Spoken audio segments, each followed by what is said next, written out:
Nithyanandam, to all the viewers, all the participants who's watching us live right now for another new day of Nithyananda Yoga. Welcome all of you. As today is the 19th day of the Paramashivoham Level-1 program. Today, all of you are going to be experiencing one of the most important initiation of the day, as very briefly Swamiji repeated yesterday about the super determinism. How, with the power of super determinism, the predefined will, or your free will, or God's will. All this when you center yourself to a core, which is Paramashivoham. Through the Nithyananda Yoga, you are going to be experiencing the ultimate oneness with Paramashiva through the yoga. As Swamiji shares very beautifully, yoga is done just to align our cosmic geometry, to align our body to cosmic geometry, which is Paramashiva. With this beautiful introduction, let us now start the Nithyananda Yoga. So now I request all participants to sit in cross-legged position with your head, neck and spine in a straight line. Bring your palms together in front of your heart in Namaskar Mudra. Close your eyes. Invoke Swamiji in your inner space. Let's now start with the Sadguru Vandanam.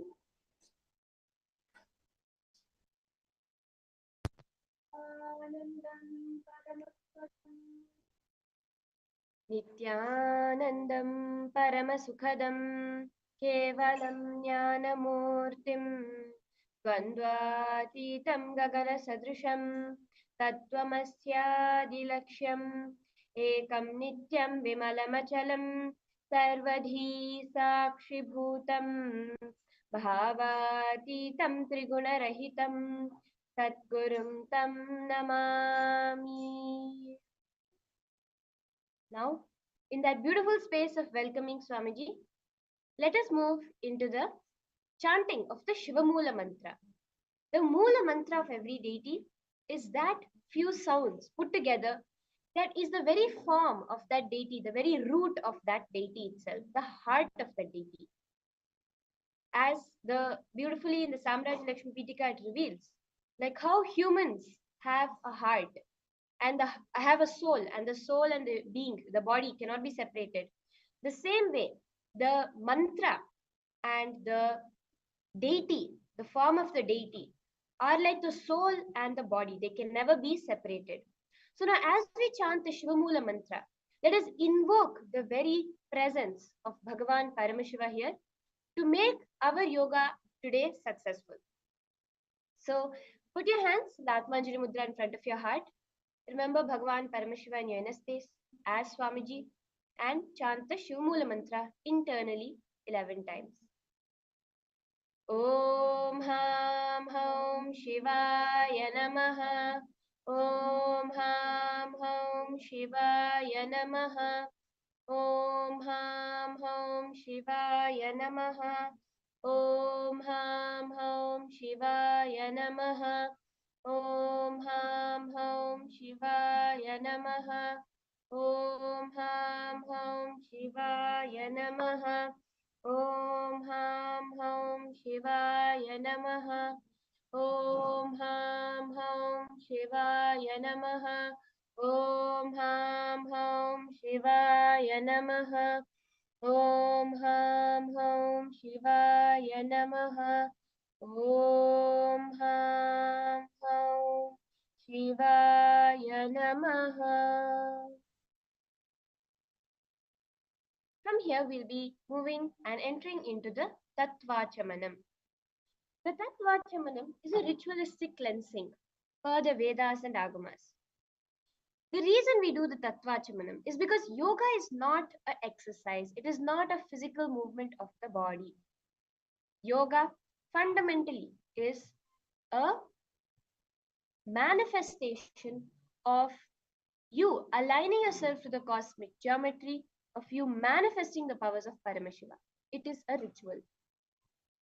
So, as we enter into today's Nithyananda Yoga, we will be starting with doing the Tattva Chamanam.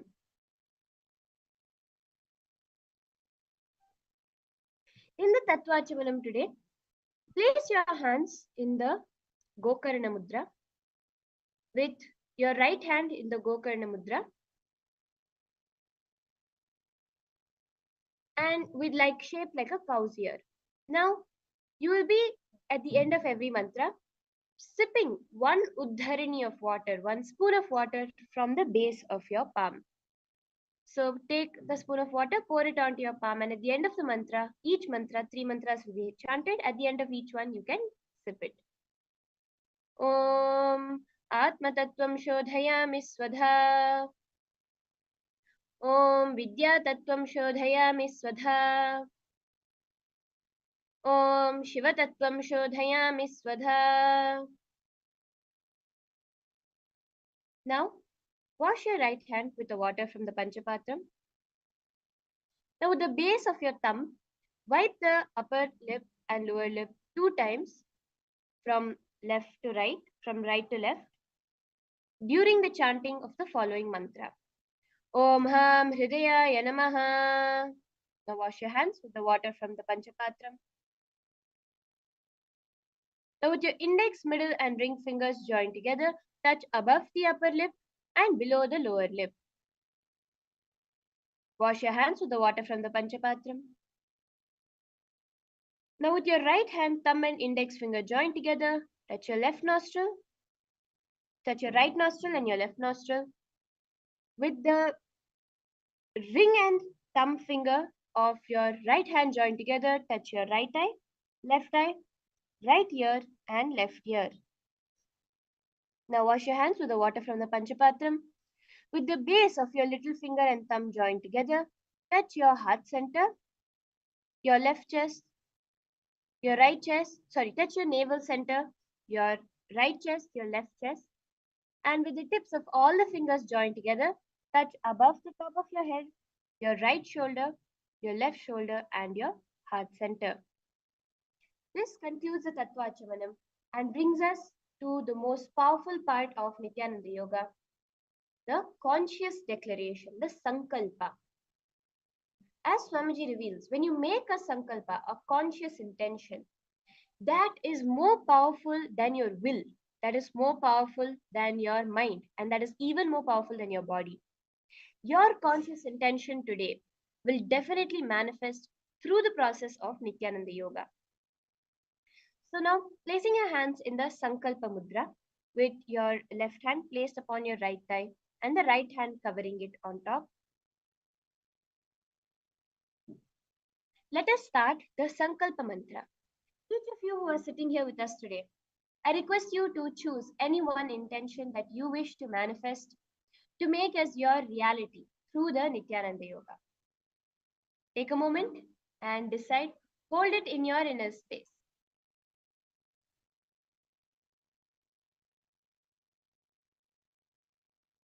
Yes, let us now start chanting the Sankalpa Mantra.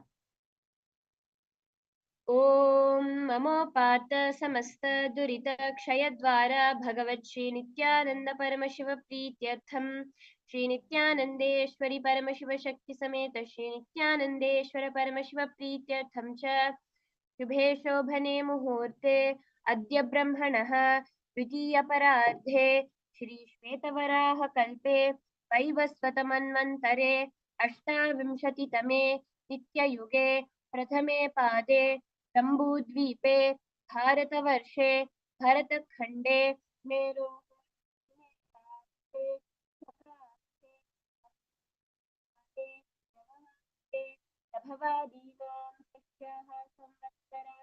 मध्ये शोभकृतनाम संवत्सरे उत्तरायणे Shri Lakshmi Venkateshwara Ritau Kumbhamase शुभपक्षे शुभतिथौ शुभवासरयुक्तायां शुभनक्षत्र शुभयोग Shubhkaran एवं गुणविशेषण विशिष्टायाम् अस्यां शुभतिथौ श्री कैलासोन्नत द्वादशान्त श्यामला पीठारूढ़ श्री मीनाक्षी सुंदरेश्वराभिन्न स्वरूप परशिवपुत्र रत्नकुमार गुरुमन्यतुल्यावतार श्री पार्वती स्तन्यपानलब्ध दिव्य ज्ञान विश्रुत सकल निगमागम सारभूत द्राविड वेद प्रवक्त्र श्रीमत् परमशिव करुणा समधिगत मुक्तामय चतुरश्रयानगीयमान श्री चिन्हकाहलादि समस्त बिरदावल्यलंकृत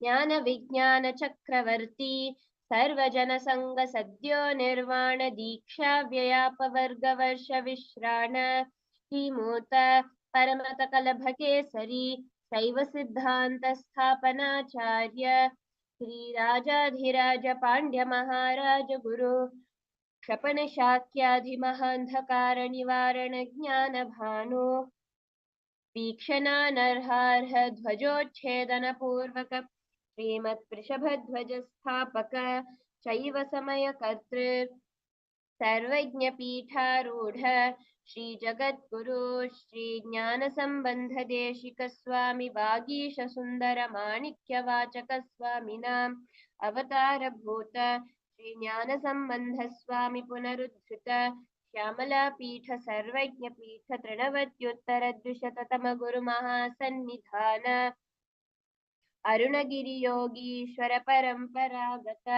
अरुणाचल सर्वज्ञ पीठ गुरु महासन्निधान कैलास परंपरागत कांची कैलास सर्वज्ञ पीठ त्रयस्त्रिंशदुत्तर द्विशततम गुरु महासन्निधान नित्योत्सव नित्य मंगल नित्य कल्याण नित्य रचित कैलास परंपरागत आदिपीठ सर्वज्ञ पीठ जगद्गुरु श्री कैलास पुनरुद्धारक श्री कैलास परमाचार्य श्रीमत् परमहंस परिव्राजकाचार्य वर्य सच्चिदानंद प्रणव स्वरूप श्रोत्रिय ब्रह्मनिष्ठ श्रीमद् जगद्गुरु श्रील श्री भगवत श्री नित्यानंद परमशिव श्री ज्ञान संबंध देशिक परमाचार्य स्वामिनां प्रीत्यर्थम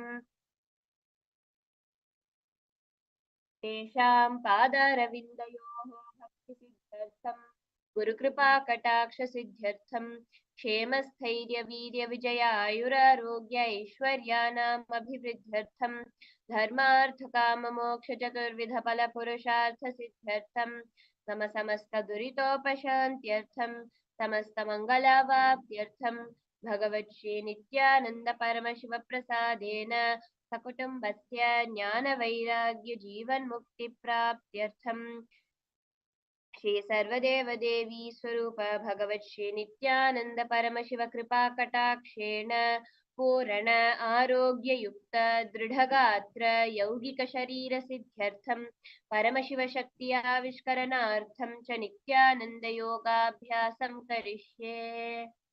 ओम अपौपस्पृश्य wash your hand with the water from the Panchpatra.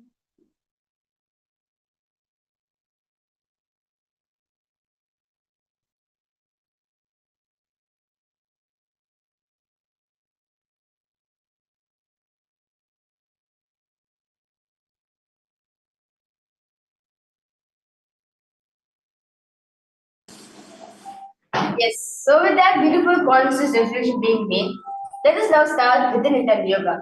So first, before starting Nithyananda Yoga, I request all participants and all the viewers to please keep your Panchpatra aside as you do not need any more rolling or anything of the Panchpatra.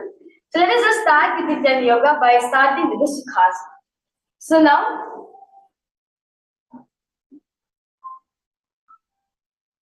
now as we enter into Sukhasana, sit in a comfortable position on the ground with your leg cross-legged.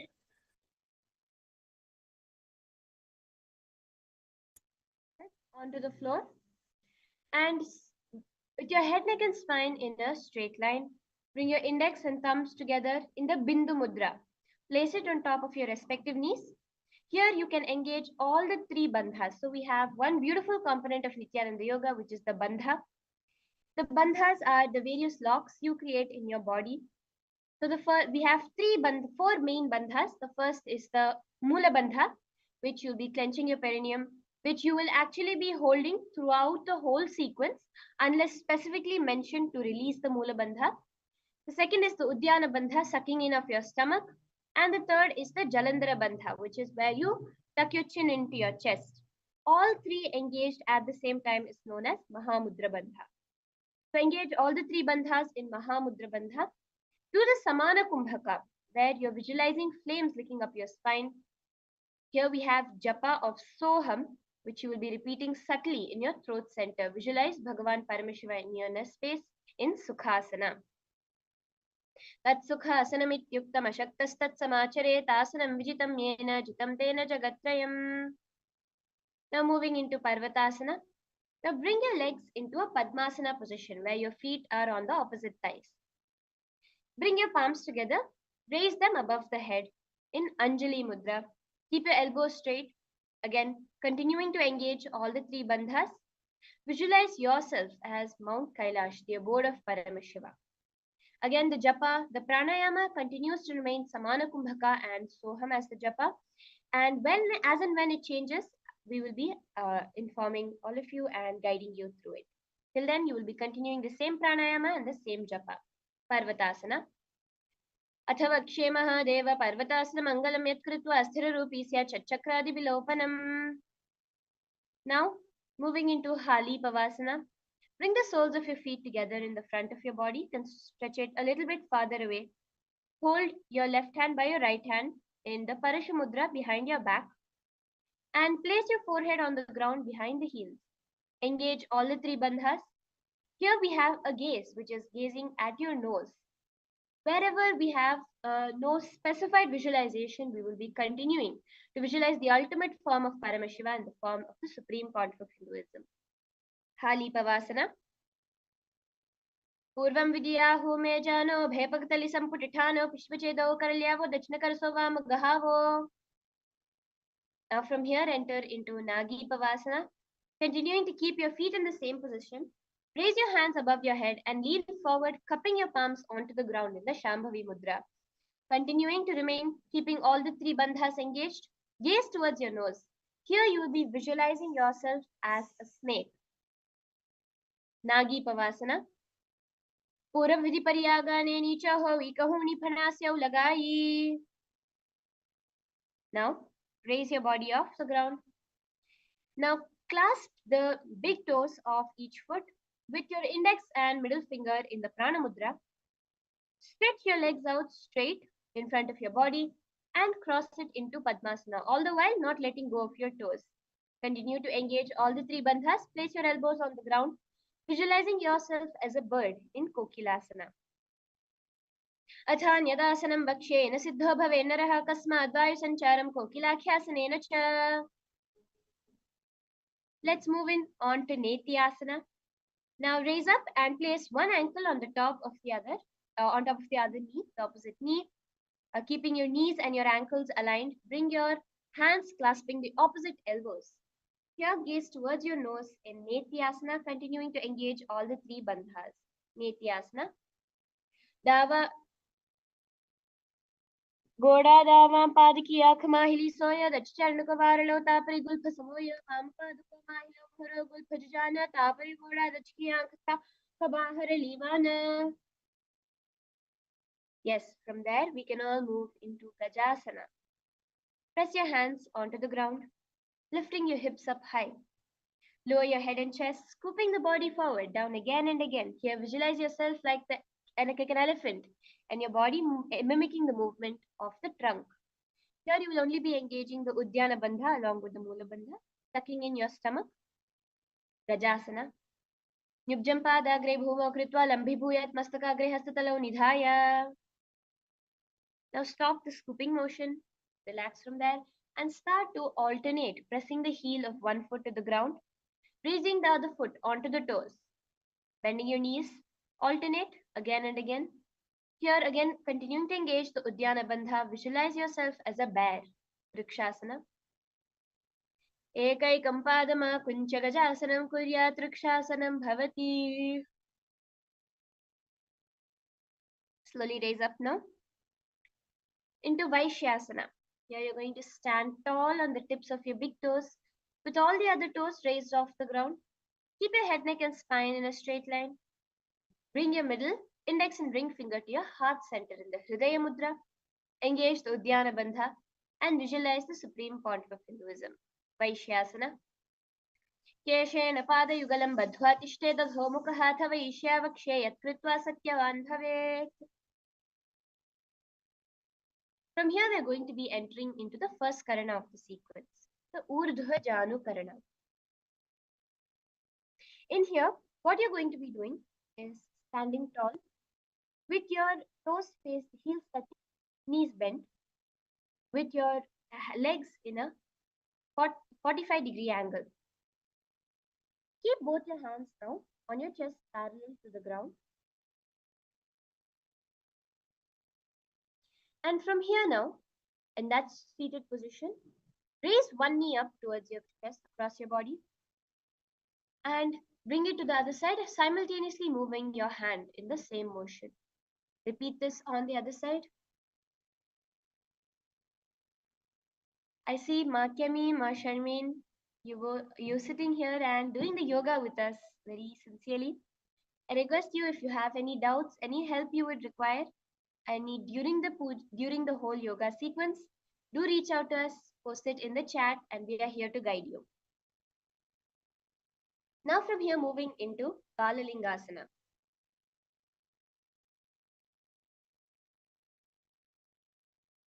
In Balalingasana, raise one knee up to your chest, hands in the Sarva Vashankari Mudra, inside out, tucked in.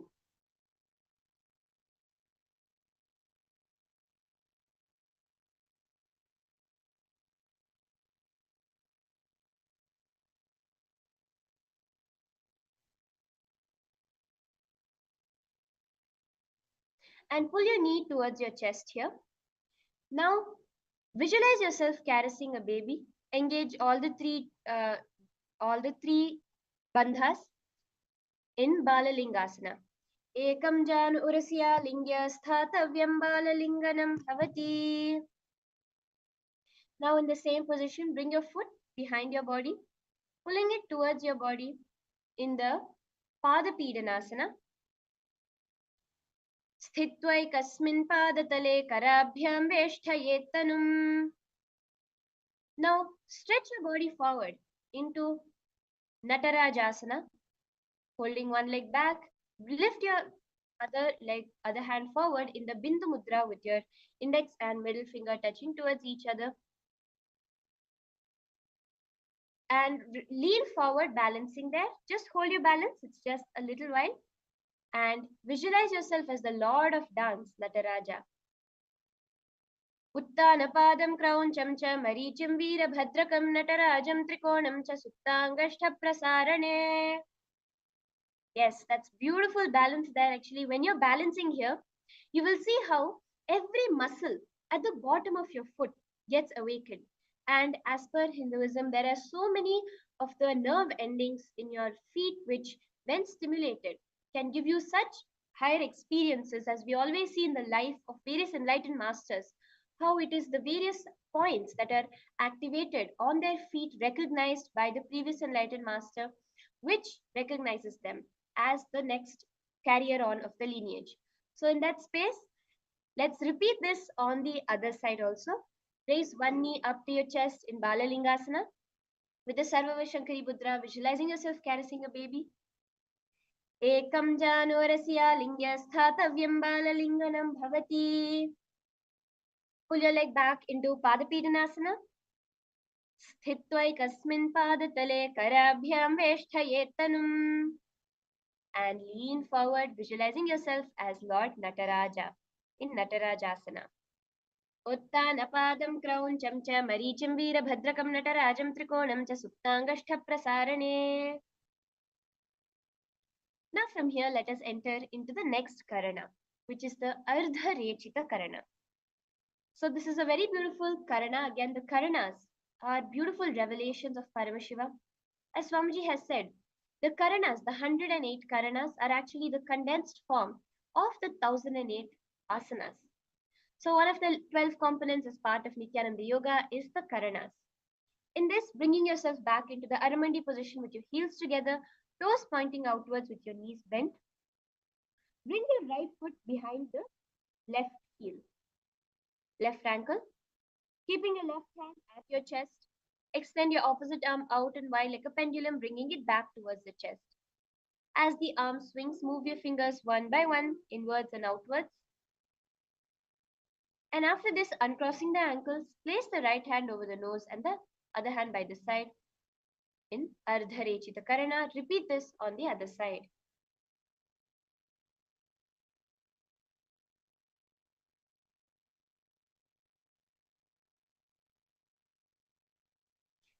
And from there, let us enter into a beautiful process that Swamiji has revealed to really cleanse our muscle memory. Lot of the habits, the patterns we have are stored within our muscle memory, within the muscles we have, as evident by our memories, by our day-to-day activities, our reactions, our unconsciousness.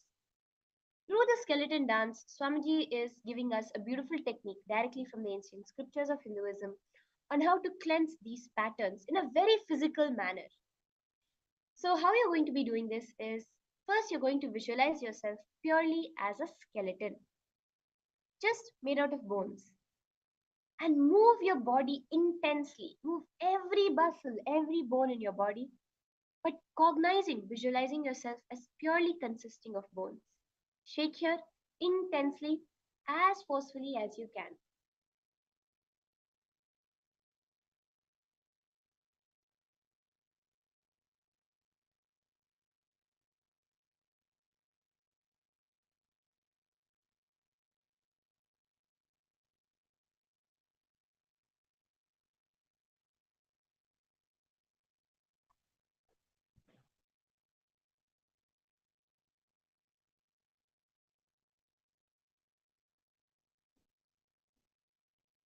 Now relax slowly.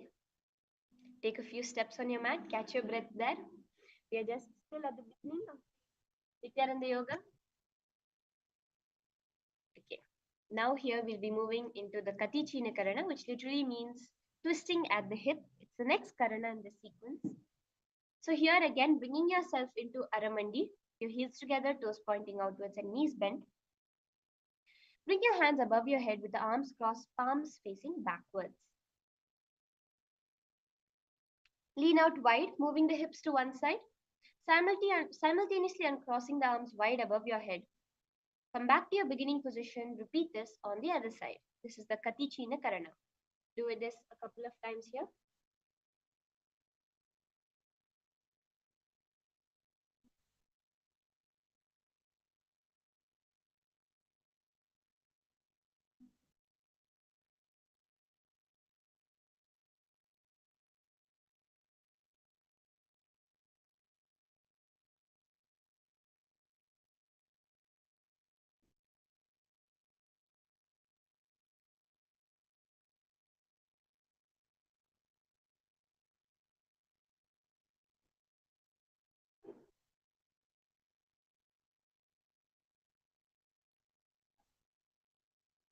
Yes, from there, let's now enter into the next asana, a very beautiful asana called Tadasana. Here you'll be keeping your feet together and raising up to the tips of your toes. Simultaneously raise your hands by the side of your head, your palms facing each other by the side of your elbows by your ears. Again, engage all the three bandhas here and visualize yourself as a palm tree with tall, envisioning that tallness happening within you. Tadasana. महामुद्राबद्ध कोनौ tadasana विभेदकान् विनोत्तानं सदा कुर्यादन्तर्वत्नी पतिप्रिया.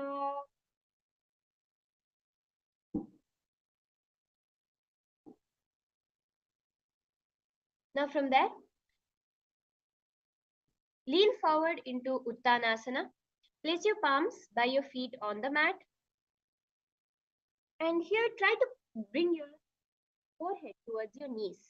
Engage all the three bandhas, continuing to engage all the three bandhas. Just push yourself a little over there to give yourself a good stretch and to exactly align yourself in that asana.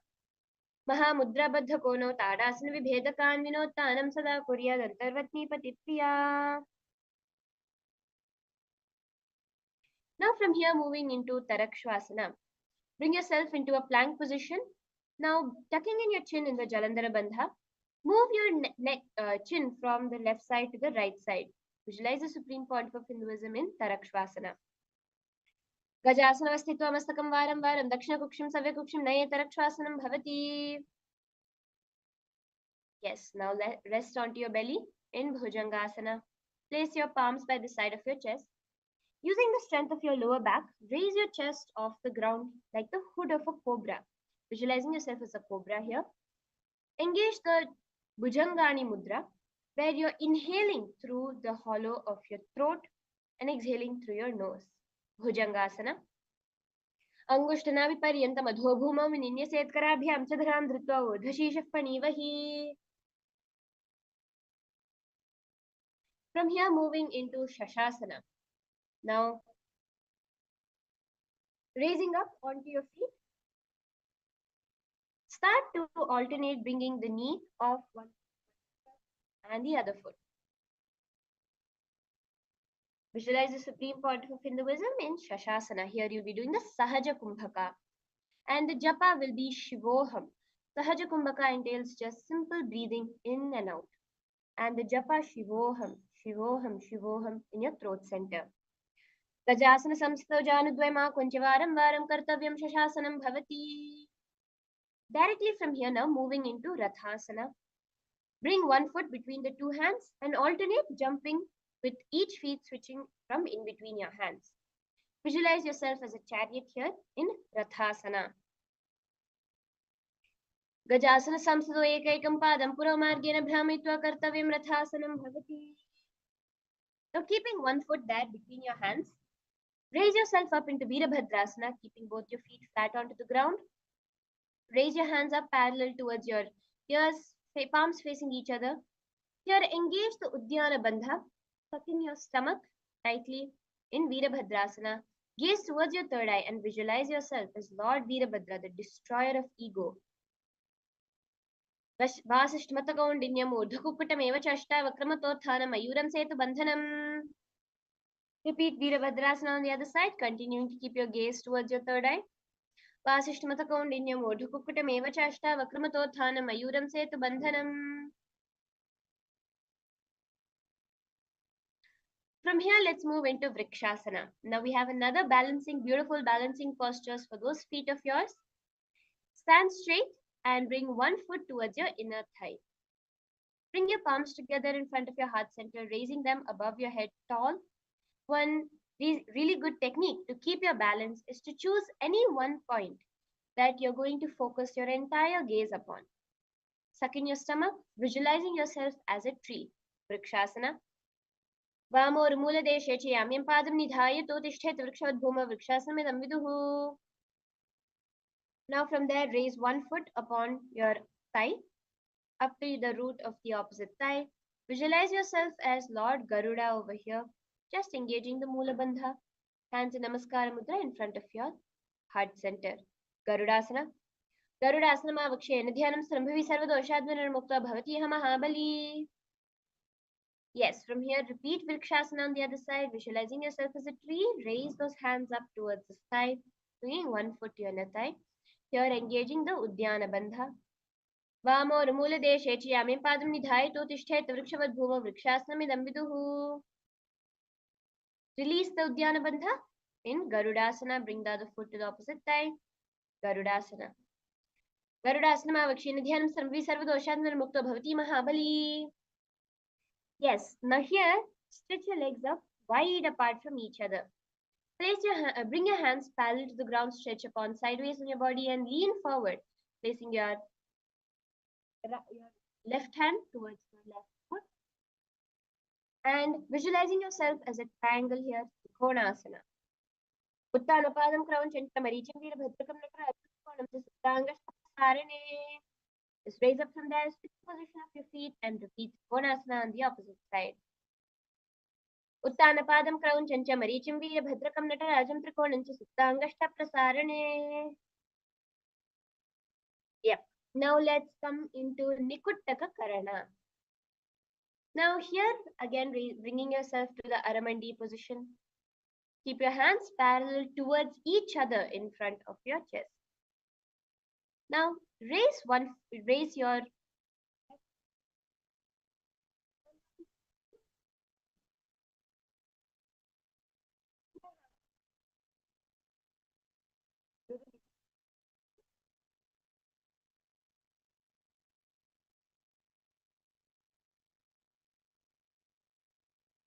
Yep. Now here let's move into Angushtasana. Now sit onto your heels with your knees facing forward, your palms in front of your chest in the Namaskara Mudra. Here you will be entering into a new pranayama, which is the Bhramari Kumbhaka, where you'll be subtly buzzing like a bee, like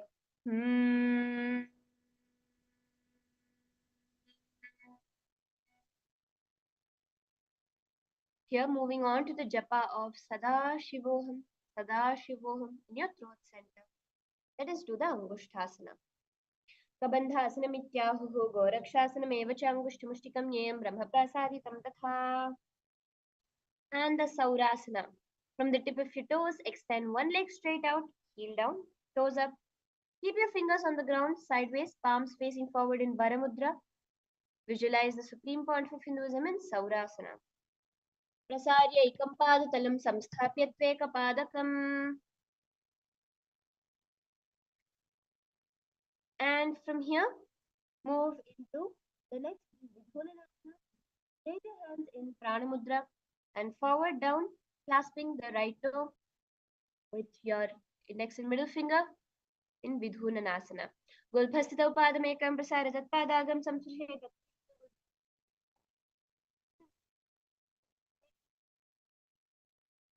Repeat Saurasana on the other side. Stretch the other leg forward. Balance there with the tips of your fingers on the ground. Forward in Varamudra. Prasarya ekam padatalam samsthapya tveka padakam. And lean forward in Vidhunanasana, clasping that toe. Gulbhastita upadamekam prasaratat padagam. Shetatkarena gulbham chanyam dhare tatkarena dhunam pita.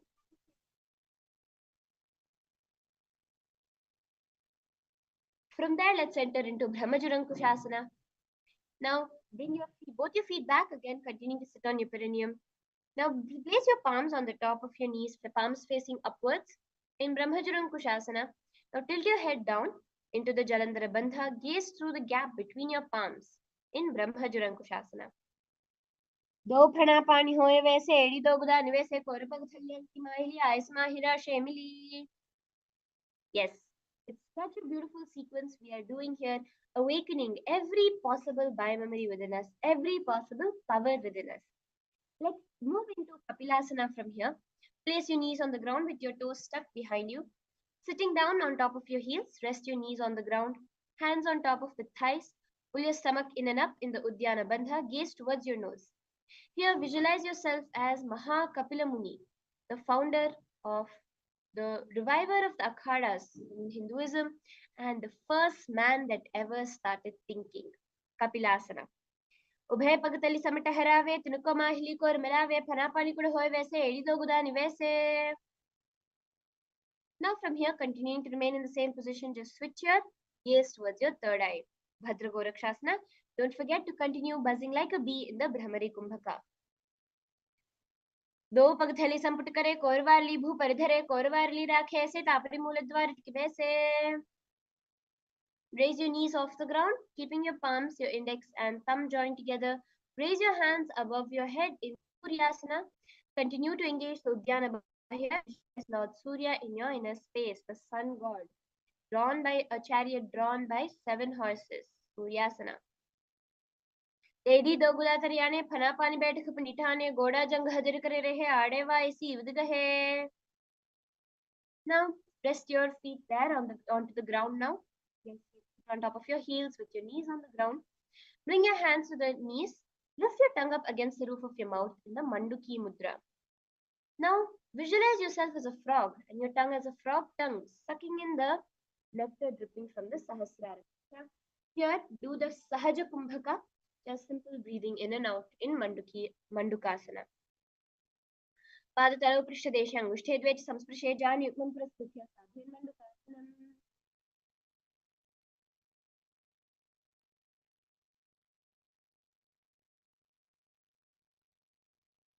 Now moving into Uttana Mandukasana. Bring both your hands to the opposite shoulders, behind your back.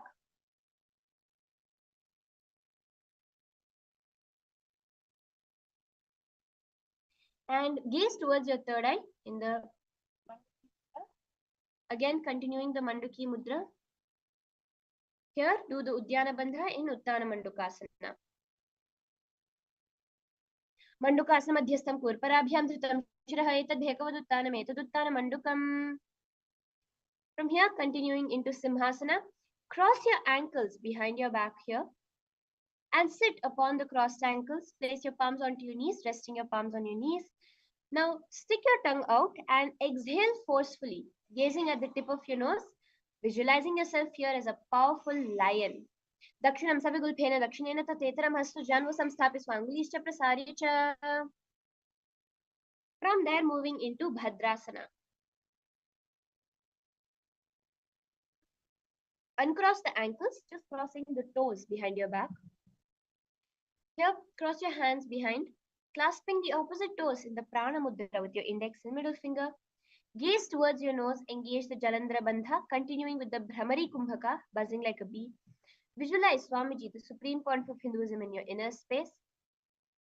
Gulbhaucha Vrishna Syado Vitkamena Smahita Upadam Gushtokarabhyam cha Dhritva cha Prishtadeshataha. Yep, very beautifully from there now. Raise yourself onto your feet. Bring your hands in and around your knees, clasping your hands behind your back in Kakabusandhyasana. Continue the Brahmari Kumbhaka. Gaze towards your nose, your hands in Parashamudra, clasped behind your back. Visualize yourself as a crow. Kakabusandhyasana. Prathame Vesukurithane, do Hat Bhagavichane, Tinako Modinalia, Paranyave, Pishpache Kankasi Karave. Now from here, placing your palms flat onto the ground in front of you. Bring your knees to the back of your arms and raise your legs off the ground, leaning forward in Kani Pavasana. Asana Koguna Ashi Dushita Hoi Tachi Hoi. Place your head onto the ground now, the top of your head, bringing your hands in the tripod position. Raise your legs up into the sky. Balance there, slowly gazing towards your nose in Kapalyasana. शीशा शीशा धरती टेकी पगदो मिलिवा ऊंचा कुकरे पगथली आकाश तन्मशराशि दो हाथ की हथेली. Release yourself there. From here, move into Parshva Mayurasana. Now, squat on your toes with your legs together and twist your body, placing the hands onto one side. With your elbows at the knee and your hip, lean onto your arms, balancing, extending the legs towards the side. Visualize yourself as a peacock here while gazing towards your third eye. Here we'll be entering into the next Kumbhaka, which is the Rechaka Kumbhaka. Your inhalations will be shorter and your exhalations will be prolonged. Parshva Mayurasana. Balance there. Mayuram Dandavat Kuryan, Mayuram Danda Namakam Kuryan, Mayuram Parshvabhyam, Mayura Parshva Namakam. Now repeat Parshva Mayurasana on the other side, continuing to visualize yourself as a peacock, gaze towards your third eye. Mayuram Dandavat Kuryan, Mayuram Danda Namakam Kuryan.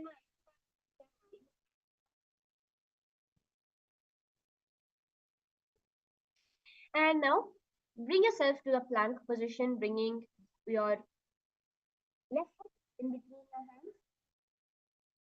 And balance there, gazing towards your third eye. Visualize yourself as Lord Kalabhairava. Continuing with the Rechaka Kumbhaka, take prolonged exhalations and smaller inhalations.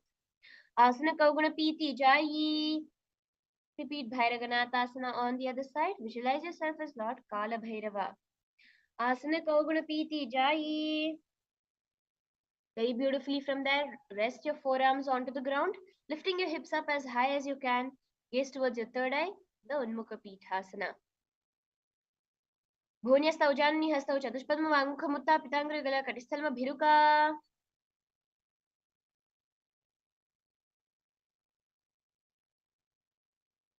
Now moving into Vasishthasana from Tarakshvasana. Bring yourself to a plank position and raise yourself up onto one palm and the other palm up straight up, gaze towards your palm. Visualize yourself as Rishi Vasishtha, the Guru of Bhagavan Rama. Urdhva Kukutavasishta Marichhala Matsikam Parivrittam Chodrasya Vidham Dhanurasanam. Repeat Vasishthasana on the other side. Urdhva Kukutavasishta Marichhala Matsikam Parivrittam Chodrasya Vidham Dhanurasanam. And relax this body there into Anjani Asana. Sit with your legs stretched, your toes pointing upwards. Sit upon your hands here with your palms facing upwards. Keep your spine straight. Tuck in your elbows towards your body. Engage the Jalandhara Bandha, your chin towards your chest. Gaze towards your nose. Embody the ultimate strength and the ultimate devotion, visualizing yourself as Lord Hanuman. Anjani Asana. दो करके बेतेली कोरवाली में लेभेली सुहागानी भूपरदाशे महाने अंगुल मिली राशे. From here now move into Paschimottanasana. Sit with your legs stretched out, bend from your waist. Lean forward, engaging all the three bandhas there. Now with your fingers in the Prana Mudra with your index and middle finger, clasp your big toes and try to bring your elbows to the ground, your forehead towards your knees here in Paschimottanasana, giving your back a good stretch. Janu Parillatantu Paschimottan Muchiteneke Naprakareణ Sukhamdharyam Jayate. Now raise up, bringing your hands clasped behind your neck. In Ugrasana, bring your elbows towards the ground, hands in Parashamudra, and engage all the three bandhas, bringing your forehead towards your knees. Visualize Devi Kali in your inner space. Ugrasana. Swapanibhyam dhram dhritva januparishinoni setasana ogaman proktam bhavedanli deepanam. And from here, going into Marichi Asana. Keeping one leg extended forward, bring your other leg towards your inner thigh. The knees pointed upward, your knee pointed upwards. Now wrap your hands around your knee, clasping your hands behind your back in the Parashamudra. Bring your forehead towards the stretched knee. Visualize yourself here as Sage Marichi. Here we'll be having the japa of Paramashivoham. Let this rotate in your unspoken out loud in your inner space. Marichi Asana. Uttanapadam Crown Chancha Marichim Veera Bhadrakam Natarajam Trikonam Suptangashta Prasarane. Now from here, allow your leg to fall towards your side and lean forward, clasping your foot in Mahamudrasana. Gaze towards your nose, again engaging all the three bandhas. Mahamudrasana.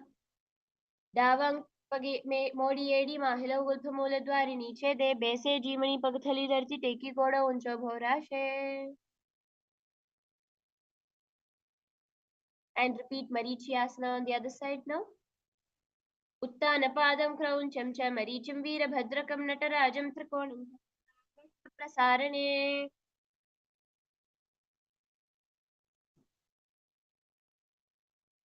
And from here, repeating Mahamudrasana on the other side. It's a very, very powerful asana, the Mahamudrasana.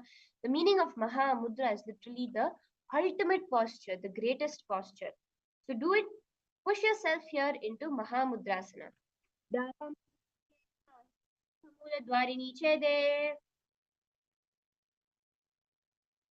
And from here, let's move into Bhadrasana 2. Keep your feet together in front of your body and keep your knees stretched out wide. Keep your feet together in front of your body. Keep your knees stretched out wide by the side in Bhadrasana. Keeping your feet together, your hands clasped around your feet. Gaze towards your third eye in Bhadrasana. Gulbhaut Vishnasyaadha Sivanyaf Pashva Yokshipet Pada Parshvitupanibhyam Dhridam Badva Sunischalam. From here, bring your palms towards your knees, pushing your knees down towards the ground. Engage the Jalandhara Bandha, tucking in your chin to your chest. Gaze towards your nose in Gwali Pavasana. Purva Charapati Chok Kahyo Soi Vahi Vidhyo Ki Jiso Yamedi Vinujarashi Angula Atantaro Rashe. From here, now moving into Joni Asana. Keeping your feet a little extended, a little farther from your body. Lean forward, place your palms onto the ground, inside of your feet. In Joni Asana, gaze towards your nose, visualize the Yoni Mandala. दो पगथली संपुटी करे को adder मेडिके Dhing दरे अर्धातुक अंतरराशि लाट पगथलियां ऊपर दाशे. And from here, stretch your palms wide out towards your side, placing your palms on the floor in Midaki Pavasana. Gaze towards your nose. Keep your hands out above your nose. Stretch out. Midaki Pavasana. पूरब हिदी परि पगथली संपुटी Sholay AD मिलारा शेडियम सुमा माहिली core अंगूठा की सदी सूड जोड़े. And from here, in the same asana, bring your hands underneath your legs, stretched out wide, your palms facing up towards the sky in Siddha Samadhi asana. Gaze towards your nose and visualize Lord Surya in your inner space. दो पग थली संपुट करे सोले मेढ आगा में धरे अंगुलाठ अंतराशे ऐसी को ऐसे विधिधा के. Yes, raise up now and do Chinaki Pavasana. Keeping your feet together, bring your hands towards your feet, opening up your feet wide, completely the soles facing upwards. Gaze towards your nose, visualizing the supreme point of Hinduism in Chinaki Pavasana. दो पगा की AD धरती मगिवा मेढ़ लगावे पगथली माहिली core अंगूठा की सदिसूद जोड़े. Down now, moving into Charapata Chokasana. In the same position, bring your hands, gently pushing your knees towards the ground. Engage the Uddiyana Bandha here, sucking in your stomach. Gaze towards your third eye. दो पग थली संपुट धारे आगाने का जोर पसारे गोड़ा भूसा लगता राशे हाथ दो गोड़ा परिदाशे. And from here, move into Bhairavasana. Sit, bringing the soles of your feet together, knees wide apart. Bring your heels up, bringing the toes down onto the ground. Keep your knees on the ground, pull your stomach in and up in Uddiyana Bandha. Place your hands on your knees in Bindu Mudra. Gaze towards your third eye. Visualize yourself as Lord Mahakala Bhairava. Bhairavasana.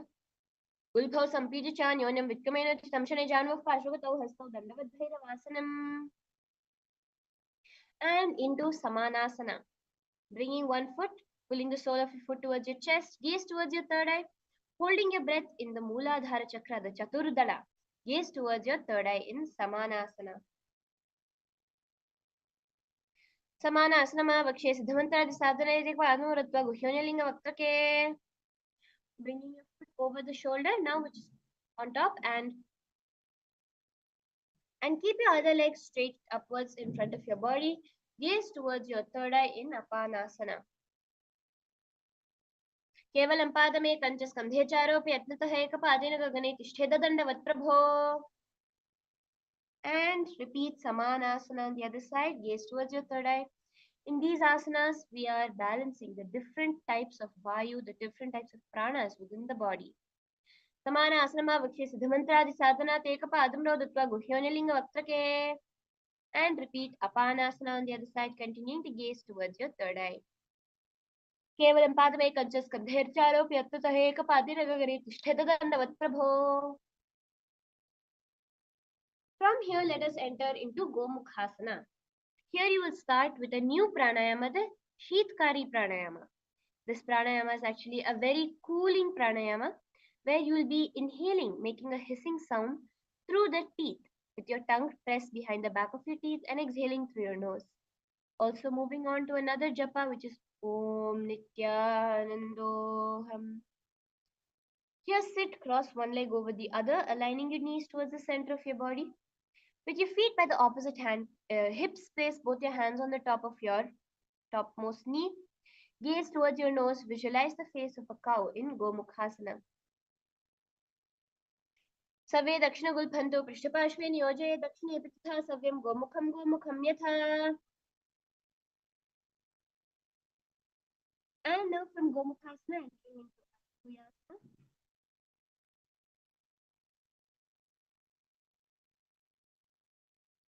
In Anusuyasana, now here, bring your hands towards your toes, clasping each toe in Prana Mudra.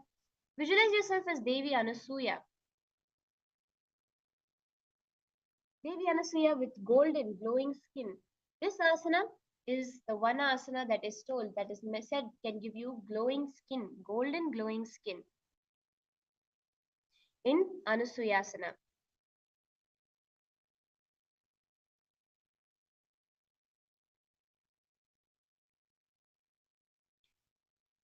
Anusuyasana. दक्षिण गोड़ नीचो ठाने वामुनता की उपराने गोड़ा संधि मिलावे भारी आधा पूर्व संधि पसारी. And moving into Anusuyasana 2. Clasp your hands behind your back. Visualizing yourself as Rishika Anusuya. Gaze towards your nose. Hands in Parashmudra behind your back. Now lean forward into Anusuyasana 2. Jimana, bring your head towards the ground.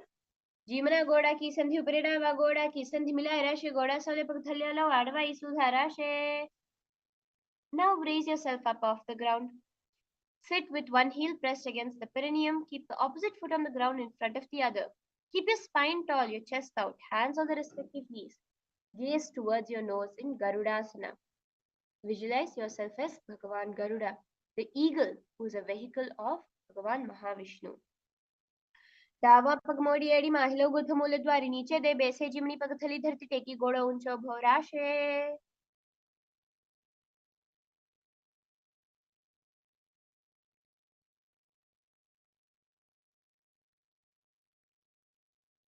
Now, remaining your legs in the same position, bring your hands behind your neck, clasped together in Parishamudra. Bring your elbows outside of the knee in Naradasana, visualizing yourself as Devarishi Narada. Continue with the Sheetkari Pranayama. Pishtijumam Pagthali Keri Bhupita Hilaga Veperi Goda Swapana Hejoy Dachpashtila Vesoi. From here now, place your right foot on top of the left thigh. And bring your left foot up, knees pointing upwards in Matsya Pitakasana.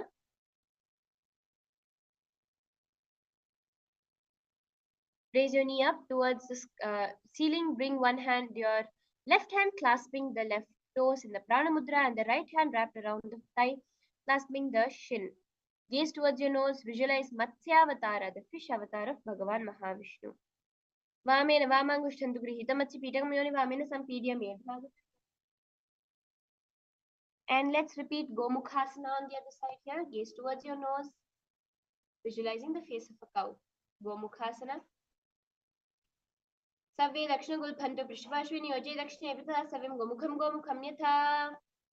Repeating Anusuyasana on the other side. Engage the Dhyana Bantha, gazing towards your nose. Dakshina Goda Nicha Thane Vamonta ki Uparane. Goda Sindhi Milave Bhari Adha Punire Sindhi Pasari. Lean forward now into Anusuyasana 2. Gaze towards your nose. Jivana Goda ki Sandhi Pradava, Goda ki Sandhi Mila Irashe, Goda Sole Pagthalyalo, Adava Isudha Rashe. Repeating Garudasana on the other side after raising yourself up. Visualize yourself as Lord Garuda, gaze towards your nose. Dava Pagmodi Edi, Vahilo Gulthamula Dwari Niche, De Bese Jimani Pagthali Dharteki Goda Uncha Bharashe. And Naradasana on the other side, continuing to gaze towards your third eye. Naradasana, bring your elbows outside of your knee. Pishtijivam Pagthali Keri, Bhupeta Hilaga, Veperi, Goda Sudopano Hejoy, Dachpashtila Vesoi. Now repeating Matsya Pitakasana on the other side, bring one foot up to your thigh. Wrap your arms around your legs in Prana Mudra. Gaze towards your nose. Visualize the Matsya Avatara, the fish form of Mahavishnu. Vamena Vamangushtantu Grihita Matsya Pitakam Yoni Vamena Sampidya Medhradu Paridakshinam. Now after Matsya Pitakasana, we'll be moving into Matsyendrasana. Visualizing Matsyendranath, the great sage, master of Hatha Yoga in your inner space, gaze towards your third eye. Place one foot on the top of the opposite thigh. Place the opposite foot on the ground on the far side of the opposite thigh. Twist and bring your elbow outside of the raised knee. Keep your raised arm by your neck. Turn your head back. Gaze towards your third eye in Matsyendrasana. Udaram Paschima Bhasam Krishwa Tishtati Yatnatha Namrangam Vampadam Hi Dakshajanu Parinyaset. Now from here, move into Kubasana, visualizing yourself as a camel. Gaze towards your third eye, your hands in Prana Mudra. Switch the hands around into Kubasana. Kubasana. Asana ka guna jholo jaye. And now switching both your hands flat, palms flat onto the ground in Matsyendrasana 2. Continue to gaze towards your third eye, visualizing Matsyendranath. Matsyendrapeetham Jatra Pradiptim Prachanda Rukmandala Khandanastram. Let's repeat Matsyendrasana on the opposite side. All three of these asanas you'll be gazing at your third eye. Uttaram Paschimabhasam Kritva Tishtati Yatnatah Namrangam Vamapadam Hidachujanu. Repeat Kubhasana on the other side. Switch your hands around. Visualize yourself as a camel. Asana Ko Guna Jholo Jaye. And keeping both your palms flat onto the ground, gaze towards your third eye, Matsyendrasana 2. Matsyendrapeetham Jatra Pradiptim Prachanda Rukmandala Khandanastram Abhyasatat Kundalini Prabodham Dandastratvam Hi Dadhati Pumsam.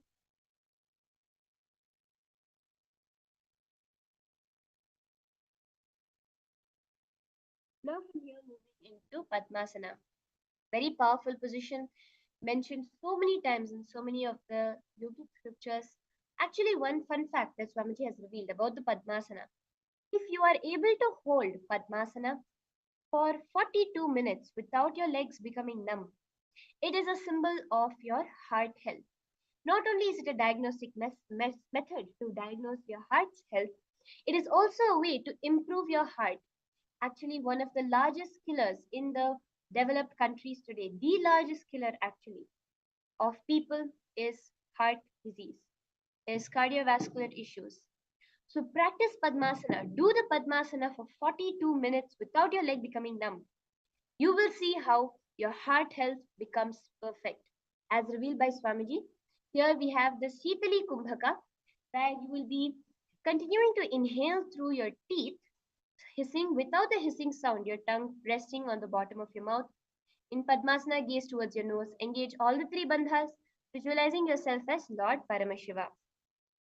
Here we'll be entering into another japa, which is Om Nithyananda. Asanam Dvidham Proktam Padmam Vajrasanam Tatha Urdhvoruparichedate Ubhe Padtale Yatha. Padmasana 2. Now cross your hands over the front of your body, clasping the opposite toes in the Prana Mudra. Gaze towards your nose, visualizing yourself as Goddess Parvati. Padmasana 2. Uttana Ucharano Kritva Uru Sansthav Pratnata Uru Madhita Tana Pani Kritva Tadrisho.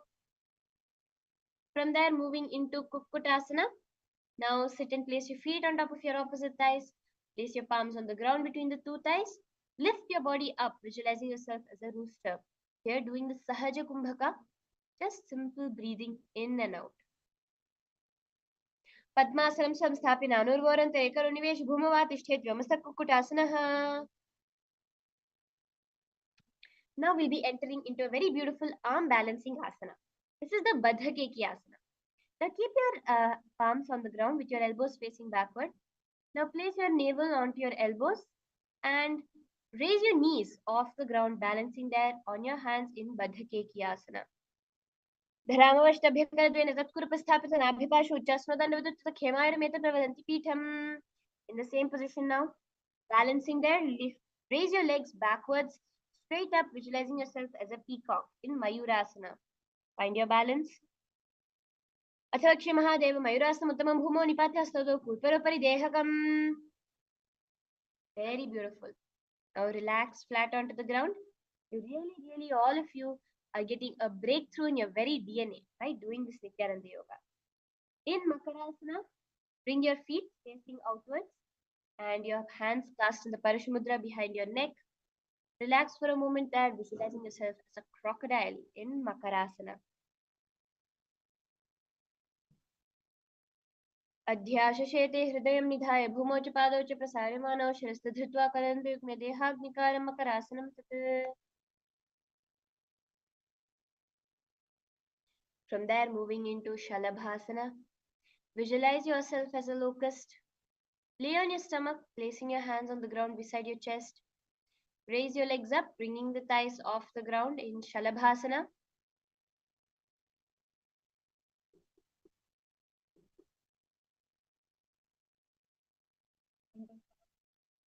Place your hands on the ground. Raise your head up, your legs stretched up towards the sky in Shalabhasana, visualizing yourself as a locust. Adhyashishete karayukmavaksho bhumavashtabhikarayostalabhyam pado chushune chavatasti chodbham vadanti peetam shalabham munindra. Now bring your feet towards the back of your body, clasping your feet, pushing it towards the ground beside your hips. Visualize yourself as a camel in Ustrasana.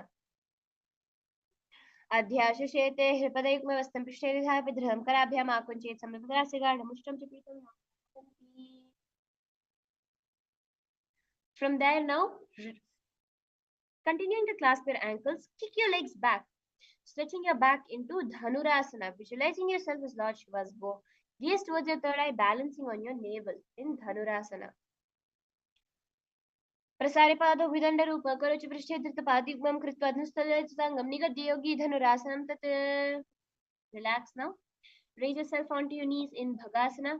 Gazing towards your third eye, place your palms on top of your thighs and knees and sit in Bhagasana. This is the 100th asana. We have 8 asanas left. To complete the 108 asana sequence, the Prathama Vinyasa before we enter into the next 200 asanas, which are the Dvitiya Vinyasa Bhagasana. उल्टा मोड़ी पावदो वैसे भरो जुगति करे एक वैसे पावन महिला गुलपजो कुलापाश्तिला vaso. And place your head onto the ground. Hands clasped behind your head in the Parashamudra. Rest your elbows onto the ground. Raise your shoulder width apart. Raise your knees up, parallel towards your body.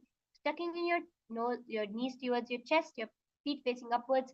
Gaze towards your third eye in Gohyasana.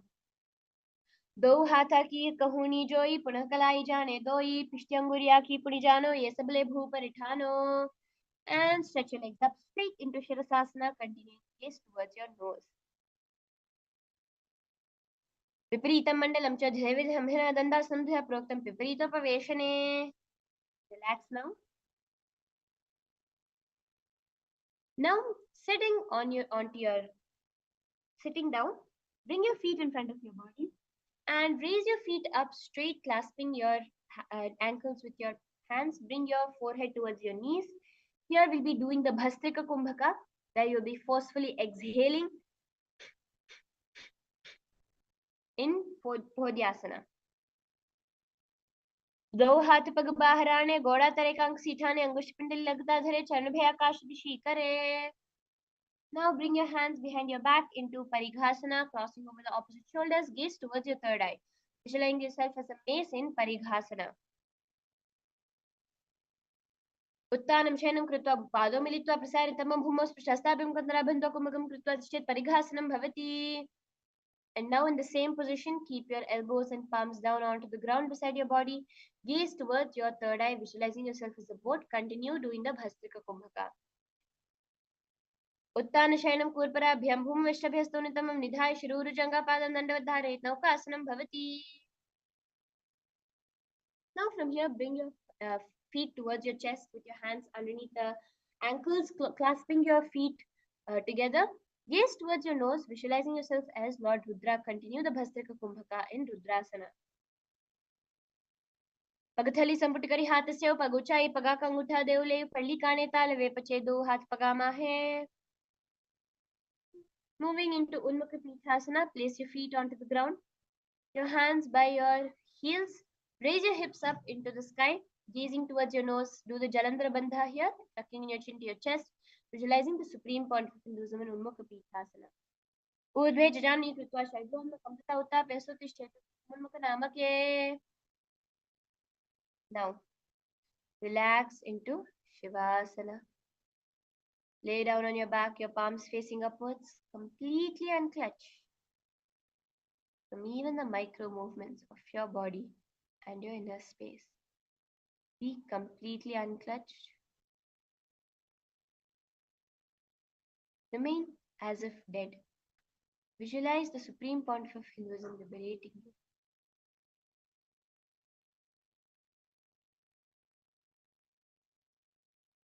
अथ शवासनम् उत्तानं शवद्भूमौ शयनं तु शवासनं शवासनं श्रान्तिहरं चित्तविश्रान्तिकारकम्.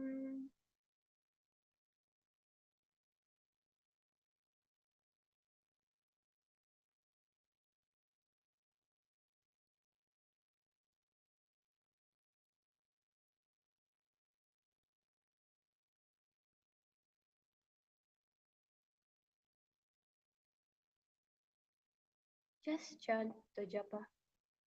Om Nithyananda Paramashivoham. In your inner space, again and again.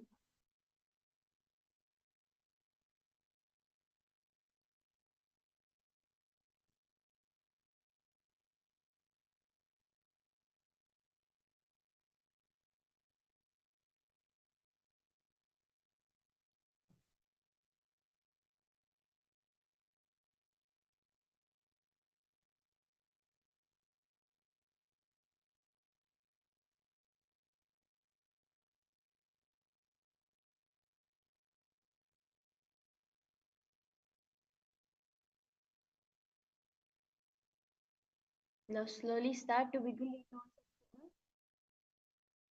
Raise yourself up now. Slowly rock yourself into a seated position.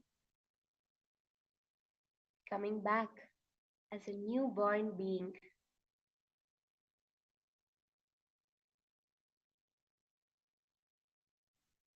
Very beautiful. Now all of you have manifested the first 108 asanas. I request all of you to take a short break now to freshen up, to drink some water, hydrate yourself, keep yourself hydrated. As you are manifesting the cosmic energy, there will be a lot of heat produced in your body. So do drink some water and freshen up. Come for the next set of sequence of asanas after a short break.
After that beautiful sequence, I hope all of you are fresh and ready for the next 200 asanas.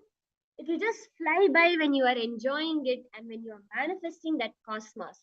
And you will see how that just by putting in this time, that activism you feel throughout the whole day, not just will you experience physical health, but you will experience success in every part of your life. Because as Swamiji said, when it comes to wealth, the only one thing you need is increase your hours of activism.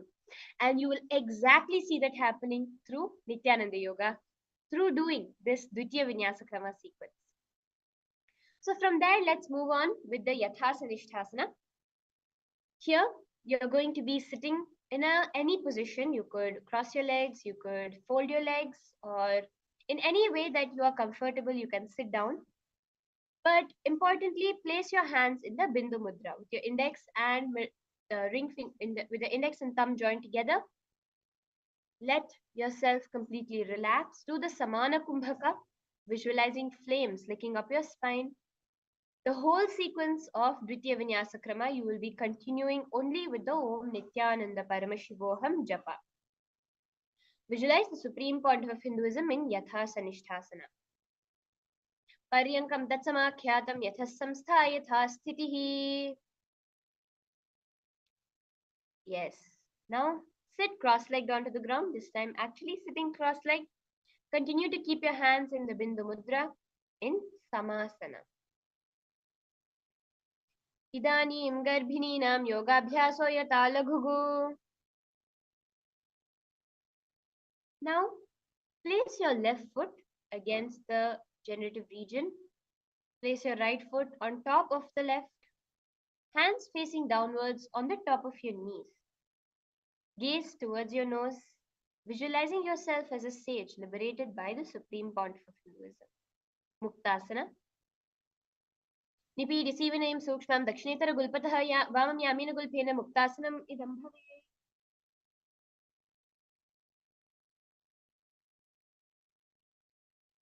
From here, moving into Siddhasana, just switch your gaze towards the third eye.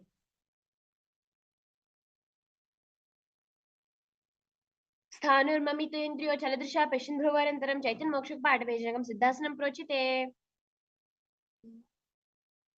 Moving into Siddhyasana, switch your gaze to the ground in front of you. Here, starting to engage all the three bandhas, sucking in your stomach, tucking in your chin to your chest, and the Mula Bandha in Siddhyasana.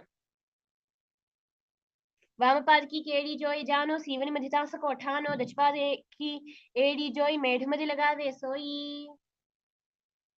Now, remaining in the same position with your legs, release the Jalandhara Bandha and the Dhyana Bandha.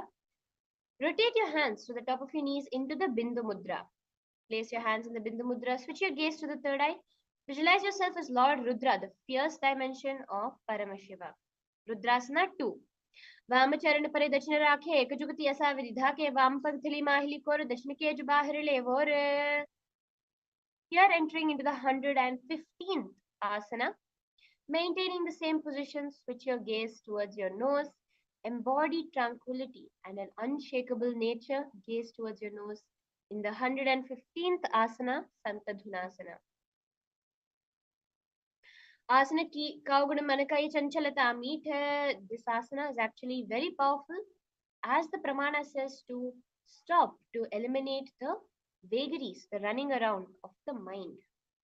Moving into Siddhasana 2, maintain one heel on top of the other in the same position.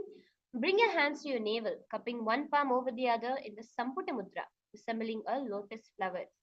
This is the Siddhasana 2. Rijikaya Samasina Siddhasana Mudiritam Prasar Bhipadau tu Dorbhyamangushtamaadarat. From here, let's move into the Bandha Yoni Asana. Visualize your Sankalpa manifesting through the Hiranya Garbha, the Brahma Garbha, the womb of creation. Bring your hands into the Shanmukhi Mudra. In front of your face, little fingers beneath the bottom lip. Ring fingers above the upper lip. Fingers closing your nostrils, index fingers over the eyes, thumbs closing the ears in the 117th asana, Bandha Yoni Asana.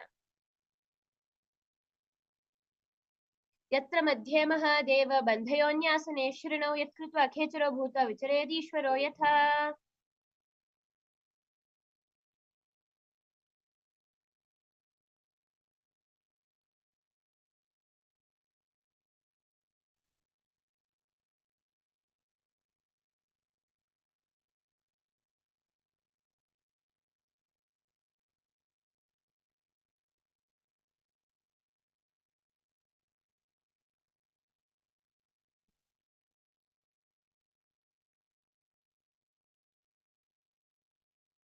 Yes. From there, we'll be moving into, after Bandhayoniyasana, we'll be moving into Virasana. Virasana, you will be placing one foot upon the thigh. So it's rather than one foot on top of the other, the foot will come towards the thigh and the other foot will be below the other thigh. So both, it will be near the thighs, both your feet. Here, keep your hands in the Bindu Mudra. Embody the state and space of bravery in Virasana. Ekam padmathekasmin vinyasyorani samsitah itarasmin sadachoram virasamudiritam. Beautifully from that, moving into Valmikasana. Now, again, changing the position of your feet. Bring your left heel to the right side of the perineum.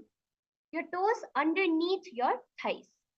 So remember to keep your left toes underneath the right thigh. And bring your right foot upon the left leg. So you will extend your foot in such a way that the toes come nearby to the knee.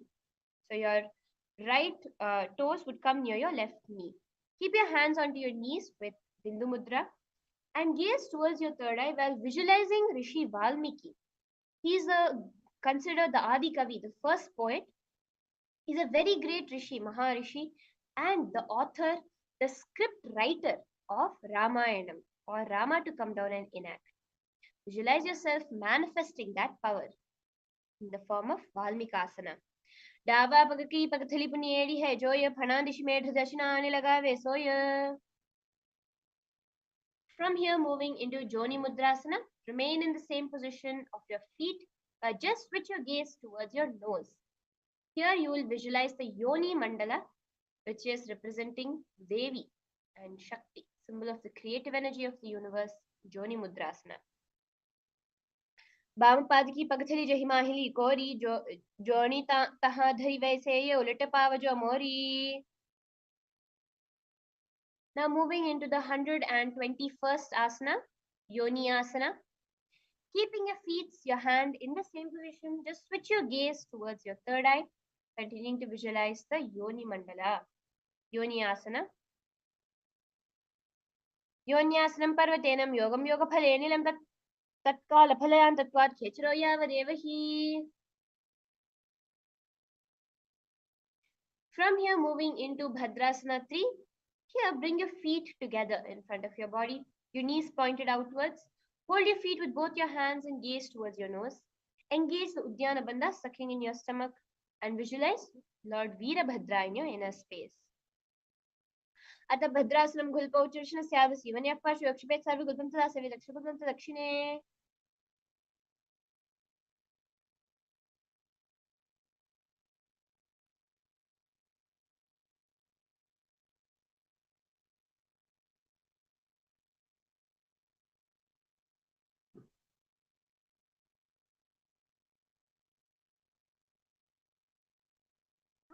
On to the next asana, Aghorasana. This is a very, very powerful asana which will bring intense non-violence, intense completion to your body. So sitting in the same position of your legs, bring your left hand towards your knee and bring your right hand covering your mouth. Close the left nostril with the index finger. Inhale through your right nostril. This is the Antahku Kumbhaka, Abhyantra Kumbhaka. Close both the nostrils, hold your breath. Exhale through the left nostril and repeat this on the other side. Gaze towards your third eye. Here you will be visualizing yourself as an Aghori. पूर्व कहो भिषका जोई वाही विधि जो कीजे सोई सबंगुरी मुख बाहर आने मुख को फुन संपुट करी ठाने. Now lean forward with your elbows onto your soles of your feet. You can move your feet a little farther away from your body. In Kaneri Pavasana, engage the Dhyana Bandha, sucking in your stomach, gaze towards your nose. Now visualize yourself as a female elephant drinking water in Kani Pavasana. Kaneri Pavasana.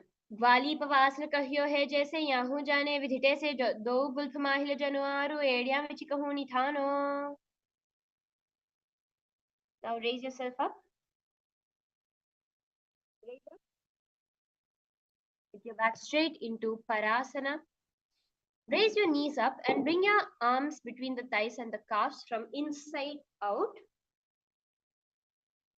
And interlace your fingers, keeping your feet off the mat in Parashamudra. Gaze towards your nose, visualizing the supreme point of Hinduism. Here to the Rechaka Kumbhaka, where you will be inhaling and exhaling much longer than your inhale. Parasana. Jog Pradeep Pyaka Do Karaki Bhuri Jo Batasham. Now from here move into Gopi Chandasana. Interlace your fingers around your feet with the soles together. Do not place your hands underneath your knees. Your hands will come from outside the knees to grasp your feet.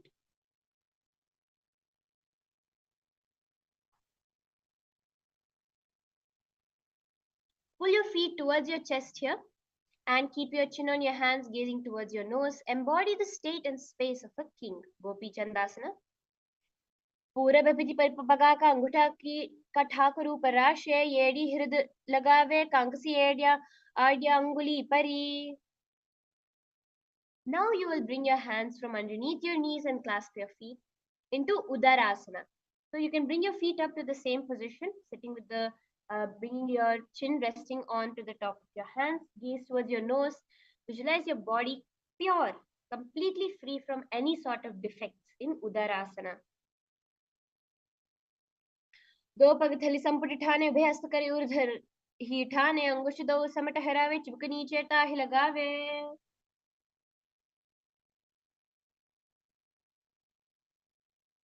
Now from here moving into Vishishtasana. Now in the same position just raise your feet up higher towards your forehead. Visualize yourself excelling in everything in Vishishtasana. दो पग थली जोड़ी संपुट करे हाथ दो पग बीच आने ताले करी बाहरल्ये कहून्या माहिली संधिराशे. Now bring your knees on top of your shoulders and bring your arms underneath and up, interlacing the fingers around the back of your neck in Bhujasana. Visualize yourself as a cobra.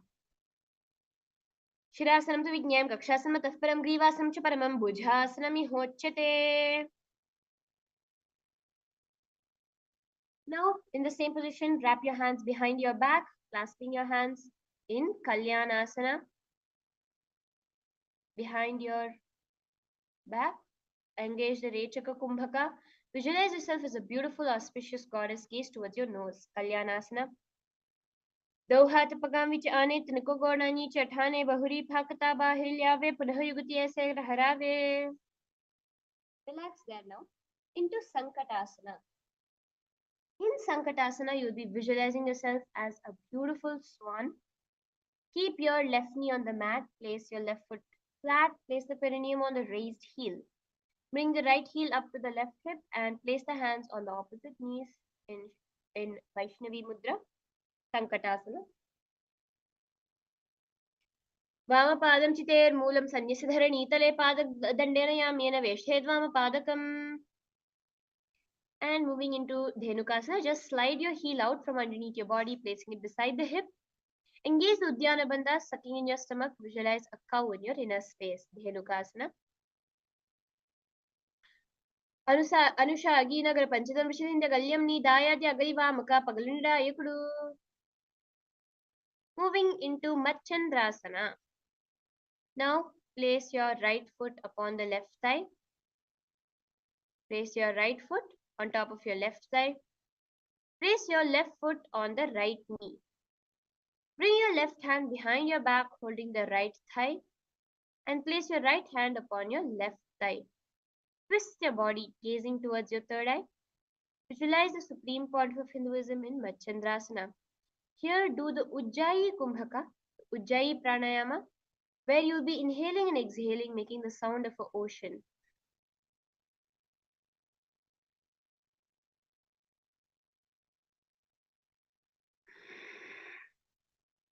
Machandrasana. वामजंघक परिदक्षिठाने वामहस्त पिष्टि दिश आने बहुरोजित पाद है जोई ताकि नली जो पकड़े सोई. Now in Machandrasana 2, untwist, hold on to your respective big toes, lean your forehead, foot touches the ground, chest touching the knees. Visualize the supreme point of Hinduism in Machandrasana 2. प्रथम जीमल चरण जुजोई वामजंघक परिराखे सोई ताकि एड़ी कड़ी सोलावे बहुरी जुगति करे और करावे. Raise up straight now. Straight back. Engage all the three bandhas, tucking in your chin to your chest, sucking in your stomach and pulling in the perineum. Maintain your feet in the same position and interlace your fingers. Place it on top of the knee in Guru Asana. Gurumule itarapadisya kanishtika pradeshe gulbham samsthapya tadeva janu itarapadapashni samsthapya tishthet hastau sammilayet Guruasanam bhavati. Let's repeat Sankatasana on the other side, visualizing yourself as a swan. Sit upon that heel, Sankatasana. वामपादं चिदेर् मूलं सन्निधर नीतले पाददण्डेनयामेन वेष्येत् वामपादकं जानु युग्मं पुरैकर युग्मम् एतत् सङ्कटमासनम्. Stretch that leg out, slide that foot out into Dhenukasana, visualizing yourself as a cow. Engage the Udyana Bandha. Anusagi Nagar Panchatam Rishinda Galyam Nidayadya Agalivam Ka Pagalinida Yakudu. From there, move into Machandrasana. Bringing yourself into the Machandrasana position, gaze towards your third eye.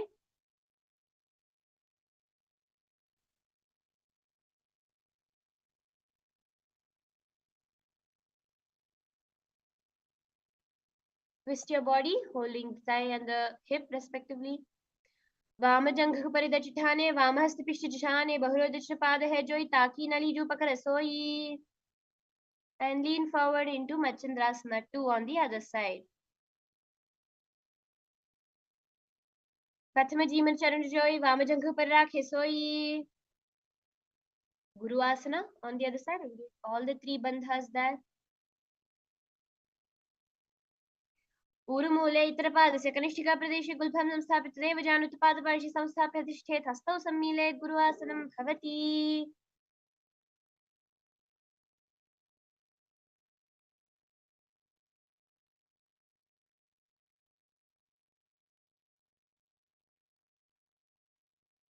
From here, let's move into Pashasana. Sit with your feet flat onto the ground, with your knees up towards your chest. Hold the opposite knees with your respective hands, thighs together, spine straight.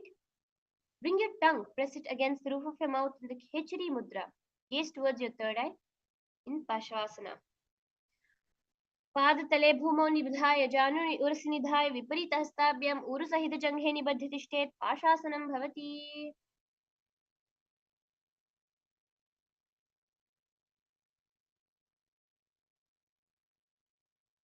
From here, moving into Bodha Shokasana.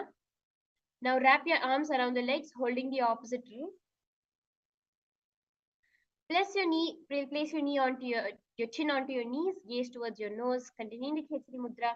Here, visualize yourself being an abode of bliss, Bodha Shokasana. दो पगथली भूपरिधारे कोरमा हिलिये से करे core मिलाई उकड़बे से जंघ चाटी अग्र निवेसे.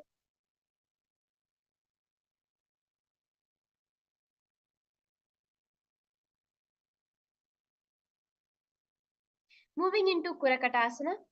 Place your feet flat onto the mat. Place your arms underneath your knees. Hold your opposite elbows and gaze towards your nose in Kurakatasana. कुरकट आसन दो हाथ पग बाहर ल्यावे गोड़ा नीचे लेट हरावे आम्हा साम्हा ऐसे करे आपस में कोहनी पकड़े. Now in the same position, cross your ankles, gaze towards your nasal, visualizing the great state Maharishi Sumati. Sumati Asana. मूलद्वारी धरती परिठाने दावा पगब्रिदज पद आने दैपाकथी कोले आवे हाथ एकांतर ठहरावे. Now stretch your legs forward and sit on the mat, stretched forward. We're moving into Dandasana. Now interlace your fingers, wrists pointed outwards. Keep your arms raised straight above your head. Here engage all the three bandhas in the Mahamudra Bandha. Gaze towards your nose. Dandasana. Idanim garbhininam yogaabhyasa talagusaka prasvalabhaya pruchite praktanepathi. Lean forward now. Sitting with your legs straight. Hold your big toes with the index and middle finger in the Prana Mudra. Do the Nadi Shodhana Pranayama here. Inhale through the left nostril, exhale through the right, and repeat. Arambhasana. Do pag milwa pasare, paga ka angutha paka de lalate goda lagave. Now moving into Bidhokasana. In Bidhokasana, you'll be remaining in a similar position. Just extend your feet a little bit farther away from each other. Now from there, bring your feet underneath your knees. Bring your hands underneath your knees, and grasp your feet from the inside out. Stretch your knees as straight as you can in this position, just slightly bent, and raise your head up, gazing towards your third eye in Bidhokasana. Prachama base do pave pasare kachuku urdhko kurado dare. Now from here moving into Jalandhari Pavasana. Very similar to the Siddha Samadhi Asana. Keep your heels together and extend your hands out flat.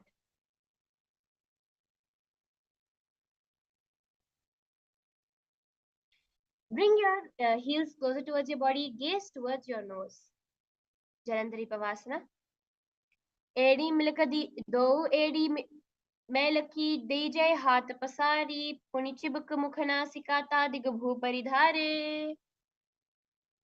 Yes, raise yourself up straight now and keep your legs straight in front of your body.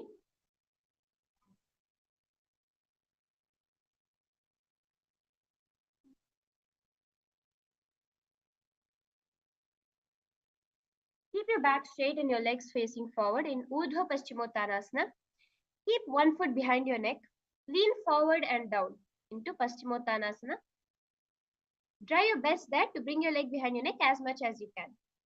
Paschimottanavad samsthijam krita ekam padam grivayam dhritva tishthetu Urdhva Paschimottanam bhavati.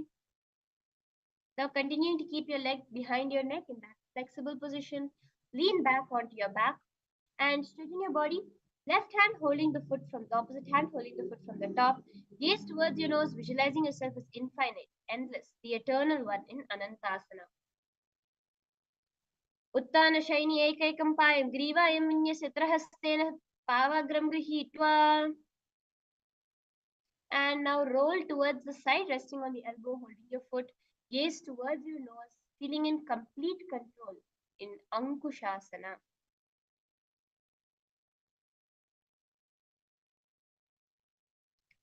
Uttana Shaiti Ekakam Padam Grivayam Kurvanitram Hastam Karnamule Sthapet. Now bring both your knees towards your chest in Dushasana.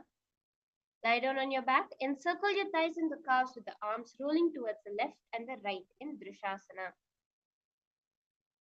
Here doing the Pratyahara Kumbhaka, where your exhalation is quick but your inhalation is much, much slower. Drishasana. Uttana Shayanam Januni Hridaye Vastamajanga Sahitarani.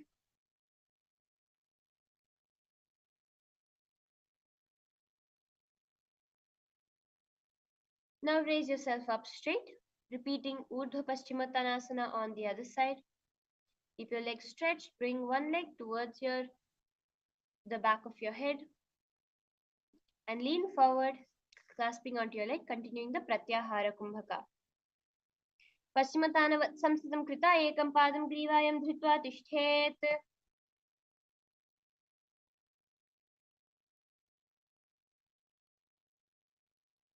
Now lean back into Anantasana on the other side. Gaze towards your nose here. Visualize yourself as the eternal one. Anantasana. Uttana Shaini Ekaikam Pai Grivayam Vinyasitrahastina Pavagram Grihitva. And roll onto your side in Ankushasana, gazing towards your nose. उत्तानशयिते एकैकं पादं ग्रीवायां कुर्वन् इतरं हस्तं कर्णमूले स्थापयेत्. Now lean back onto your back and bring both your feet behind your neck into Yoga Nidrasana. Visualize the supreme point of Hinduism, gazing towards your nose. Clasp your hands around the back of your butt in Yoga Nidrasana. पादाभ्यां वेष्टेत् कण्ठमस्ताभ्यां पृष्ठबन्धनं तन्मध्ये शयनं कुर्यात् योगनिद्रा सुखप्रदा. Bring your hand and clasp your hands behind your neck now, keeping your hands inside the shin. Visualize Lord Vishnu blessing from within you as your Atma. Gaze towards your nose. Atma Ramasana. Atma Ramasana Prathama Sudha Sove Paga Uchai. Now bring your feet, your knees towards your chest, your legs pointing upwards. Extend your arms sideways. Gaze towards the third eye in Kochikasana. दो हाथ चीद सा करे 300 उबिलास पा करे पग ऊंचाई आगाने आने बहुरे जगते ऐसे के विधिमान में.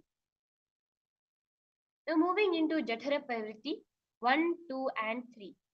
So as we are doing each of these, lie on your back with your knees to your chest. Keep your arms towards the side at the shoulder level. Throughout all of these 3 asanas, you will be facing your head in the opposite direction as your legs. Now keep one knee bent, twist and bring to the ground on the opposite side, keeping the other leg extended straight. So this is the first Jatara Parivritti. So one leg will be extended straight downwards and one leg will be clasped by your hand. Now in the second Jatara Parivritti now, bring both your feet, but you keep your knees bent. So with your hands, you'll be holding both your feet with your knees slightly bent. In the third Jatara Parivritti, in the same position, just straighten both your legs. I hope all of you are cognizing and able to cognize and understand this Jatara Parivritti. This is the Jatara Parivritti 1, 2 and 3. Parivritti Kukshibhage Tridahi Parikijita Baddha Koram Supta Koram Urdhva Koram Athapi Cha. Repeat this on the other side now. Again, bring both your feet towards the opposite side of your body. Keep your head facing in the opposite direction. And Jatara Parivritti 1, hold on to one leg. And stretch the other leg down. Jatara Parivritti 2, clasp the toes of both your legs, but keep your knees bent. And Jatara Parivritti 3, keep both your legs straight. Beautiful. Parivritti Kukshibhage Tridahi Parikitata Baddha Konam Supta Konam Urdhva Konam Athapi Cha. Now move into Dvipada Pitham. Take a moment to reorient yourself. Lie down flat onto your back.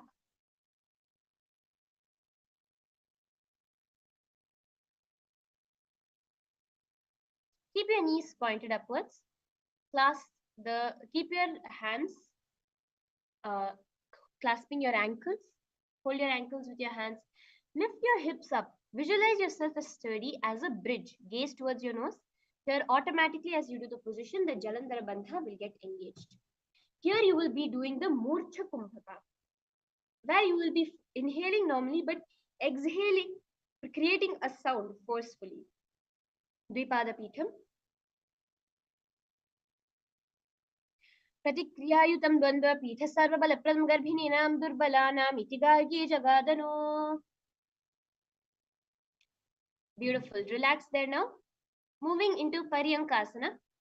Now laying down there, bring your hands beside your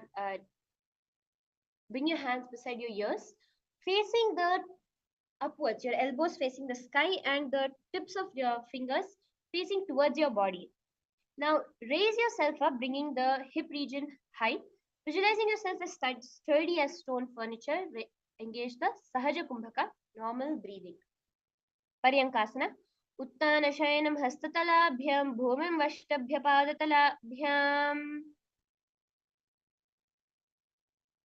Now relax into Swottanasana. Lie on your back with your knees towards your chest. Keep your hands onto your shoulders now and move your hips in a circular motion. Visualize you are lying on your back like a playful dog in Swottanasana. श्ववत् शरीरं संस्थाप्य जानुनी सम्मीलनाभो आम्नीय.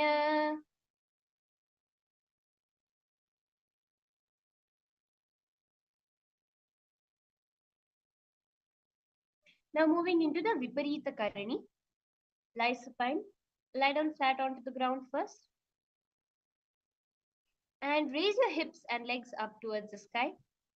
If you need it, bring your hands to the lower back for support. Once you're balancing there, stretch your hands flat onto the ground, your elbows, palms fully flat on the ground. Automatically, you will see the Jalandhara Bandha getting engaged. Visualize the supreme point of Hinduism.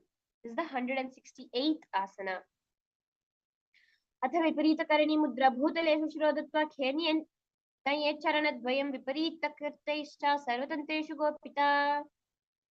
Now remaining in the same position, stop the movement of your feet. Engage the Jalandhara Bandha. Karani Viparitakhya Sarvadhivyadhinashini Nitya Abhyasayuktasi Jhataragni Vardhini. Now into Langalasana. Again, bring your hands flat onto the ground behind you, but your toes touching the ground on top of your head. Visualize yourself as a plow. Keep your hands in the Parashamudra. Again, do the Mucha Kumbhaka. Automatically, the Jalandhara Bandha being engaged. Griva Kanthena Bhumim Vishtambapadagra Dvayam Urdhamunnayad Narakasanam Bhavati. नरकासने स्थित्वा नासिका प्रदेशे भूमौ पादपृष्ठे स्थाप्य हस्तद्वयं सम्मील्य लम्बीकूयात् ग्रीवा प्रदेशेन भूमिं कर्षयेत् लङ्गलासनं भवति.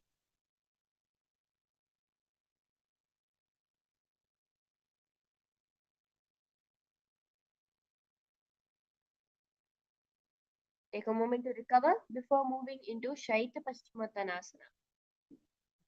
Lay on your back with your legs over your head, toes pointed towards the ground. Thighs to the chest, hold your toes, your arms and legs straight. Visualize one of the 84 different asanas revealed randomly by Bhagavan Paramashiva. Tanam Shaita Kurvita Shaita Paschimottanakam. Now holding your toes with your hips above the ground, spread your legs wide into Supta Konasana. प्रवृत्तिकुक्षिभागे त्रिधा हि परिकीर्तितः बद्धकोणं सुप्तकोणं ऊर्ध्वकोणमथापि च. Legs wide.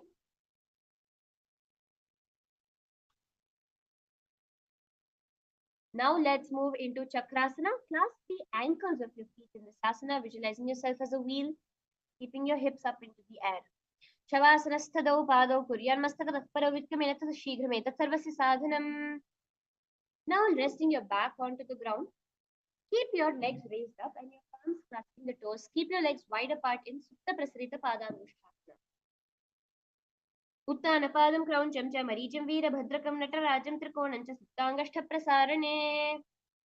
And now bring your feet together in Supta Padangushthasana, doing the Ujjayi Pranayama, holding the big toes in the Prana Mudra.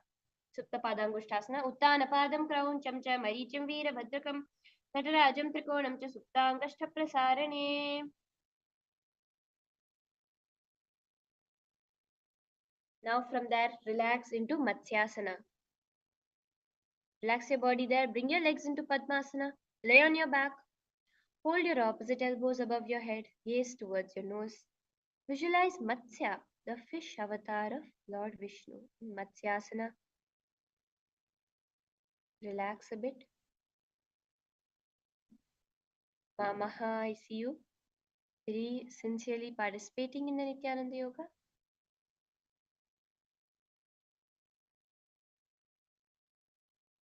Majuli Sila, Maling Hong Jin, Manikya Prema, I request all of you to do participate, to come on camera and participate with us during the Nithyananda Yoga. We can guide you and help you really experience your best, your ultimate. Manifest your reality today during Nithyananda Yoga.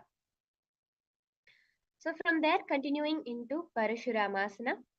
Now in the same position, just bring one hand over the other above your head.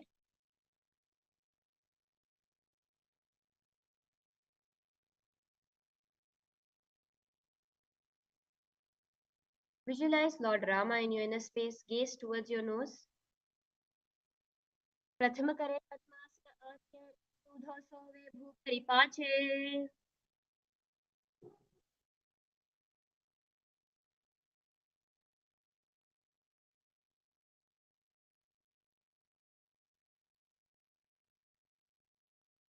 Now brace yourself into Sarvangasana using the help of your hands and your elbows. Support your hips and raise your legs up into the sky.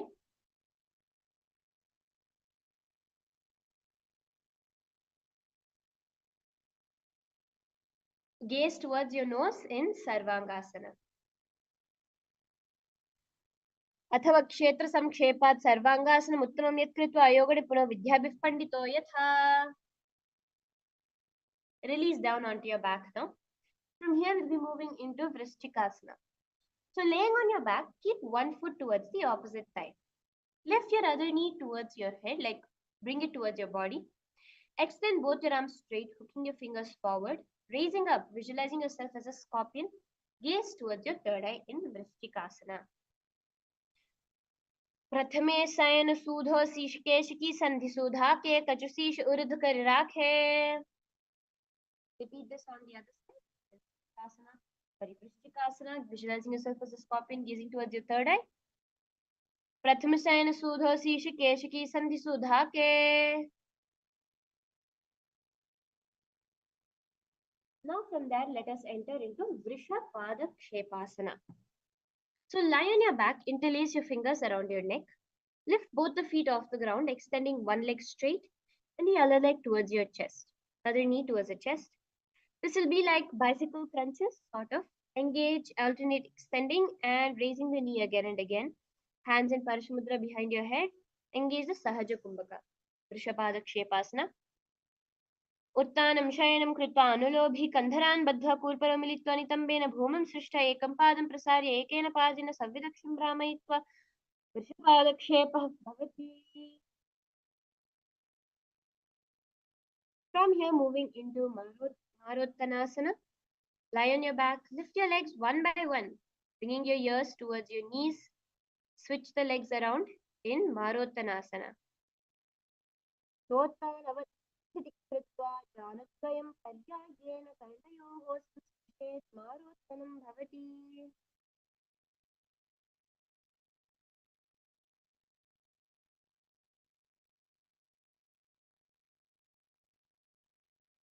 Now from there we are going to be entering into another very exciting asana, which is called as Vrikshasana.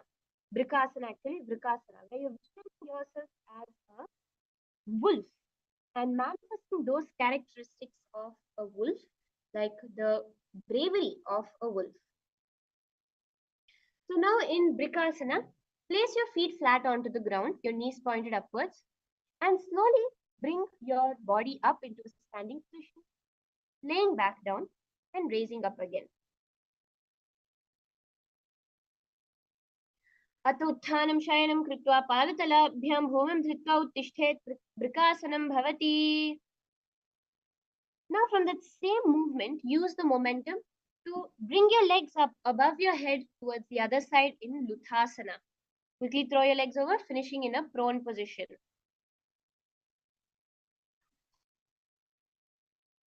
उत्तान शयनं पादौ शिरलुलुङ्घ्य भूमौ स्थापयेत् निब्जं भूयति निब्जं शयनम्. Take a short break there. I see so many new participants joining. I request all of you to get changed to participate in the Nithyananda Yoga.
Shiva to manifest.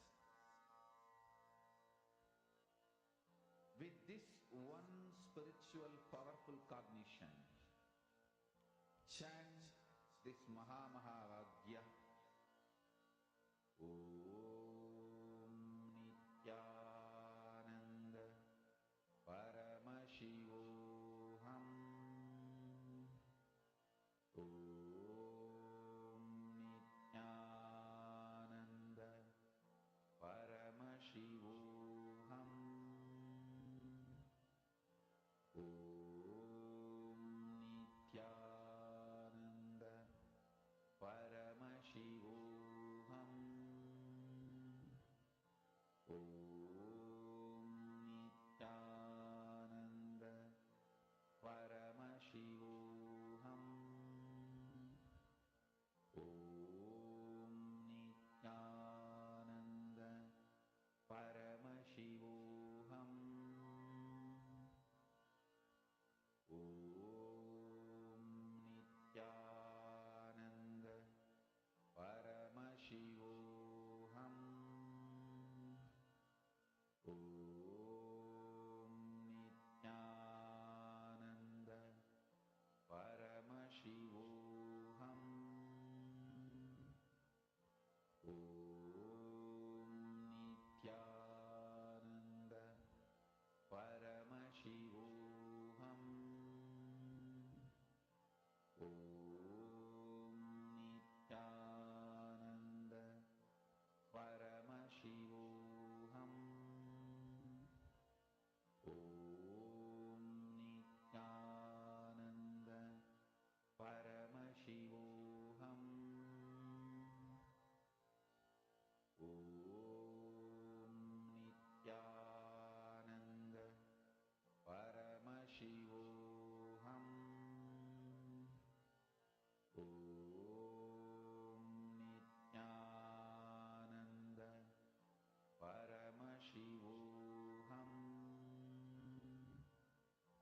Om Nithyananda Paramashivoham. Om Nithyananda Paramashivoham. Om Nithyananda Paramashivoham. Om Nithyananda Paramashivoham. Om Nithyananda Paramashivoham.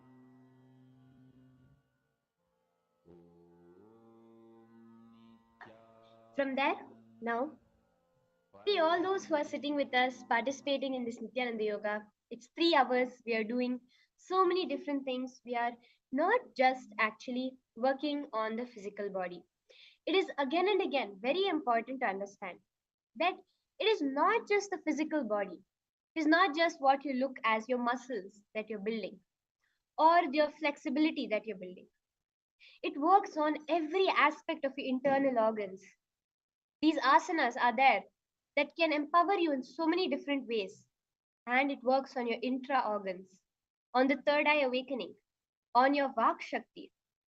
All of these are also worked on through Nithyananda Yoga. Understand it works on your very intention. It makes your very intention into a reality. From that context, I urge all of you to join us in the Nithyananda Yoga to experience your best, to really, really have a breakthrough at every aspect in your life. So join us. We are continuing. We have around more than 120 asanas more to go. You can still join us, and don't forget also to join us tomorrow from the very beginning to do all the 308 asanas. Let's continue now with Sarathasana. So lay on your belly with your toes extended backwards. Keep your hands on the ground beside your shoulders. Contract your lips and inhale, making a flute whistling sound while inhaling, sort of like this.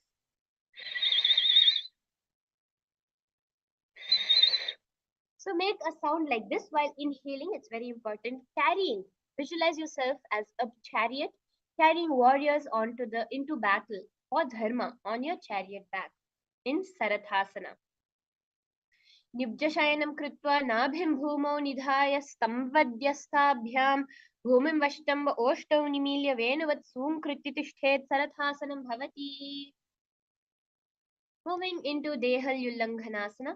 Now place your palms on the mat into a plank position. Jump your legs forward and back between your arms. Again, as so beautifully the scriptures reveal. Visualize and experience yourself going beyond not just the body but even the mind in Dehalyullanghanasana. हस्तद्वयं बद्ध्वा तन्मध्याचरणद्वयम् उद्दान्नेव बहिराम्नीय अतः नये देहल्युल्लङ्घनं भवति. Now keep your feet between your hands. We'll be doing Jatyasana now. Place your hands onto the mat and walk back and forth, visualizing yourself as a wise 60-year-old elephant in Jatyasana. Walk back and forth. अथ जात्यासनं वक्षे न जाति स्मरो भवेत् हस्तान्द्री भूमौ च गमनागमनं ततः. Now raise up onto your feet. Now spacing forward, we are going to be moving into the first karana of the Dvitiya Vinyasa Krama, which is the Lolitika Karana. Keep your knees and legs into the Aramandi position.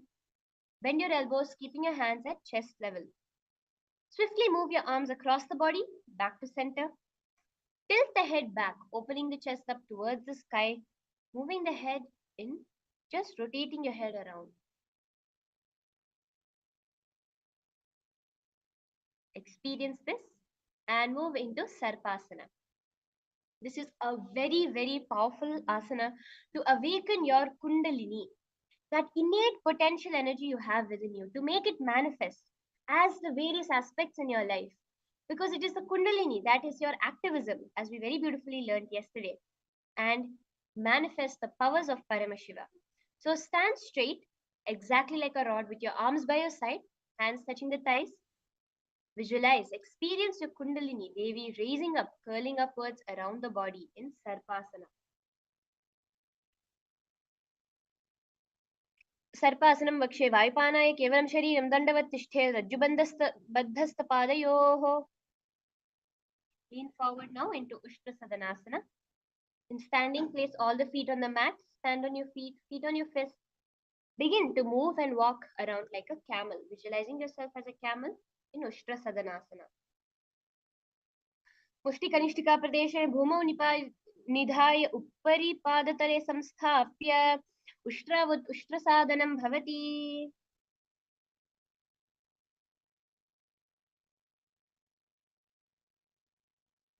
Continuing to remain in the same position, start moving like a horse in Ashvasana.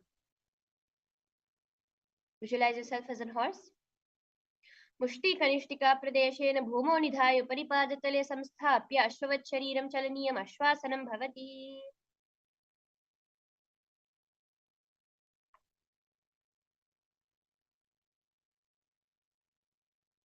Now raise yourself up straight. Lean backwards. Interlace your hands behind your back. Pull your hands down towards your calves, opening up your chest. Visualize yourself as a soaring bird diving in Kapota Nitakasana. पादतले भूमौ निधाय पृष्ठभागेन हस्तौ जङ्घा परिवस्तम्भनित्वा कपोटनितकं भवति. Beautifully stretching your back there. Let's move into a very beautiful karana, the Talapushpaputam karana. Here what you're going to be doing is stand tall with your palms together in the Namaskara Mudra. Gently bend your knees, keep your toes pointing outwards. Simultaneously open the palms, raising one heel off the ground, slightly lowering the waist and shoulders of the respective heel. Visualize your offering flowers towards Paramashiva in Talapushpaputam Karana. Repeat this on the opposite side.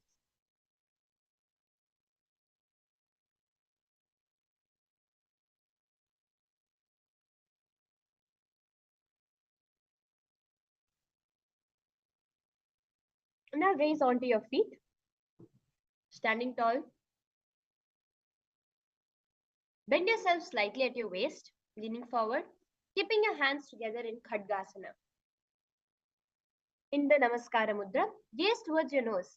Here, very beautifully, visualizing yourself as a rhinoceros, manifesting that immense strength and immense powerfulness. Khadgasana. न्युजसरतमासनं कृत्वा पादतलाभ्यो भूमिं वष्टभ्यो उत्तिष्ठेत् खडुगासनं भवति. Stand straight now. Now sit and stand alternatively in Uttanottanam. Sit down as low as you can. Stand back up, gazing towards your nose. पुनः पुनः उत्थातव्यम् असितव्यम् इति उत्थानोत्थानं भवति. Now at that same momentum, jump up, keeping your hands above your head. Raise your arms over your head, jumping repeatedly, visualizing yourself as a mace in Musalasana.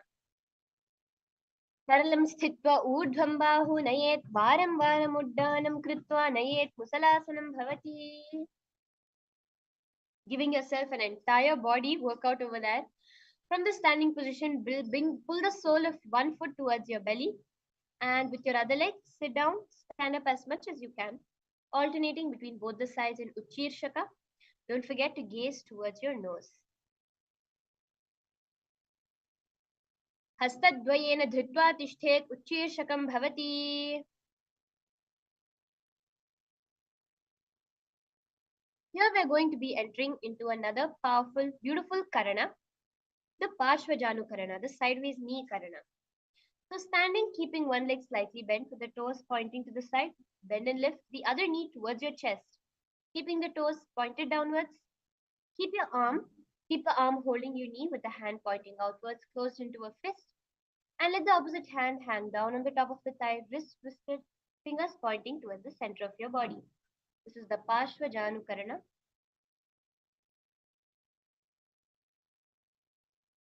From here, let us enter into Tandavasana. On one leg, lower your body to the mat.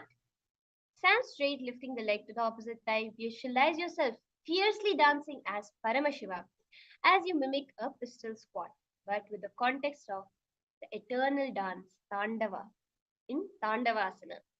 Ekena padena sthathavyam Tandavasanam bhavati. Now bring the foot towards your inner thigh into Brahmanasana, keeping the other leg straight like a rod, hands by your side. Visualize yourself being blessed by Lord Brahma in Brahmanasana.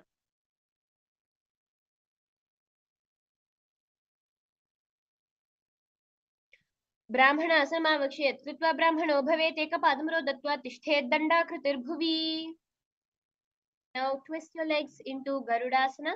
Stand tall, wrapping one leg over the other knee. Tuck the leg on toes on the other side of the other calf. Simultaneously cross the respective hand below the other, bringing your palms together. Visualizing yourself as Lord Garuda, the hands in the Namaskara Mudra. Garudasana 3. उत्तानकूर्मपीठं च सैंभं गरुडमेव च वातायनं गोमुखं च भारद्वाजं त्रिविक्रमम्. Now bringing your foot up towards the inner thigh of the opposite leg. Hands relaxed by your knees in Ekapadasana. Dakshanghim Vamapadasi Janghoparinidhaya च Dyapanim Janapashvayo Sprishet Pumitaranghrina. Yep. Yes, from there now. Now clasping onto the foot, the raised foot with your respective hand in the Prana Mudra. Keep your legs straighten out to the side and rotate your body quickly, visualizing yourself as a pole star, the North Pole star. Ekena hastena dandarupasya ekasya padasya agram dhritva. Now in that same position, bring the foot behind your neck and alternate between sitting and standing in Trivikramasana. Here beautifully you're going to be visualizing the form of Bhagavan Mahavishnu as Vamana Avatara, where he placed one foot and covered the whole of the Bhuloka. The other foot he used to cover the whole of the Patala of the Swargaloka. And with the third step, he placed upon the head of the great king Mahabali. So manifest this beautiful power of being the hugest being in existence in Trivikramasana. Bring one foot behind your head and alternate between sitting and standing. Ekena padena sthathavyam uthathavyam Tandavasanam bhavati. Grivayam padam samsthapi sthathavyam uthathavyam Trivikramasanam bhavati. Now, repeat Parsvajanukarana on the other side. Beautifully.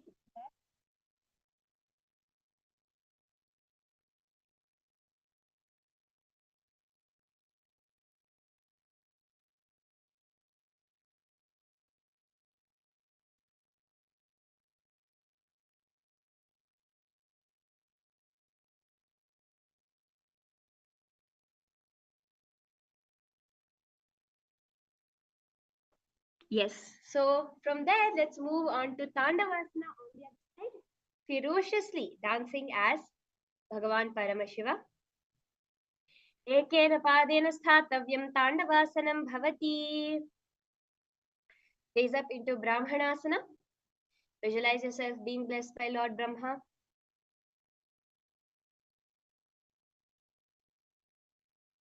ब्राह्मणासनमावक्ष्य कृत्वा ब्राह्मणो भवेत् एकपादं दत्वा तिष्ठे दण्डाकृतिर्भुवि.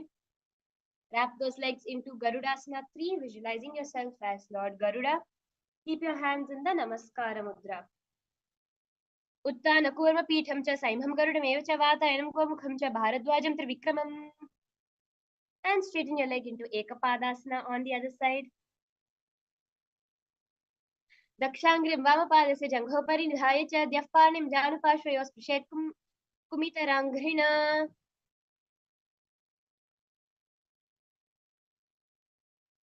Now from there, move into Dhruvasana. Hold the big toe of the right foot, straighten it out to the side, rotate your body quickly on your standing leg, visualizing yourself as the North Pole Star. Ekena hastina dandarupasya ekasya padasayagam dhritva. From there, let's repeat Trivikramasana on the other side, visualizing yourself as the large form of Bhagavan Mahavishnu. Grivayam padam samsthapi satavimuthatavim Trivikramasanam bhavati. Now let's relax into the Samanakha Karana. Stand straight with your legs next to each other, your palms by the side. Relax in the beautiful Samanakha Karana.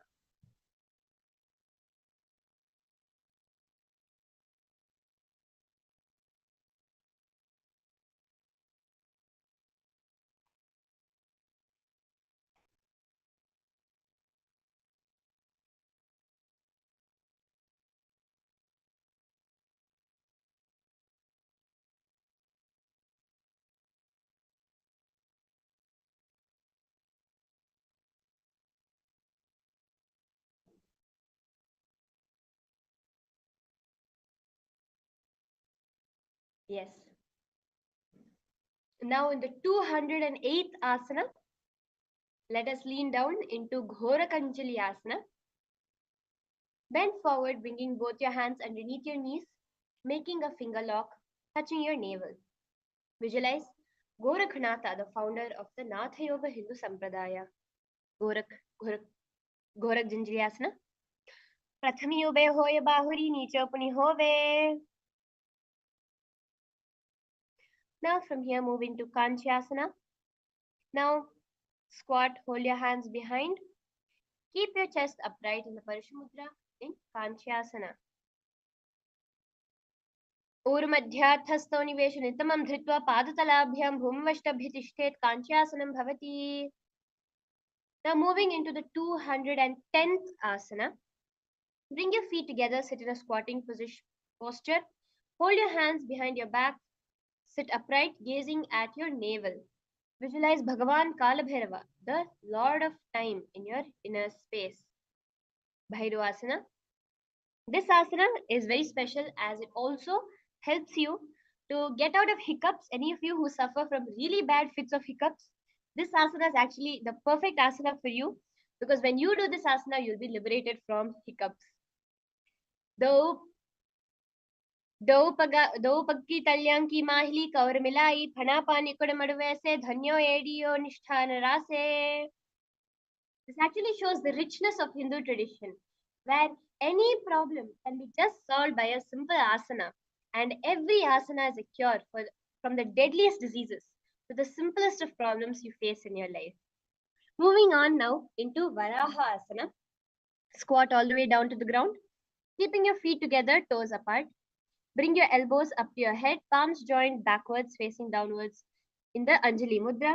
Gaze towards your nose. Visualize a boar form of Mahavishnu. Gaze towards your nose. पगथली की माहिली core मिलाए फणा पानी को डबे से एढ़ी मूल द्वारिणी चेहरा से. Now moving into Pripithasana. With your heels touching, bring your hips to the same level as your knees. This will actually give you a really good lower leg workout. Your shin muscles and will just be tightened over here. Let your hands hang downwards, your fingertips touching the mat in front of you. Visualize the supreme point of Hinduism, Pripithasana. अथ उत्थानानासनी पार्ष्णिद्वय सम्मील्य स्थित्वा नितम्बं जानुप्रदेश आनीय तिष्ठेत् प्रपिथासनं भवति. Very good. From there, now relax for a few seconds before you bring your hands onto the mat in front of you with your fingers wide apart. Place your knees on the back of your arms into Bakasana with your eyes forward and down, visualizing yourself as a crow. Bakasana.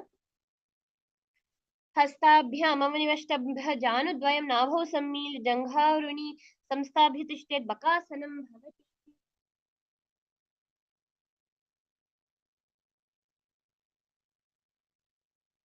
Now from there, let's move into Shashtanga Kapalyasana. Kneel down with your head on the ground, palms spread for support. Raise your body onto your head, folding your legs into Padmasana in Shashtanga. Gaze towards your nose. Asana Koguna Kapala Acha Hoi. Relax now into Guptasana onto your knees. Sit down between your feet. Let your heels come outside your hips. Keep your hands on your knees, sitting straight. Gaze towards your nose. Visualize that you are sitting on the secret seat with the Paramashiva and Guru in Guptasana. जानूर्वोरन्तरे पादौ कृत्वा पादौ च गोपयेत् पादौ परिच संस्थाप्य गूढं गुप्तासनं विदुः. Now from there, moving into Vrikshasana 2. Here you will be doing a beautiful handstand position where we will be having two asanas actually in the handstanding position. So just prepare yourself for that. It'll be very quick. Raise your hands onto your body on top of your hands, sorry. Visualize yourself as a tree with deep roots into the ground in Vrikshasana 2. Saptachakrakshalanaya Vrikshasana Visheshakaन् Jananeन्द्riyadadhyaya Konabhedan Samabhyaset. This asana is very good for cleansing all the 7 chakras in your body. There, switch your gaze to the third eye into Shibhuasana. Do pag jodi mahi gulph milaye uvo hoye do hath jodi samput kare. Yes, beautifully there. Now take a moment, catch your breath. Reorient yourself from upside down to straight back up.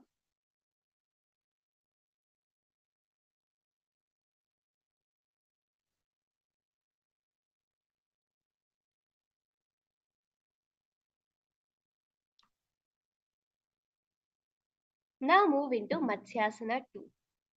Jump your legs back onto your hands and feet.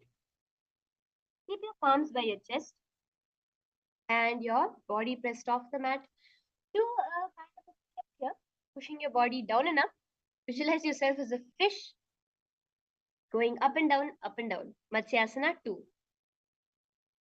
Nibjam shayanam kurpara parshvabhagaye murdham kritya hastatalabhyam.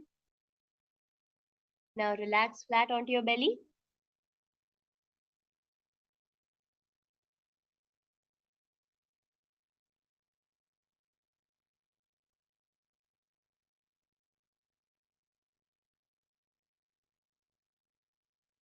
Yes, lay flat onto your belly into Sarpasana 2.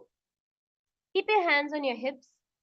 Extend your legs jointly, point your toes, lift your chest and to the left and right like a snake in Sarpasana 2.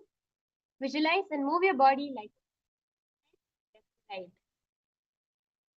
Nibjam shayanam kritva hastonitabam samsthapya.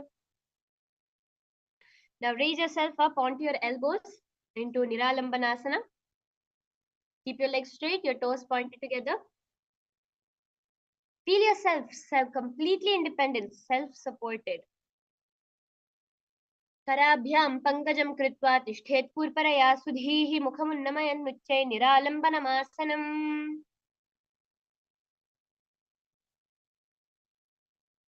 Support yourself there for a few moments.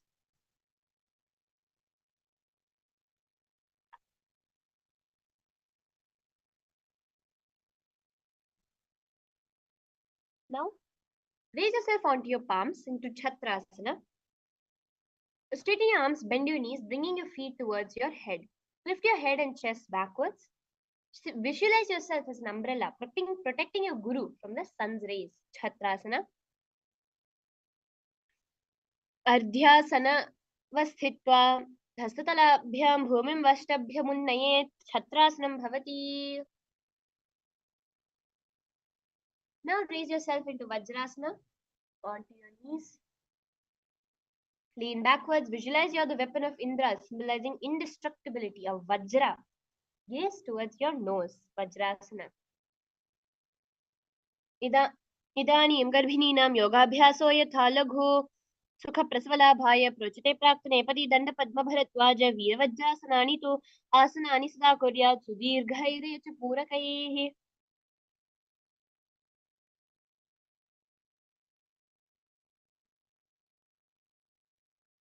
Now from there, let's enter into Meshasana. So a very, very beautiful asana where you're going to raise yourself up into the Gajasana position. Alternate striking the ground with your hands, experiencing yourself as a powerful ram in Meshasana. Gajasana samstho ekaikam bahum bhumo tadayet Meshasana. And moving into Ajasana, you can stop banging the ground and lift your legs up on top of your head, bringing your forehead slowly towards the ground, visualizing yourself as unborn, existing for all eternity. Ajasana. Gajasana samstito padadvayam antarale kritya mastakena bhumam sprishet ajasanam bhavati. Now remain seated. We are moving into Dhanantara asana here. Gaze towards your nose. While remaining seated, bring your hands, pulling your perineum underneath your body. Pulling your feet underneath your perineum. Place your hands on top of your knees. This is Dhanantara asana.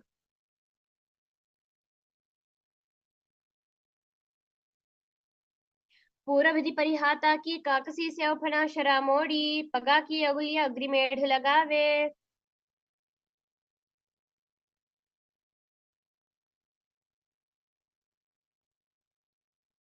Now we'll be moving into Angamottanam. So now interlace your fingers in front and then behind you.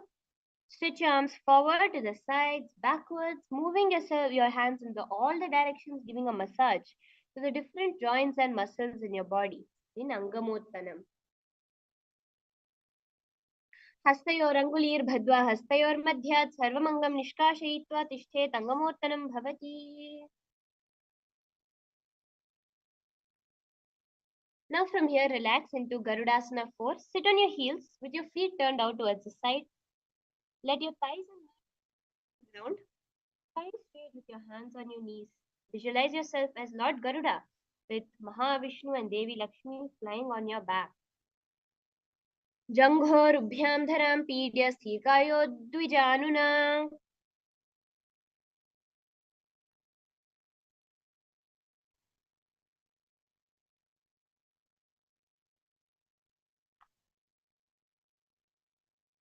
Now let's move into Ananda Mudra. Keep your knees wide.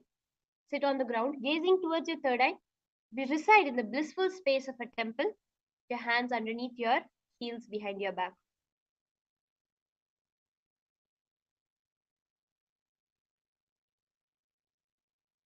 अथ वक्षे वीरनाथ आनन्दमन्दिरासनं यत्कृत्वा अमरो धीरो भवेत्येवः साधकः.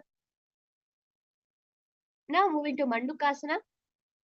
In the same position, bring your hands underneath your knees, visualizing yourself as a frog.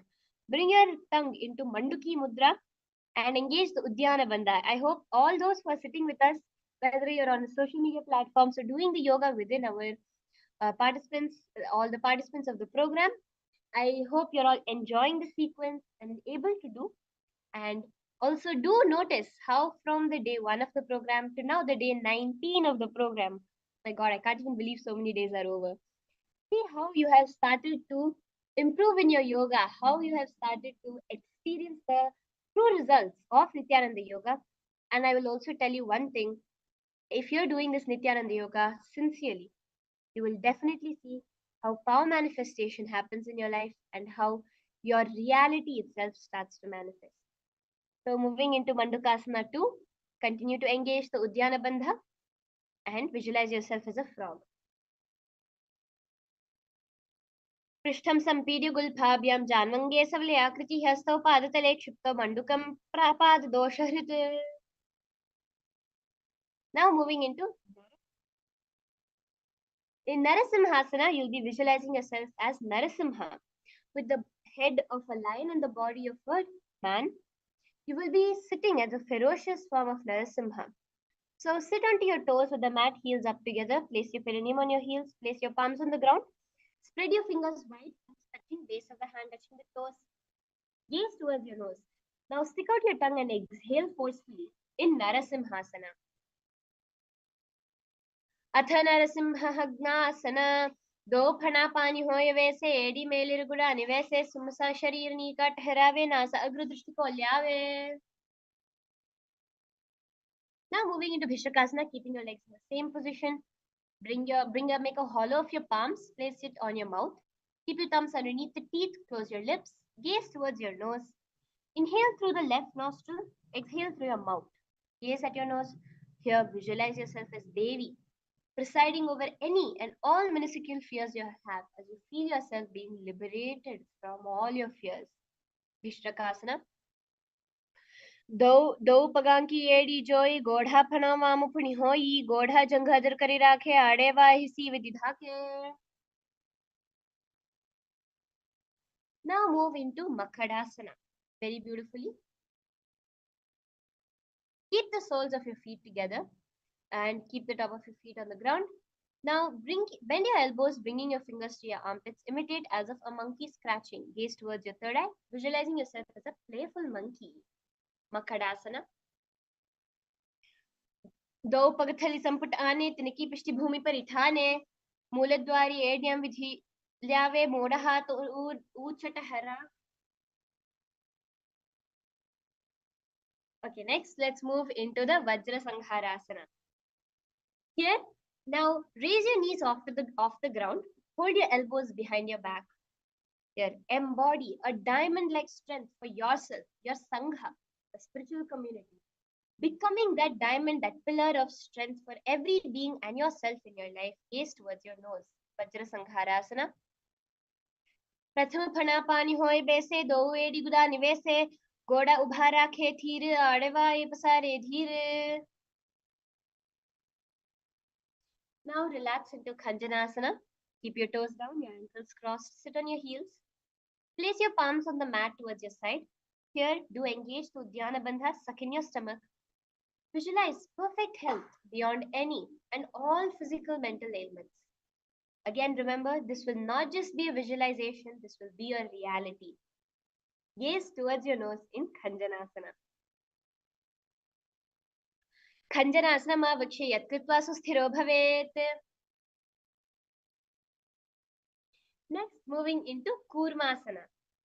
With your toes flat, cross your feet, place a perineum on the back of your heels. Keep your knees wider on the floor. Rest your hands on your knees. Visualize a turtle, a stable body and mind, living for hundreds of years as you gaze towards your nose in Kurmasana. Gulbhau Chavishanasyaadho Viktamena Smahita Urjika Aisharo Grivam Kurmasana Tiritama. Now moving into Yogasana, every position in your physical body is going to remain the same. But change that visualization to yourself being in the space of ultimate uniting with Paramashiva. Yogasana. Godam niyamya gulbhabhyam utkamena samahitah yogasana bhavedeti yoga vido viduhu.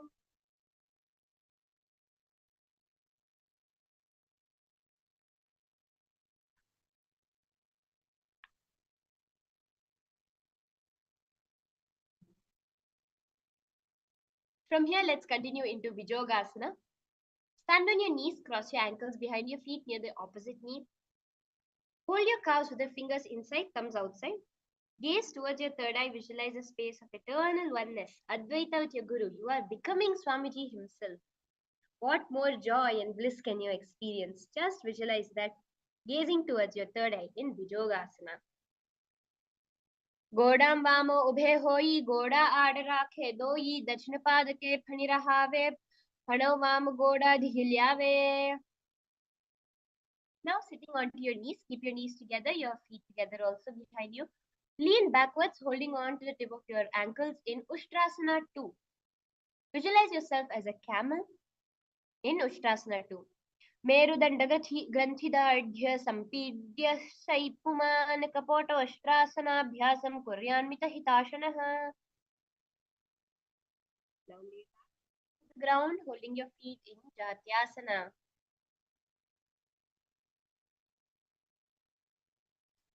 Gaze towards the navel. Visualize yourself as a blooming lotus, so beautiful. दो AD संपुट करे सोले मूल द्वारि तरि धीरे फणाम पानिकड़ होए वैसे बहुरी पिष्टि दिश करे जो ऐसे. Now in Viratasana, the next asana, raise up and down. Try not to use the support of your elbows for this unless you actually absolutely need it. Visualize healing and the happening of liberation of all causal and subtle forms of your body. Gaze towards your nose in Viratasana. Down and up. Down and up.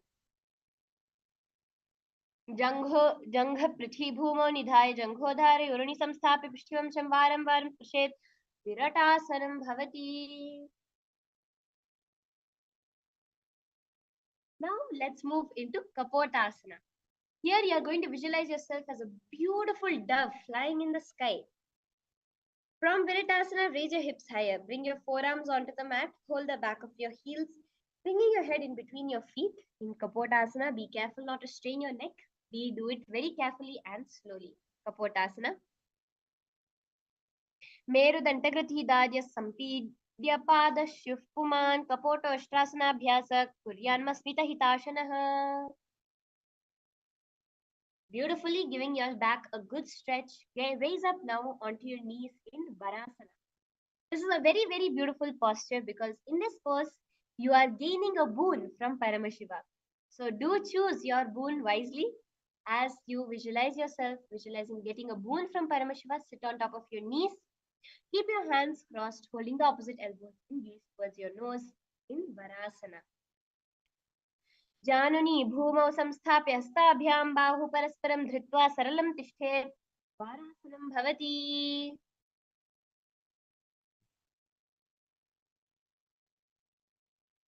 Next is Varahasana 2.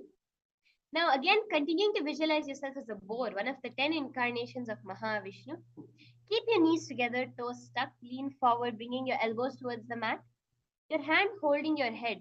Rest your head on your hands and sit on your heels in Varaha Asana 2. Suryam Chandram Bhedana Nyasnani Kathyante Kurpara Bhumo Sthapitva Janu Bhumam Vannim Vashtabhya Hastav Mastake Samsthapya Pashnitam Bena Samsthapitishtet Varahasana.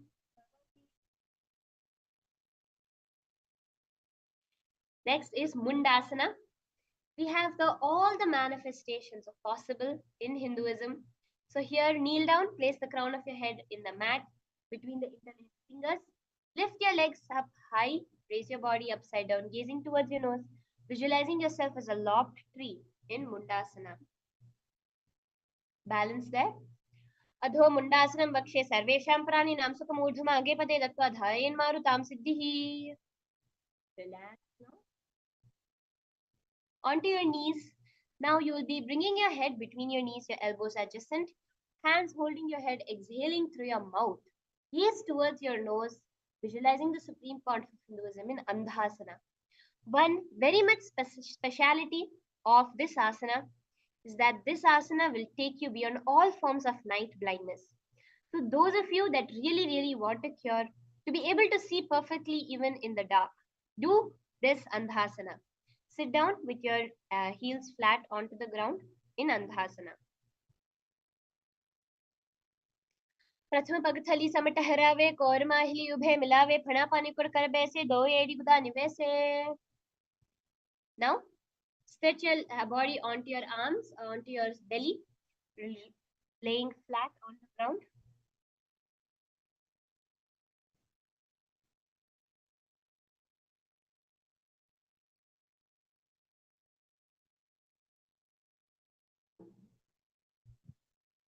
Stretch your arms up front in front of your body and your legs back.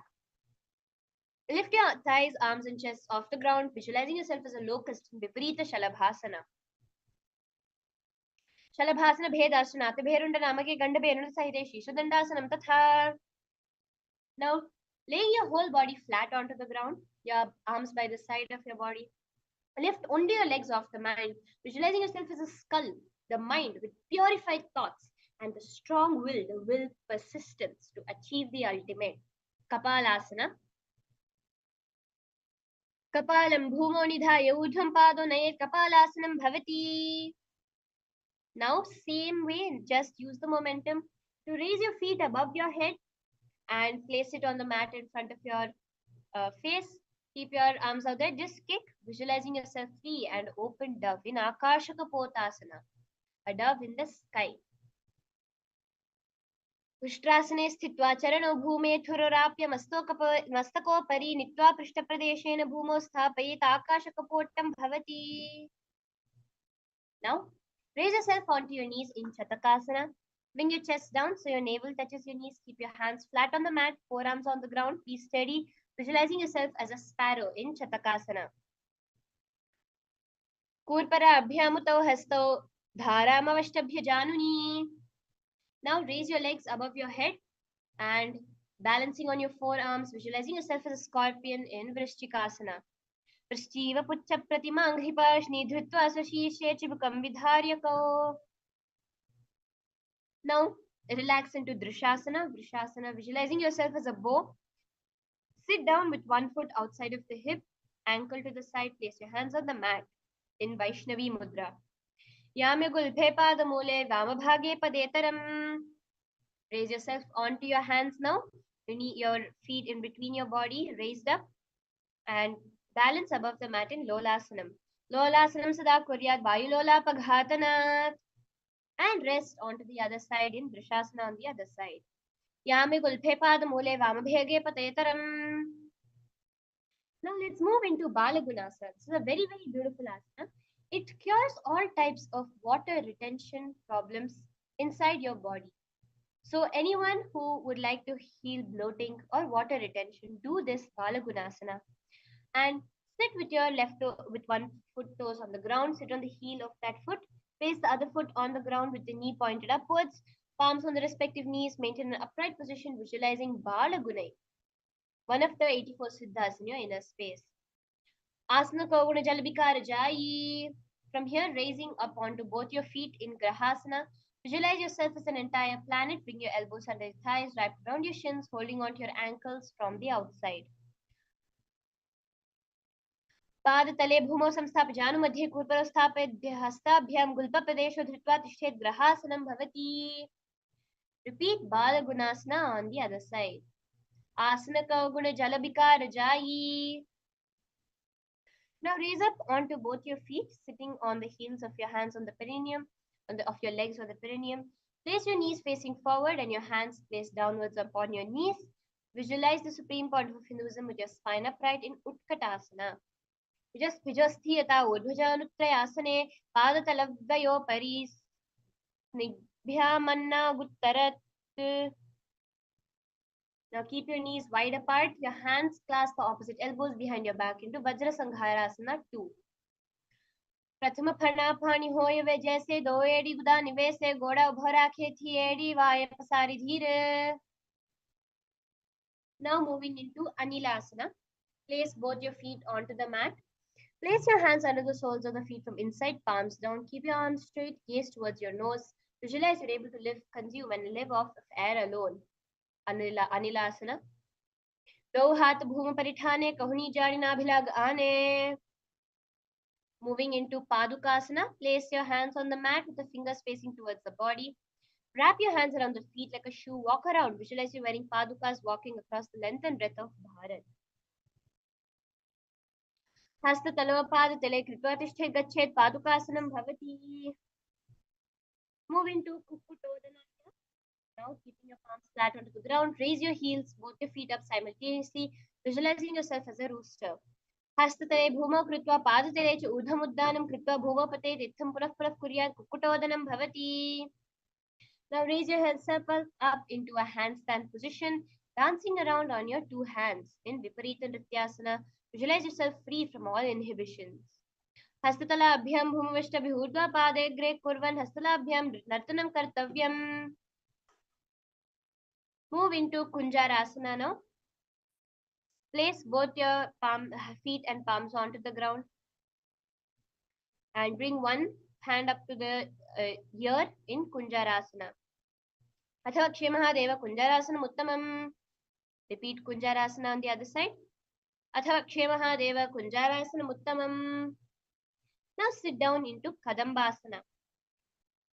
Hold your respective ankles with your feet off the ground. Visualize yourself as a Kadamba tree, a pious tree promoting long life. Kadambasana. पार्ष्णिभ्यां भूमवष्टभ्यस्तद्वयेन गुल्फौ धृत्वा तिष्ठेत् कदम्बं भवति. Finally, rest your hips onto the ground into Pavanamuktasana. Now, keep your knees towards your chest. Hold your knees with your hands. Pull your knees towards your chest, visualizing any excess vata releasing or balancing within your system in Pavanamuktasana. Pavanamuktasana, dvayostu padayoh panim latva swastin tambake. And moving into Chakorasana. Lift one leg behind your head. Place both the hands flat on the mat. Extend the opposite leg up with the knees straight. Lift your entire body off the ground, keeping the chin up. Visualizing yourself as a powerful source of energy, gazing towards your third eye in Chakorasana. Purvatanam chatushpadam pitham vajrasanam tata chakora krauncha shalabha. Bhujanganapi vrishtikam. Now move into Dhanurasana 2.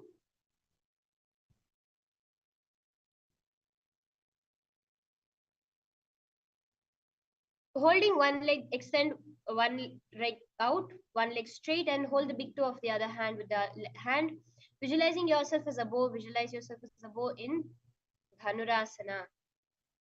Padangushthautupanibhyam grihitva shavanavadhi.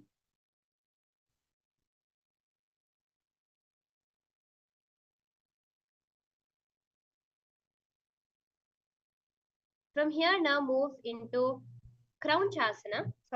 Moving into Ashtavakrasana. Bring one foot towards the top of the other hand around.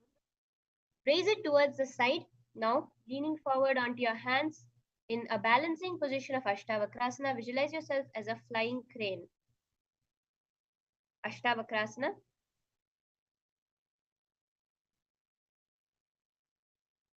वासिष्ठमथ कौंडिन्यम् ऊर्ध्वकुक्कुटमेव च अष्टावक्रमथोत्थानं मयूरं सेतुबन्धनम्. Now move into Pranasana. Gaze towards your third eye. Place your right foot on the left thigh. Bring the left foot flat onto the ground. Having the left shoulder underneath the raised left leg. Place your hands flat on the ground. Visualize you're immortal, able to exist solely on Pranasana. Etat prabhedam vakshami karoti asa chamaraha. Move into Parshvamatsendrasana. Now place your right foot at the root of the left thigh, then the left foot by the side of the right knee. Hold the left leg by the right hand, twist the body, remaining steady, visualizing the great sage and yogi Matsendranatha, the master of Hatha Yoga, gazing at your third eye in your inner space. Parshvamatsendrasana. Vamorumularpita dakshapado janur bahirveshita dakshadoshna. Repeating Chakorasana on the other side now. Purvatanam chatushpadam pitham vajrasanam tatha. Repeat Dhanurasana 2 on the other side. Padangushthautupanibhyam grihitva shavanavadhi. Repeating Ashtavakrasana on the other side, visualizing yourself as a flying crane. Vasishtamata kaundinyam urdhvakukkutameva cha. Now relaxing into Pranasana on the other side, visualize yourself living off prana alone. Etat prabhedam vakshami karoti asa chamaraha. Moving into the 276th asana, Parshvamatsendrasana, on the other side. Vamurmularpita dakshapado janur bahirveshita dakshadoshna. From here, moving into the Ardha Paschimottanasana. Keep one leg straight, press your perineum with the other heel with your chest forward and down. Hold your toes, feet, and bring your head towards your knees in Ardha Paschimottanasana. Ekapadam prasarya ekam padasya pashnina. Now move into Kraunchasana. Place your left ankle outside of your hip. Hold the sole of the right foot. Lift the leg up towards the forehead, keeping your knees straight. Gazing towards your nose, visualizing yourself as a crane. Vasishtamatakaundinya modhukukutameva chashta vikramothottana mayuram setu bandharam. Repeating Urdhva Paschimottanasana on the other side. Lean forward, clasping your leg. Ekapadam prasarya, ekapadasya parshnina. And Kraunchasana on the other side. Uttana padam Kraunchancha maricham veerabhadrakam natarajam trikonam cha suttangashta prasarane. Now bring one foot over the other in Swastikasana. Palms resting on your knees. Embody peace, well-being, good fortune and prosperity in Swastikasana. Janurvorantare samyak kritva padatale ubhe. Remaining in the same position.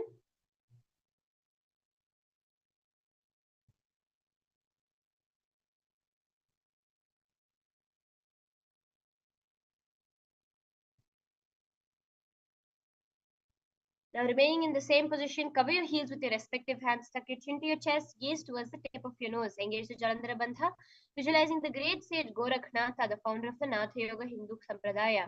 Gorakshasana. Janurva Orantare Pada Uttana Vyakta Samsthito. Now, remaining with your legs in the same position, bring your hands towards your face in the Shanmukhi Mudra with your eyes close the eyes with the index finger, nose with the middle fingers, ears with the thumbs, gaze at the third eye, meditate on the Arihata. Bhagasana. Vavapa Ashnogula Samgudha Dakshanghrivama Jaghane. Now moving into Yogasana, bring your feet into a Padmasana position. Place your hands on the ground, palms facing upwards. Keep your spine straight, gazing towards your nose. In Yogasana 2. Keep your palms on the ground, flat beside your knees facing upwards. Uttana Ucharana Kritva Samsthapyo Parijanunoho. Moving into Urdhva Kukutasana. In the same position, bring your hands onto the ground, pushing your body above the ground, visualizing yourself as a rooster. Vasishtamatakaundinya Urdhva Kukutameva cha. Place your hands now in between your legs. Avoid lifting the body up. Stay seated on the mat and gaze towards your nose. Prathamam Padmasana Kokare Hasdo Goda Sandhidhire. Now raise yourself up onto your hands in Hamsasana, visualizing yourself as an elegant swan.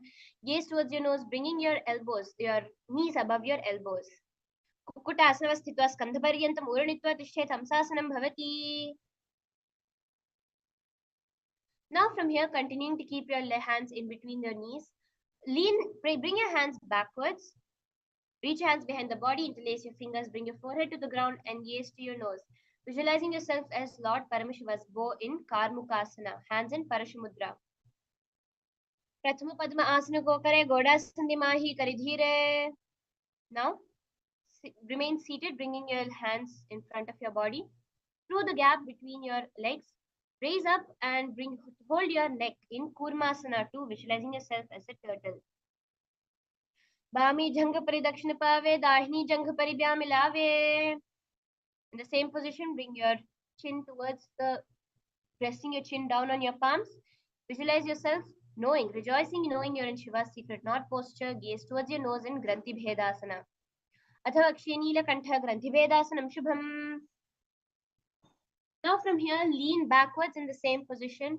Roll back onto your back in Uttana Kurmasana, visualizing yourself as a turtle. Gaze towards your nose.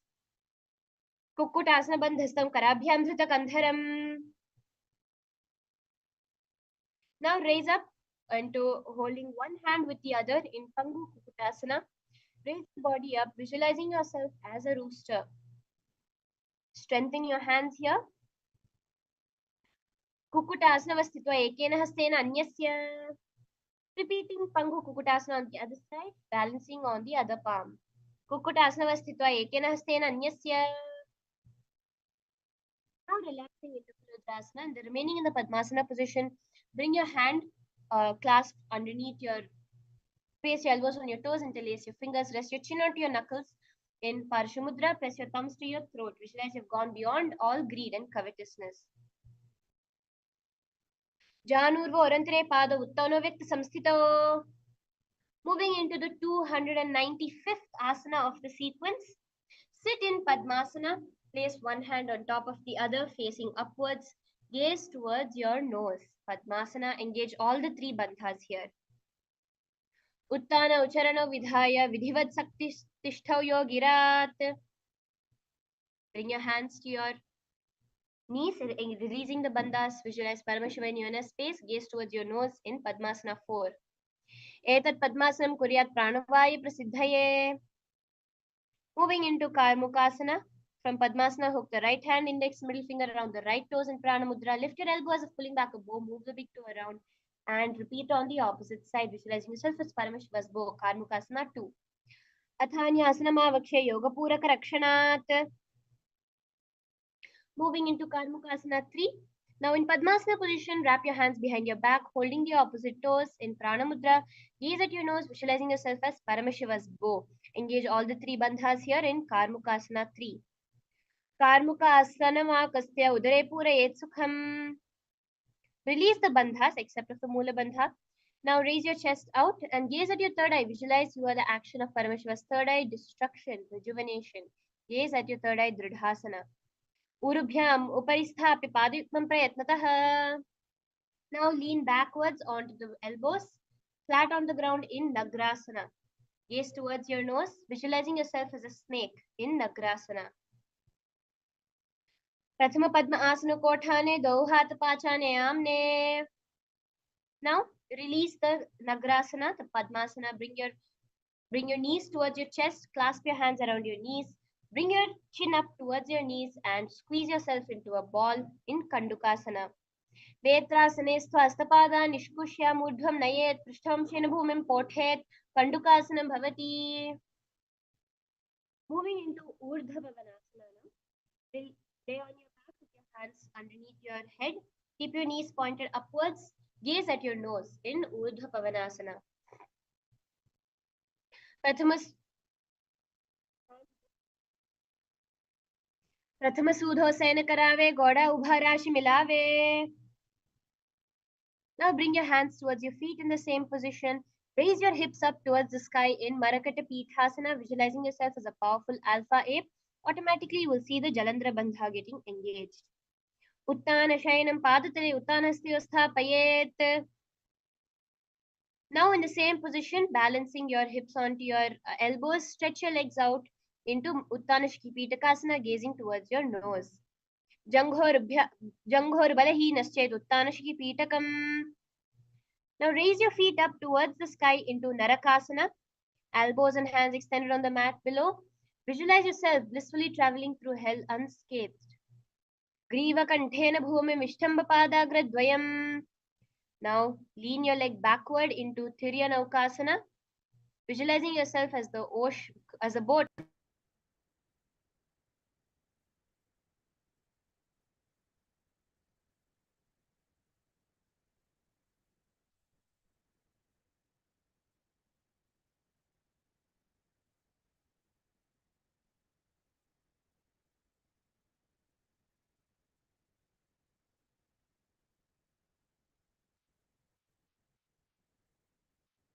Nithyananda, everyone. Welcome to the Paramashivoham Level-1 program. With the blessings of the Supreme Pontiff of Hinduism, Jagat Guru Mahasannidhanam, His Divine Holiness, Bhagwan Nithyananda Paramashivan's blessings. Let's start with the Sadguru Vandanam. All of you, please sit straight with your head, neck, back, straight line in Atmanjali Mudra. And let's start with the Sadguru Vandanam. Nithyanandam Paramasugadam Kevalam Jnanamurtim Vandvatitam Gagana Sadusham Tattvamasya Dilaksham Yekam Nityam Vimalamachalam Sarvadi Sakshibhutam Bhavatitam Trigunarahitam Sadgurum Tam Namami. Nithyanandam, everyone. Today, we are going to learn about Dhyana Spurana. Dhyana is meditation, flowering in meditation. One of the main aspects to reach Paramashivoham. So we'll be learning many powerful cognitions, techniques throughout this today's program. So let's start our sessions with the third eye power manifestation. So all of you, please go ahead and post your powerful cognitions. And I request all of you to come on camera. Machinyu, Lingud, Bhavan, and others, please be on camera and actively participate in the sessions. So Christina, Nithyanandam. Yes. So let's start with the third eye power manifestation. Start with the posting the powerful cognitions from Living Enlightenment book.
Please sit straight with your head neck back straight line.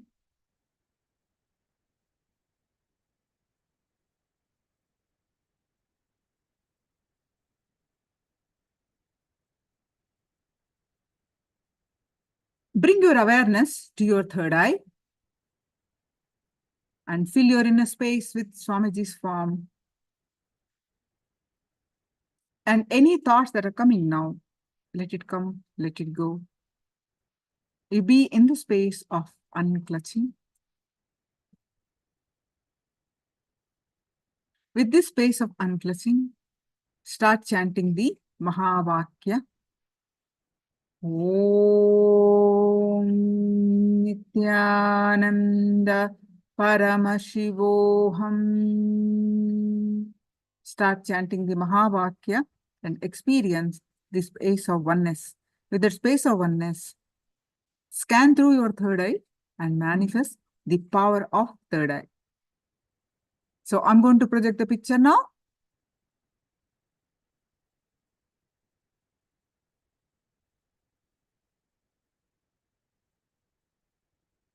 Paramashivoham. Om Nithyananda Paramashivoham. Om Nithyananda Paramashivoham. Om Nithyananda Paramashivoham. Om Nithyananda Paramashivoham. Om Nithyananda Paramashivoham. Om Nithyananda Paramashivoham. Om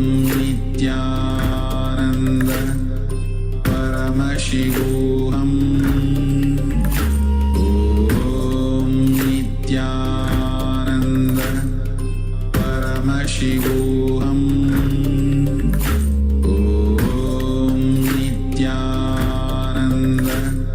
Paramashivoham.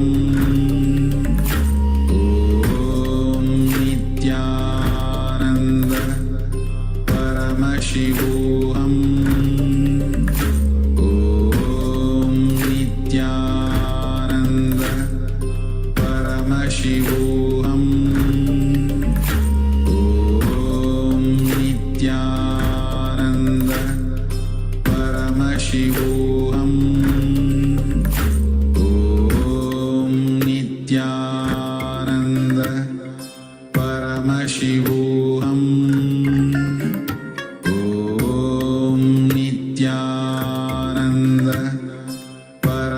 Paramashivoham.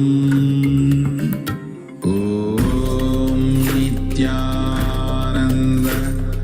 Paramashivoham. Om Nithyananda Paramashivoham. Om Nithyananda. Yes, now all of you, please go ahead and post whatever your third day revealed in the chat.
Yes, few more seconds to post.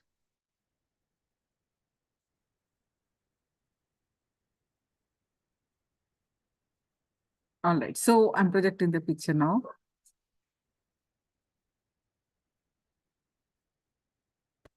So this is what I projected. So Lingo Bhavan, I just saw that picture, that what you have said, exactly I saw it.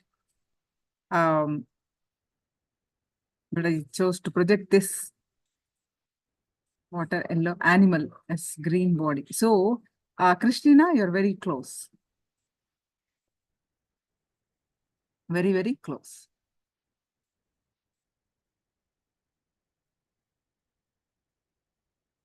Now, let's start our Dhyana sessions. Today, we are going to learn about the Dhyana Spurana, meaning experience the meditation. The exact meaning is Dhyana is meditation. Spurana is flowering. Flowering in meditation. So we'll be learning many powerful cognitions. What is meditation? What is not meditation? How our whole life in this to be in the space of meditation. So we'll be learning all that.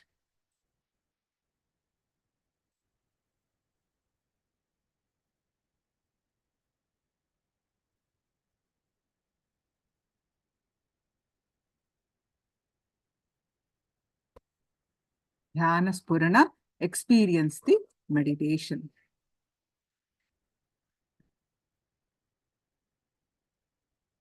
Meditation has the power to transform you physically, mentally, emotionally, and spiritually.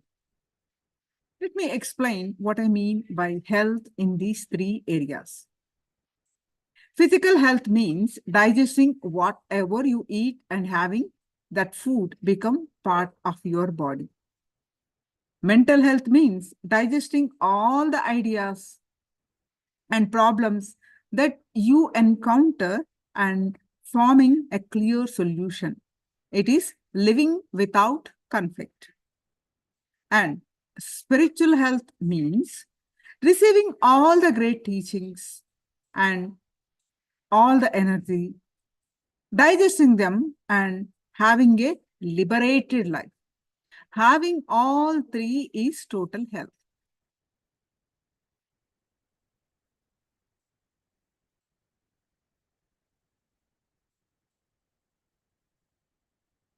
Now we are learning the power of meditation. From the time immemorial, human beings were doing research in the inner world and the outer world. Research and development in the outer world is outer science. Continuously, they're expanding their boundaries, acquiring more and more comforts, and developing a lifestyle based on them. Some way, a group of inner scientists or enlightened beings, started doing research in the inner world, developing meditation techniques, methods, and sutras, the formulas to achieve this inner bliss. That is Nitya Ananda. Nithyananda, meaning Nitya is eternal, Ananda is bliss, the eternal bliss. How to achieve this eternal bliss permanently? Scientists create formula to reproduce the understanding and truths of the outer world, whereas enlightened masters create meditation techniques to reproduce the same understanding, same experience and enlightenment, same bliss which happened in them. So any technique, any method designed by them which raises your consciousness is meditation. If meditation has a role in direct progress of man's spiritual, physical, mental, emotional, and social and economic planes, then only that is spirituality.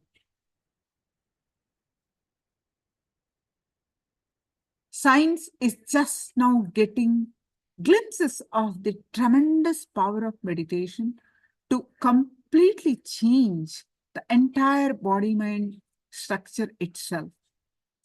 Meditation gives a great hope and scope for better humanity to live its all dimensions.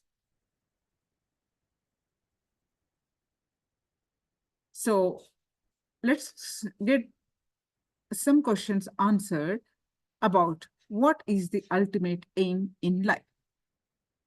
To earn more, to stay forever young, healthy, beautiful, to have a better long-lasting relationships, or to improve your personality. The list is endless, right? Each one of us have certain goals. List is endless. For each individual, there will be a specific goal or many goals. But every single goal, without exception, points to the same thing, that is, a yearning to be in Ananda or bliss. Can anyone say, I'm not interested in being happy, being fulfilled, just being blissful? Can anyone say it? I'm not interested to be happy. Will you say that? No.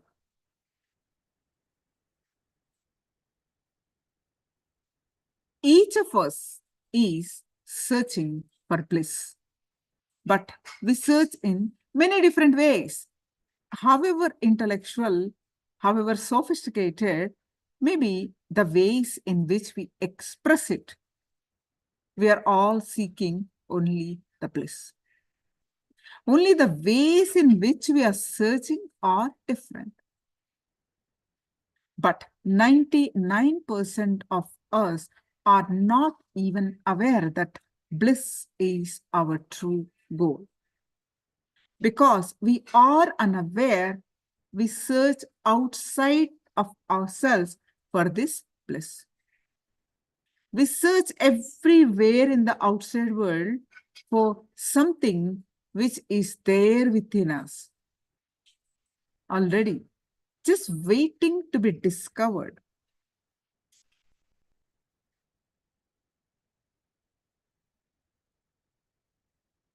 A small story. One evening, a man was searching hard for something in the courtyard in his house. His wife asked him what it was. He replied that he had dropped a gold coin. His wife also joined in the search.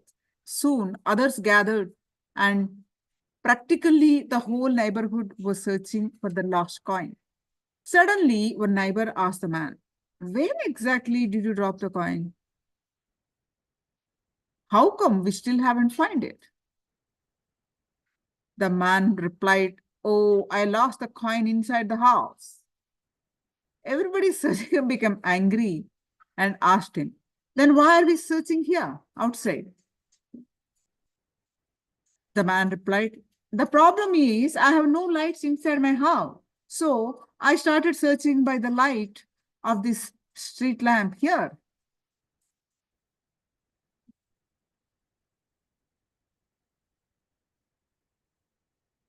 So this is exactly what we do in our own lives. We're all experts in searching for answers in the wrong places outside. We search for bliss everywhere. No, in money, in power, relationships, ideologies, but we don't move in the one obvious direction, which is inwards. So, what is bliss? In life, everyone has experienced some moments of great happiness, but has always been for a reason. It is a nice feeling, but it has two disturbing qualities. The feeling does not last, and it is the result of some cause or reason. You're happy because you got a promotion. You're happy. You're happy because you are cured of some disease. You're happy. Because you bought a new car, new house. You found a new relationship. The list, we have a specific reason to be happy, isn't it? So the state of that happiness does not seem to remain forever. It is there temporarily. And when it changes or goes away, once again you feel pain. Only the happiness you experience for no reason at all, which does not die for any reason, there is real and permanent happiness. This is what is called bliss. Such happiness does not depend on anything outside of you.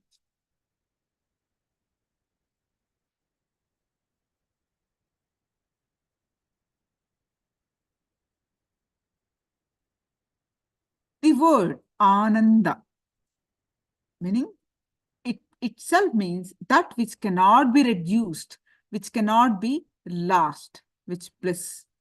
Ananda does not translate to happiness. You will be surprised to know it simply means that which cannot be reduced or lost. Bliss is that thing which does not reduce for any reason. The Panchadashi says, all beings are born of bliss and live by it, pass it on to it, are finally reabsorbed in it. Therefore, there is no doubt that Brahman is consciousness. Brahman is a Sanskrit word, which is equivalent word is consciousness. Brahman is bliss. Consciousness is bliss. Now, let's do one small assignment. For anyone who wants a single solution for all of your problems, is attaining bliss. That could be the first and last solution. Everyone has experienced some moments of great happiness. Go back to your life where great explosion of happiness has happened. At some point of the time, you have experienced that great explosion of happiness. So pen down those moments. Quickly, just remember, you don't need to describe the incidences, but just pen down what are those incidences.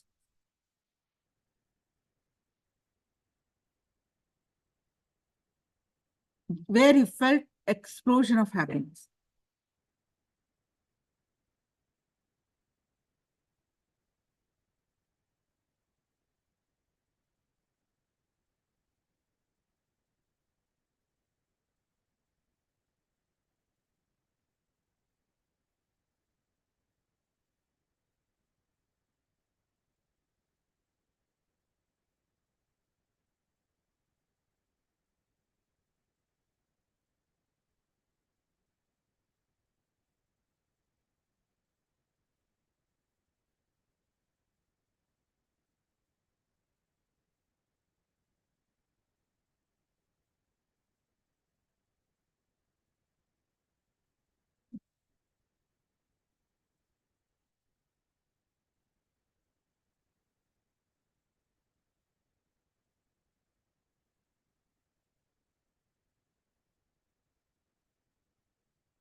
Meditate on, Ananda does not translate into happiness.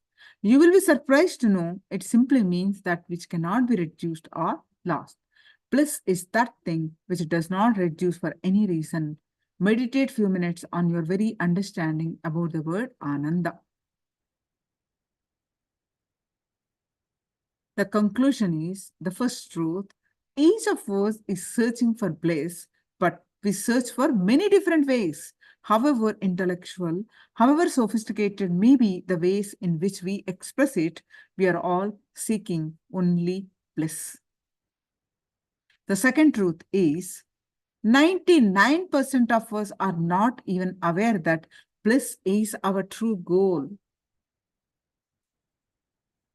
We search everywhere outside the world, but 0.00000000001% we may not look in for bliss.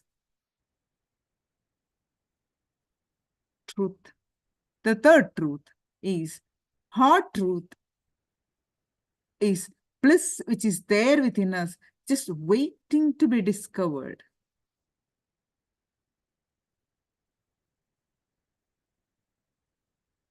From the time immemorial, human beings were doing research in the inner world and the outer world. Research and development in the outer world is outer science. Continuously, they are expanding their boundaries, acquiring more and more comforts and developing lifestyle. This we had done this.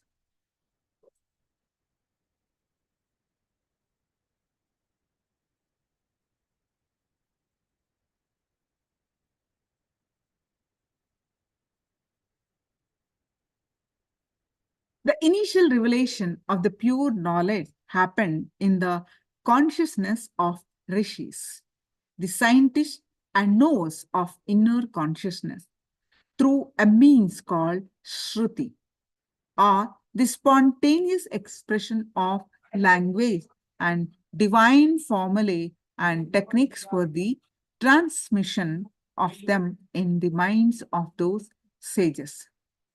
These spontaneous expressions of language and divine formulae and techniques which can transform the mind, body, being of any sincere seeker and called meditation. Sincere seeker or called meditation. This is the genesis of meditation. More recently, in this present yuga, there has gradually been a descent of powerful energies on the planet which have appeared as a pure result of cosmic law becoming manifest as a force of change, like the manifestation of avatars. An avatar is a phenomenon which happens as a result of cosmic impulse to restore pure memory and experience of divinity. a phenomenon which spreads like a fragrance that wafts across the air and awakens those in its path to a glimpse of reality. Presently, there are such avatars who walk amongst us on the planet, like Ramakrishna Paramahamsa, Ramana Maharshi, Swamiji, and many more hidden from our sights, like Mahavatar Babaji.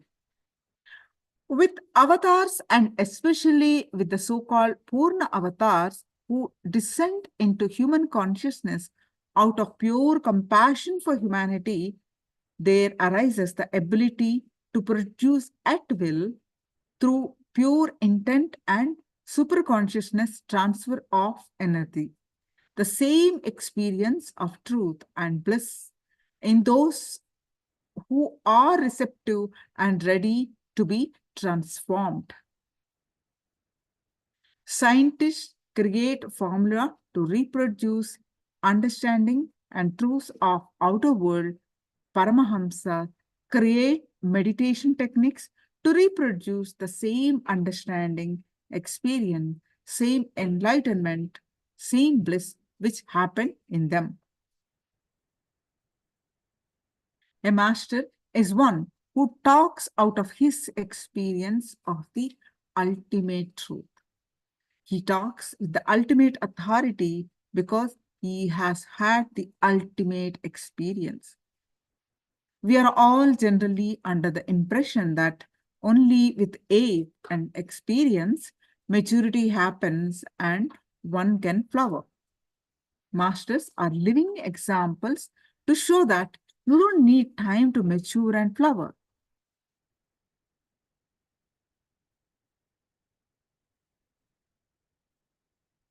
When you are a child, you are very much attached to your toys, were you not? If someone took a toy away from you, how would you have reacted? You would have screamed and cried as if your whole life is dependent upon them, right? But now that you have grown up, if someone takes a toy away, does it matter to you? Will you feel upset? No. So you are no longer attached to the toy. When knowledge descends on you, maturity happens naturally.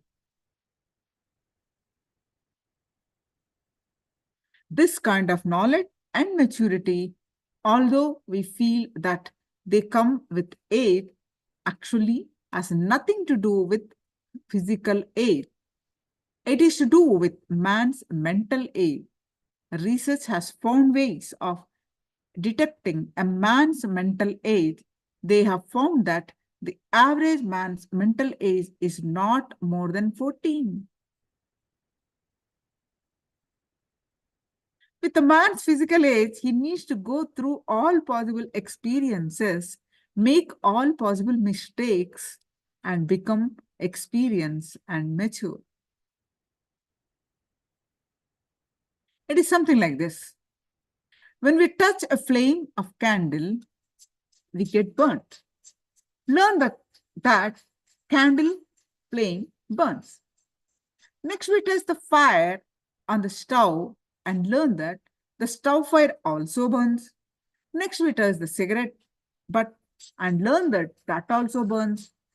Then we touch burning coal, learn that it too burns. In this way, by touching various forms of fire, we learn that all forms of fire burn. By the time we learn this, it becomes time for us to go to the burning God ourselves. This is what we call experience in life. This is what we call learning by experience. Acquiring knowledge with physical age, it takes you a lifetime to learn your lessons. With progressing age, you learn at your own sweet pace. On the other hand, just by touching the first fire, if you understand that all forms of fire burns, you are intelligent. does not require age to learn. It requires only intelligence. So this signifies your mental age. So that's why we say that a wisdom has nothing to do with physical age. It is a question of how intelligent you are, how much you have nurtured your inner intelligence to understand things. Now, find your mental age, knowledge and maturity. Although we feel that they come with age, actually has nothing to do with physical age. So it is to do with man's mental age. Research has found ways of detecting a man's mental age. They found that the average man's mental age is not more than 14. Close your eyes now. See inside, pen down really what you feel about you. Go back to your inner feeling about you, what had about you at the age of 14 or before. Just compare. Compare that you then and now. Pen down honestly. If you have pen down, just take 2 minutes and pen down.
If you have pen down differences, check how many of those differences are not mental, just they're physical or social.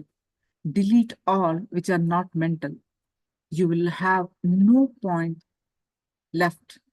If you still have points left, two possibilities can be there. One, you are enlightened already, or you have redo the homework honestly. So wisdom has nothing to do with physical age. It is a question of how intelligent you are. So how much you have nurtured your inner intelligence to understand things. So when knowledge descends on you, maturity happens naturally. Now it's time to move on to our next session.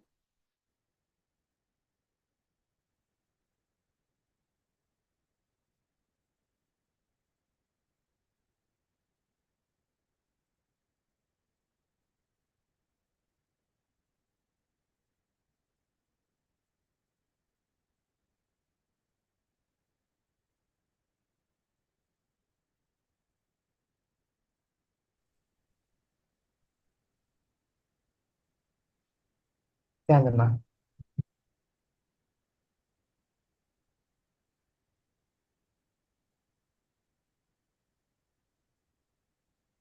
Dhyana, everyone. Thank you, Madhai Swami. Yes, Nithyananda, Christina. Nice to see you back in the session, Ma Frederick. Elizabeth Crow, Nithyananda. Yes, my request to all the other participants, Everardo, Tran, Vivian, me, and Chunyu, to please come in front of your cameras. Let's begin the session. Nitya Lingodbhavanaya, Nithyananda. Yes, please sit straight with your head, neck, and spine in a straight line. Hands together. In Atmanjali Mudra, let's begin with the Sadguru Vandanam.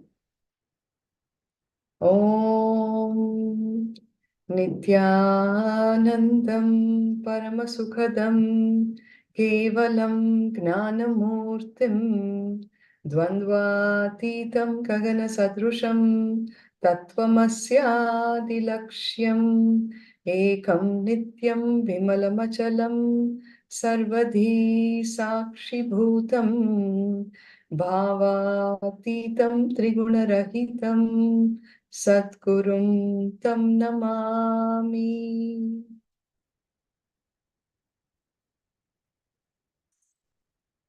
Welcome all of you to Paramashivoham Level-1, Day 19. It's been a beautiful journey together. How many of you watched morning satsang? May I have a show of hands? This morning satsang? Yes, Lingodbanaya says he's watched it. Was doing yoga. Says my Elizabeth Crow. If you're doing yoga with the satsang, that would be the next level of yoga, ma. Actually. Never miss out on live satsangs. One of the most important questions that humanity is facing with today. All kinds of seekers, or even a common man, you might not even be a seeker. Everyone has the confusion about what is happening in my life. Is it predestined? Is it the natural flow of life, or do I have a free will in altering it? All of these questions have been answered so beautifully by Bhagavan. So please go back, revisit the satsang. In fact, Bhagavan has asked us all to transcribe it and listen to it multiple times, because there will be deeper and deeper layers of understanding. So today's session is about Atma Spurana, the Dhyana Spurana, delving into meditation. Meditation has various connotations to different people.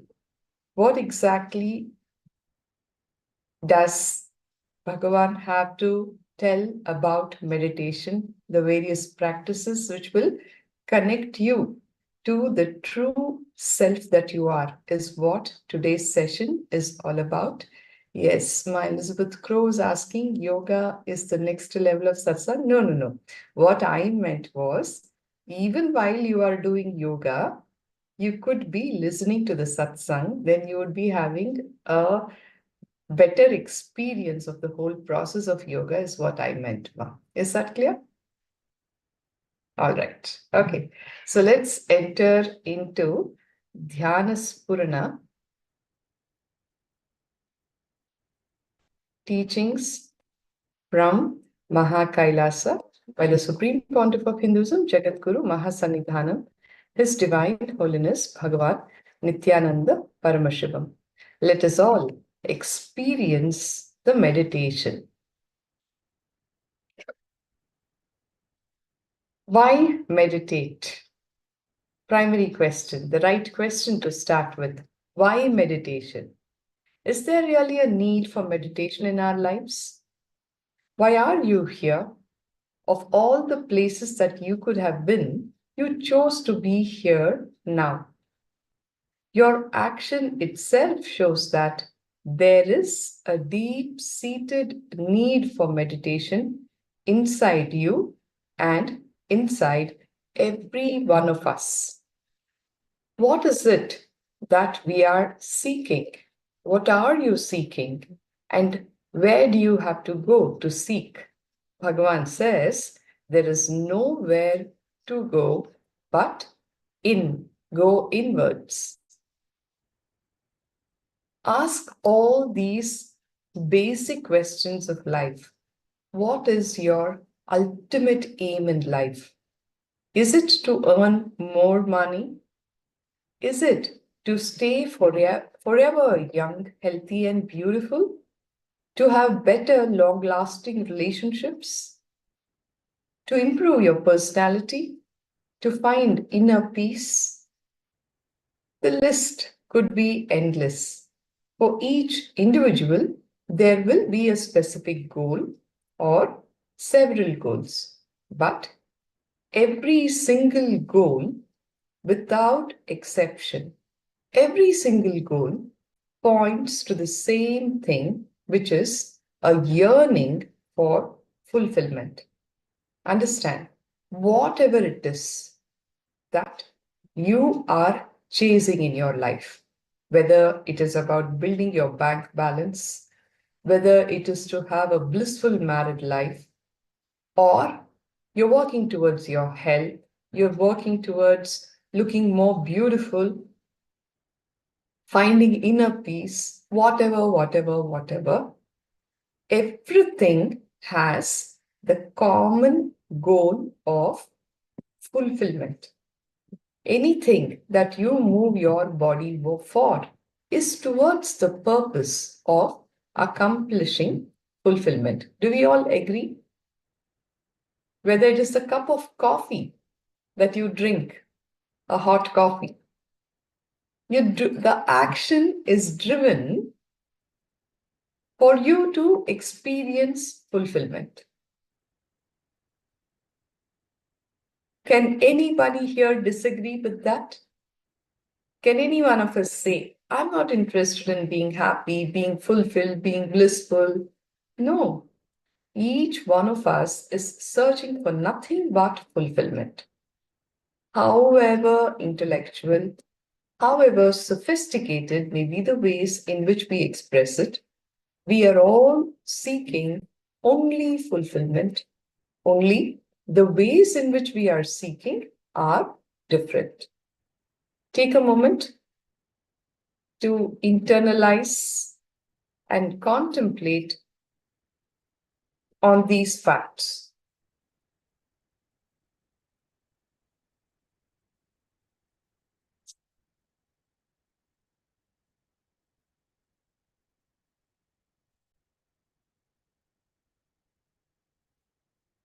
Do any one of us here disagree with this statement? If you have other views, you're welcome to share. Elizabeth is saying fulfillment is equal to being happy. You may start off with that understanding, but there is more depth to it, Ma. Continue to be here. We will lead you there. Bhagwan will lead us all there. Yeah. So, through money, through power, through relationships, through all the comic and tragic dramas of our daily lives, we are all searching for fulfillment. It is the single motivating force of our lives. But 99% of us are not even aware that fulfillment is our true goal. Okay, you're closer. Content, she says. My Elizabeth Crow is saying content. All right. So, whatever it is that we are engaging with in our daily life, all the comedy, the tragedy that we go through, the running after, the rat races that we run, seeking power, seeking money, or building more and more relationships. All of that is with this one single motive of fulfillment. Sadly, 99% of us are not even aware that fulfillment is our true goal. We are all only aware that there is something that is lacking in our lives, some vacuum that we cannot fill with money or relationships or possessions. Tell me, what have you collected so far in the outer world that is of any lasting value? I mean, really lasting value. Look in and see. It could be this bungalow that you built after having, like, literally worked your life out day in and day out. You built and made so many lakhs of rupees, and then finally you built the dream house of your choice. Is the fulfillment, or rather the happiness that it got, is it of lasting value? After a few months, you might enjoy it for a few weeks, a few months, or maybe a year, or a little more. And then anything that you have gathered in your life, actually, if you look in, becomes the source of your trouble. Suddenly, the wall paint starts falling. You have to maintain the house, right? The taps start leaking. There is some problem happening all the time which needs certain maintenance. The same thing which you thought will give you happiness is now the source of your trouble. Look into your own relationships. Nothing really is of real lasting value.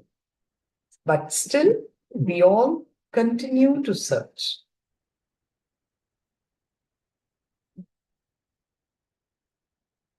Ma Christina is sharing, nothing in this world can fill your inner space. Yes. And because we are unaware, we search outside of ourselves. We think, okay, if I get a better house, maybe I'll be happier. A better job, maybe I'll be happier. If I get married, I will be happy. If I have children, I will be happy. So you continue to search outside. We search everywhere in the world for the same thing, for something which is actually within us. Whether you know it or not, whether you believe it or not, whether you accept it or not, fulfillment is our true nature. Please internalize this. Fulfillment is our true nature. And that is what we are seeking. We have moved away from our true nature. If it was not your true nature, you would not even seek out for it. Do you understand the point that's being made here, Ma Frederick? Is that clear? Yes. Yes. I heard Ma Daima Swami sharing this story about a man who was searching hard for something in the courtyard in his house. When his wife asked him what it was, he replied he dropped a gold coin. So his wife also joined in the search, and so did many other people in the neighborhood looking for the lost gold coin. And suddenly, one bright neighbor asked him, "Where exactly did you drop the coin?" And the man, "That so many of us are searching and still we haven't found it." The man replies, "Oh, I lost the coin inside the house." Everybody who is searching becomes angry and they ask him, "Then why the hell are we searching here?" The man replied, "The problem is I have no lights inside my house, so I started searching by the light of this street lamp here." Looks like a funny story, but this is exactly what even we are doing in our own lives. The true fulfillment, the true source of bliss is inside us, but we are looking for it in all the wrong places. We are all experts in searching for answers in the wrong places. We search for fulfillment everywhere in money, power, relationships, ideologies, but we do not move in one obvious direction, which is inwards. The moment you realize the futility of searching for fulfillment in the streets, you are naturally ripe for meditation. All of us here have done this. thinking that when I get that, I will be fulfilled. When I do this, I will be fulfilled. We have done it all. We have probably scaled the heights during your student days. You have all experienced so called success in your jobs. You have the kind of relationships that you dreamt for. You are living in your dream houses. You have done it all. And still, there is some lack inside of you. Now, when you have knocked on every possible door and you have had all of those experiences in your life, and yet you see that, you're not fulfilled from inside, that is the moment when you will actually start seeking inside. And that is the time when you are naturally ripe for meditation.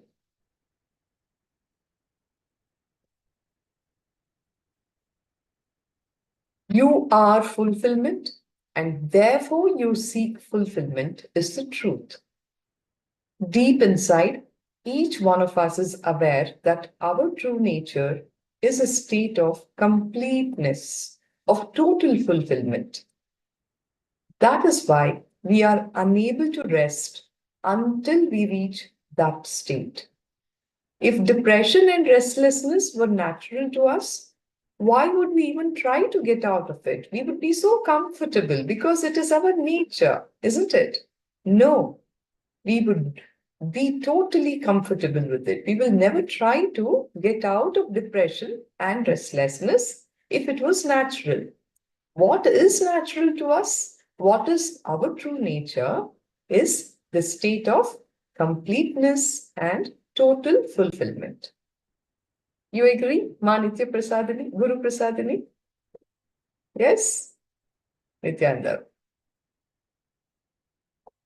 There are hundreds of ways I can explain Ananda, says Bhagavan, but only one way that you can understand it is by experiencing it. Anyway, I will try and give an explanation. In life, we all have experienced some moments of great happiness, but it has always been for a reason, isn't it? You got your dream job, you're very happy. You built your dream house, you're very happy. You married the person whom you always wanted to, so you are happy, isn't it? There has always been a reason, even for those moments of great happiness. You are happy because you got a promotion. You're happy because you got cured of some disease. You're happy because you bought a new car, or even because your neighbor's new car is giving trouble. At the time when you are happy, you feel that nothing can touch your happiness. But the same day, you have a fight with your husband or your wife and start feeling that your life is nothing but misery. The same spouse whom you were so happy that you got married to a few weeks or months ago is now the source of your misery. Now, this is the happiness or pleasure that you normally experience. In fact, you experience pleasure as periods of happiness between pain, says Bhagavan. The state of pleasure cannot remain forever, and when it changes or ceases, you feel pain. The truth is that pleasure and pain are two sides of the same coin. The moment you stop experiencing pleasure, you will start sensing your pain. You feel your pain. Only that happiness which you experience for no reason at all, and that which does not die for any reason, is permanent. This happiness does not depend on anything. And this is what is called Ananda. Ananda, which does not depend on anything. It cannot be taken away from you and it cannot die, irrespective.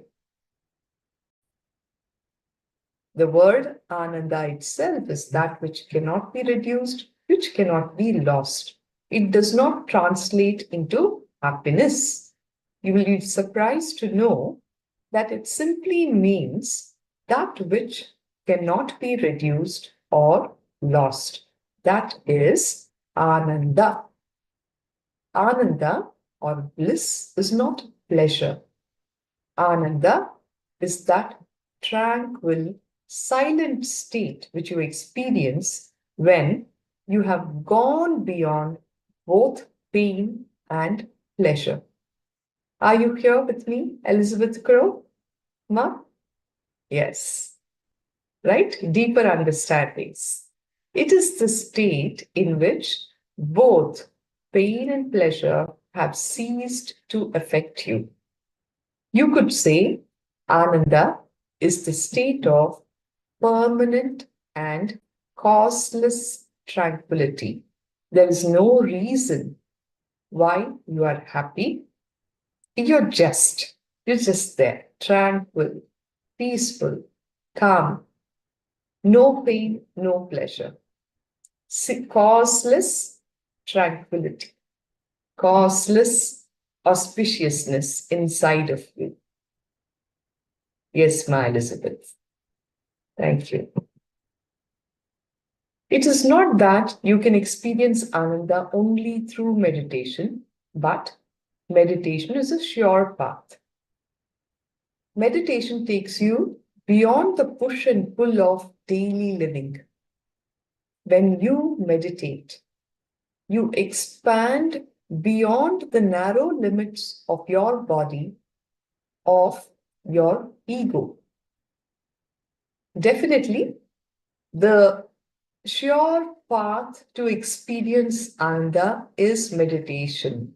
It takes you beyond the push and pull of daily living, and you expand beyond the narrow limits of your body, of your ego. Bhagavan says, once you experience the sense of oneness with all, you will naturally drop your attachment to the daily pleasures and pains. I know it's a difficult concept to understand intellectually, but with sincere meditation, you will have that experience. You will have the glimpse of Ananda, and then you will understand. Let us all work towards that point where we will naturally drop our attachments to the daily pains and pleasures and experience that sense of oneness. He will make it happen for all of us. It is just that you have to make a conscious choice, the conscious decision, the conscious sankalpa. Like he said this morning, Mama sankalpam, Shiva sankalpam astu.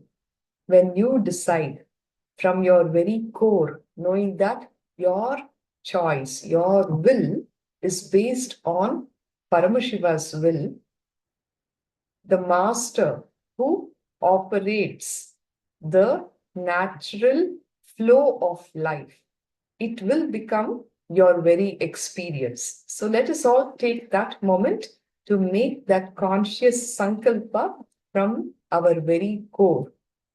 You will understand that you can be beyond your attachment to daily pleasures and pains as an experience.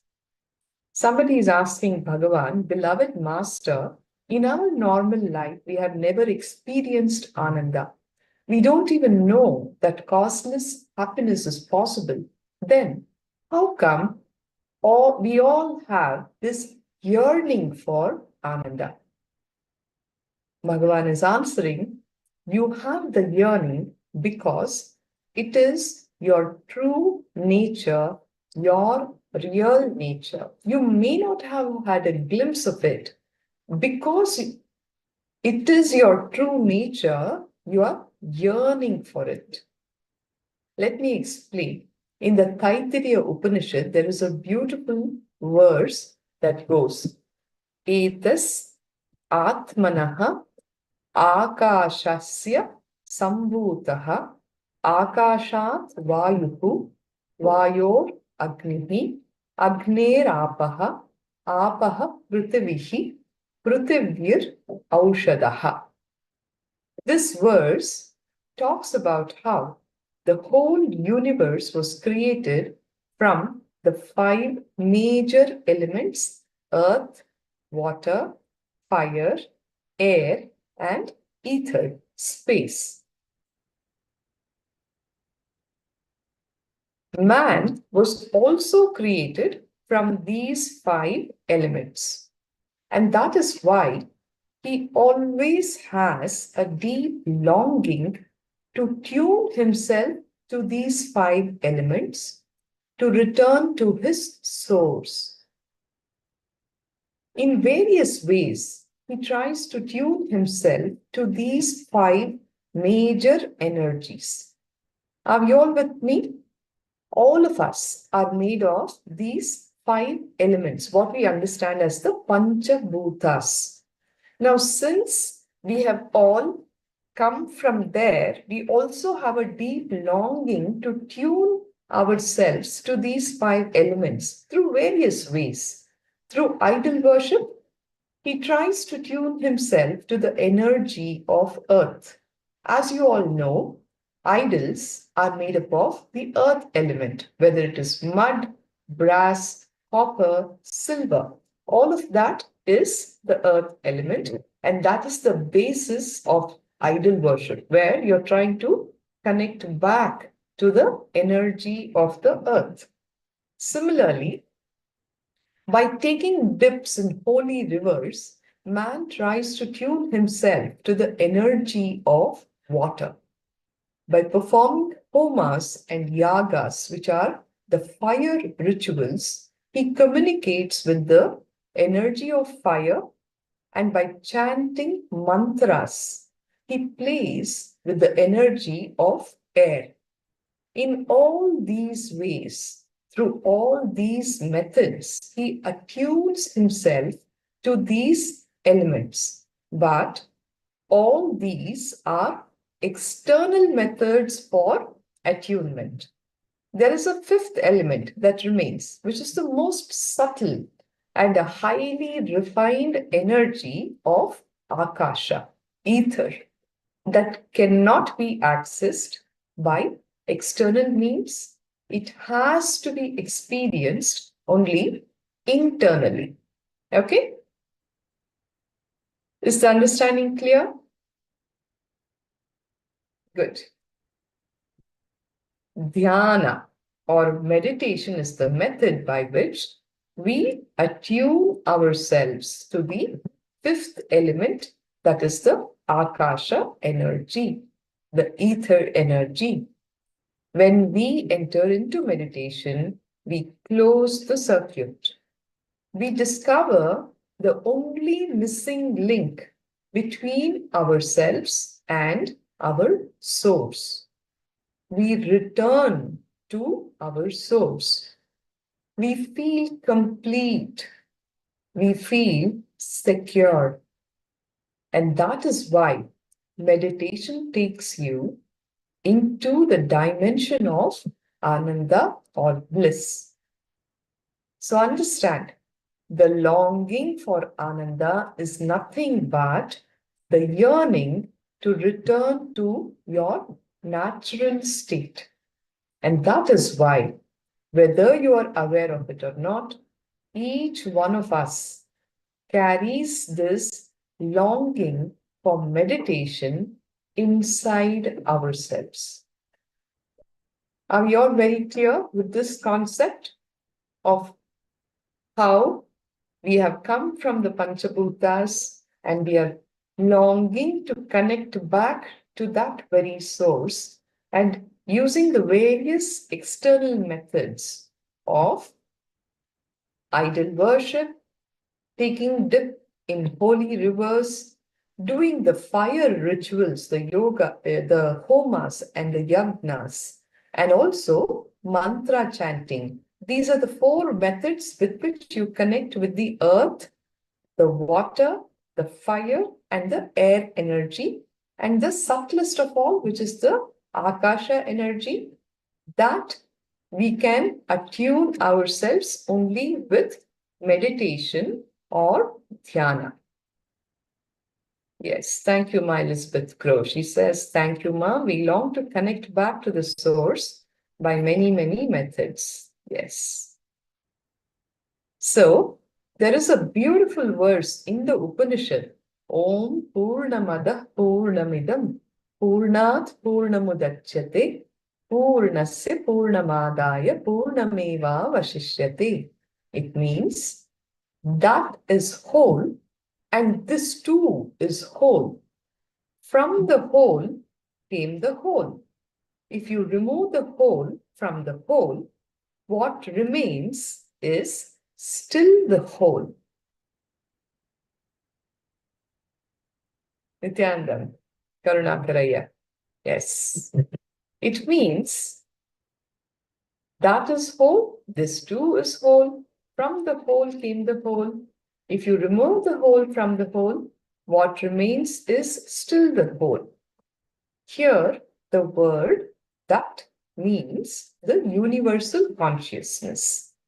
This means the individual, each one of us. You are not a limited body mind as you think. You are a complete expression of the cosmic consciousness. You are deeply linked to the source, but you have forgotten this link, and that is why, unless you reconnect to the source, you will never experience fulfillment. Are you all catching the thread? You whole, you are whole. Even after this whole has been removed from the whole remains whole. You are whole, that is whole.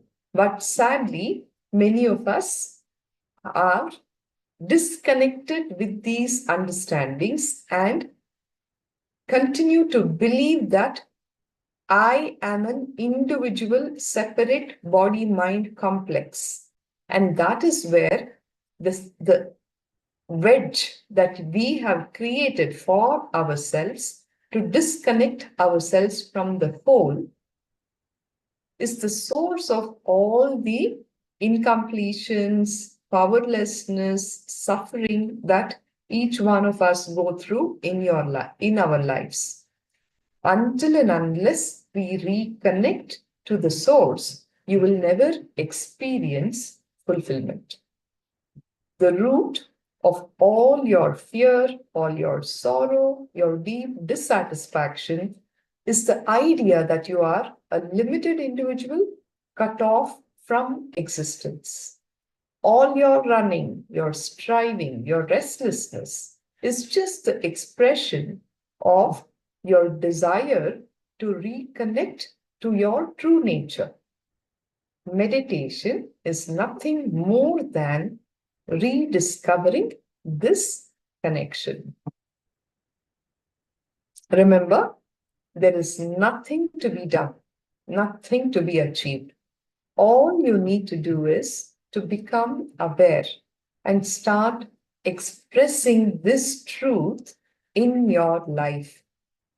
When you become aware and live this truth every moment of your life, you start expressing it every moment of your life, you will be living enlightenment. Bhagavan is answering another question. If fulfillment is our true nature, why do we need meditation? The answer, you are already enlightened, just express it. Because you are not aware. You are not conscious that you are infinite. You are whole. You are complete.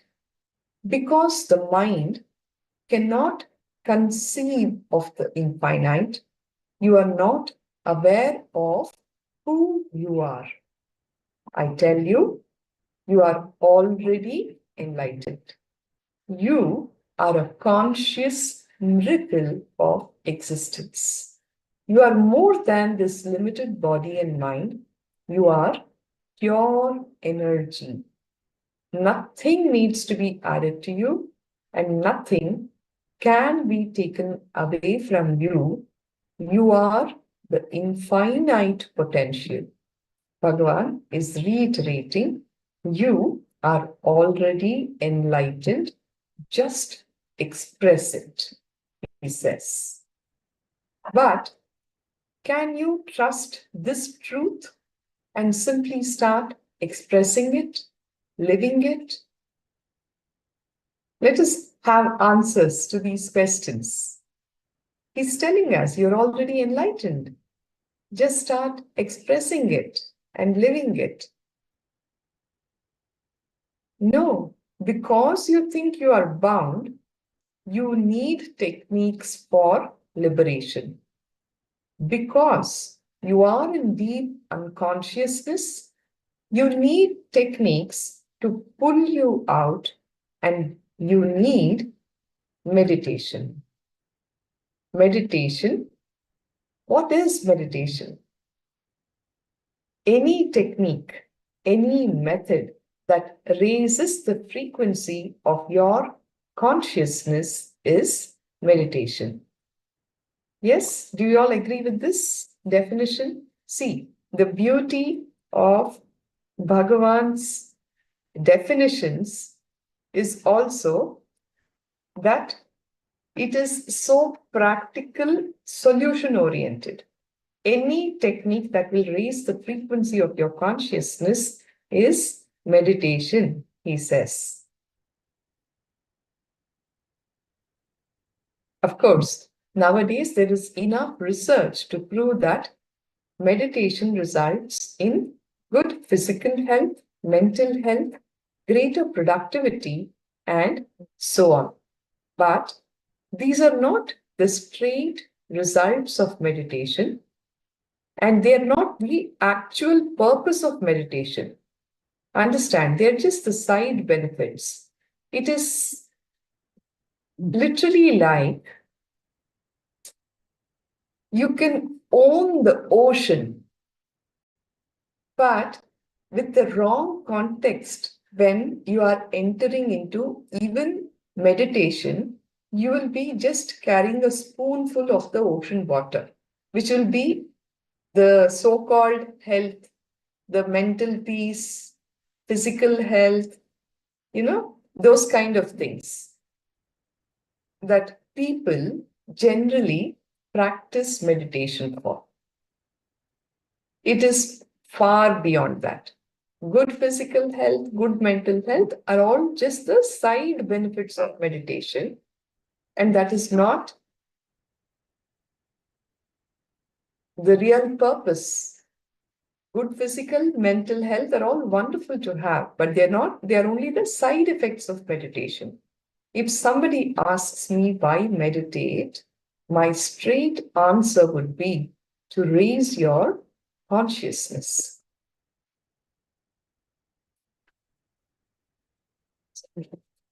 The human body is designed to experience expanded consciousness. The human brain is wired for enlightenment. Do you know that by your very nature, you are wired for living enlightenment?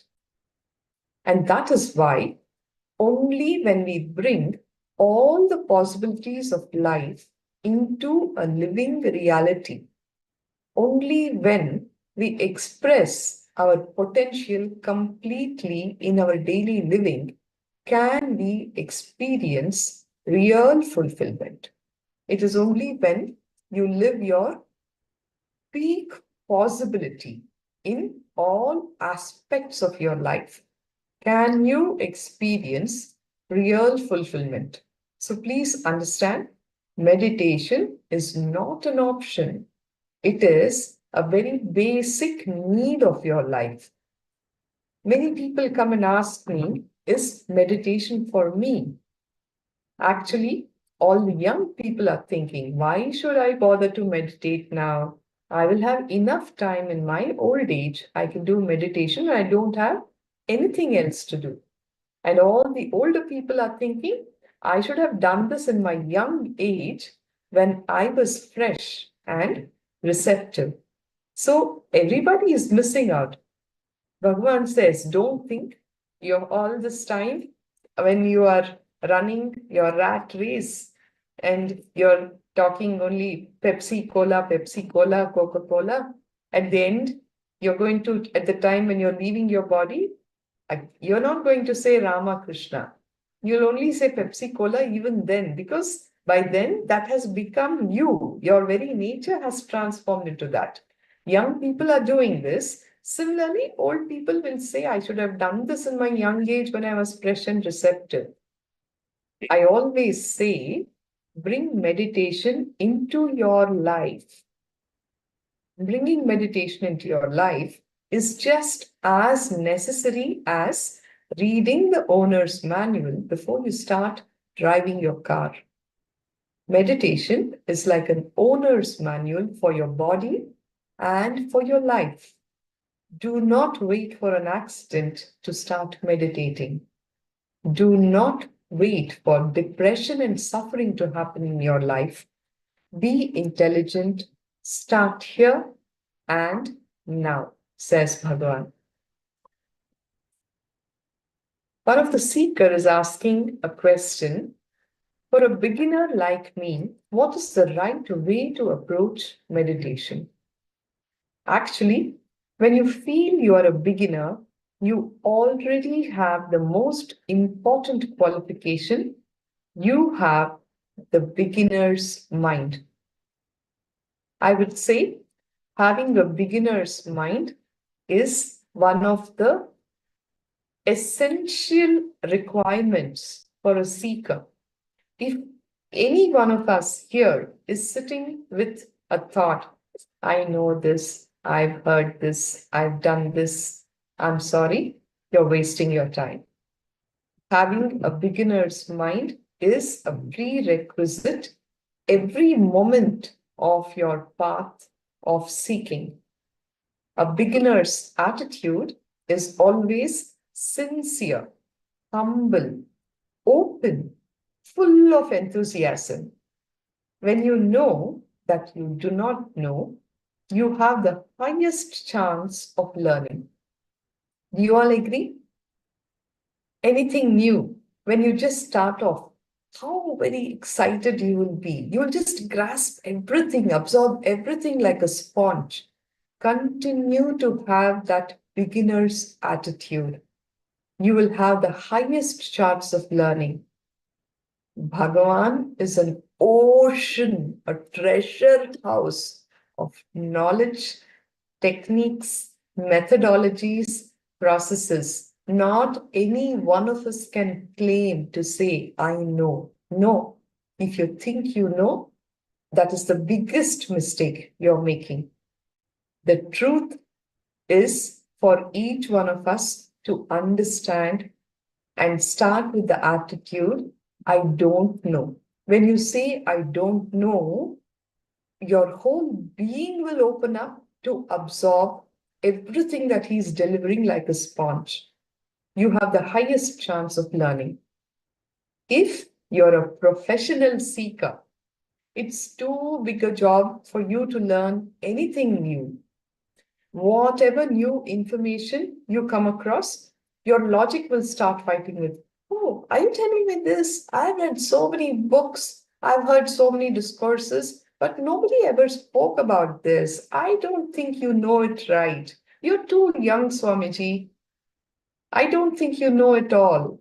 This is how your stupid mind will fight with its logic. Your cup of knowledge is already too full. So He can't fill you in. Yes.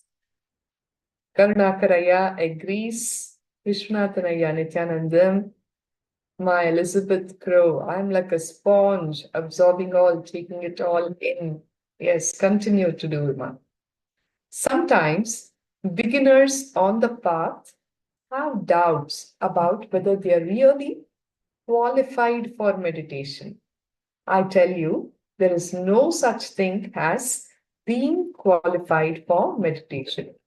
Like this man who once Master Ramana Maharshi and asked him, Bhagavan, am I qualified for a spiritual life? Ramana Maharshi answered him with a question, are you alive? The man was startled. He said, of course, yes. That is enough, said Ramana Maharshi. You already have the necessary qualification for spirituality. When the divine does not impose any restrictions on you, why should you impose restrictions on yourself? Simply enter into meditation as an adventure. After all, it is the biggest experiment of your life. Be sincere, not serious. Be sincere, not serious. When you are serious, you miss the whole point of meditation. Spirituality is all about realizing that life is nothing but Leela. Leela means divine play. We are all a part of this beautiful Leela. Just celebrate meditation and simply enjoy. Don't be serious. In the beginning, you may have to consciously introduce meditation into your lifestyle, but as you keep practicing, you will see that you naturally move from meditation in life to life in meditation.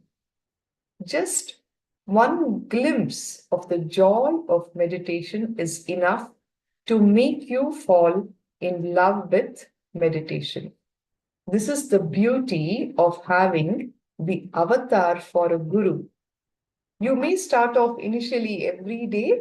It's a sincere recommendation also.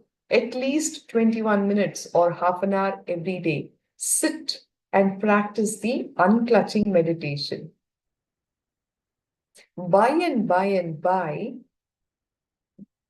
the master will make that beautiful transition happen in your life where you will be doing everything that you need to do in your day-to-day life, whether it is you're driving your car, you're interacting with your clients, you're conducting business meetings, or you're sitting in a session like now, I'm talking, you are listening, whatever it is that we are doing, you will be established in that deep state of restful awareness, that unclutched state.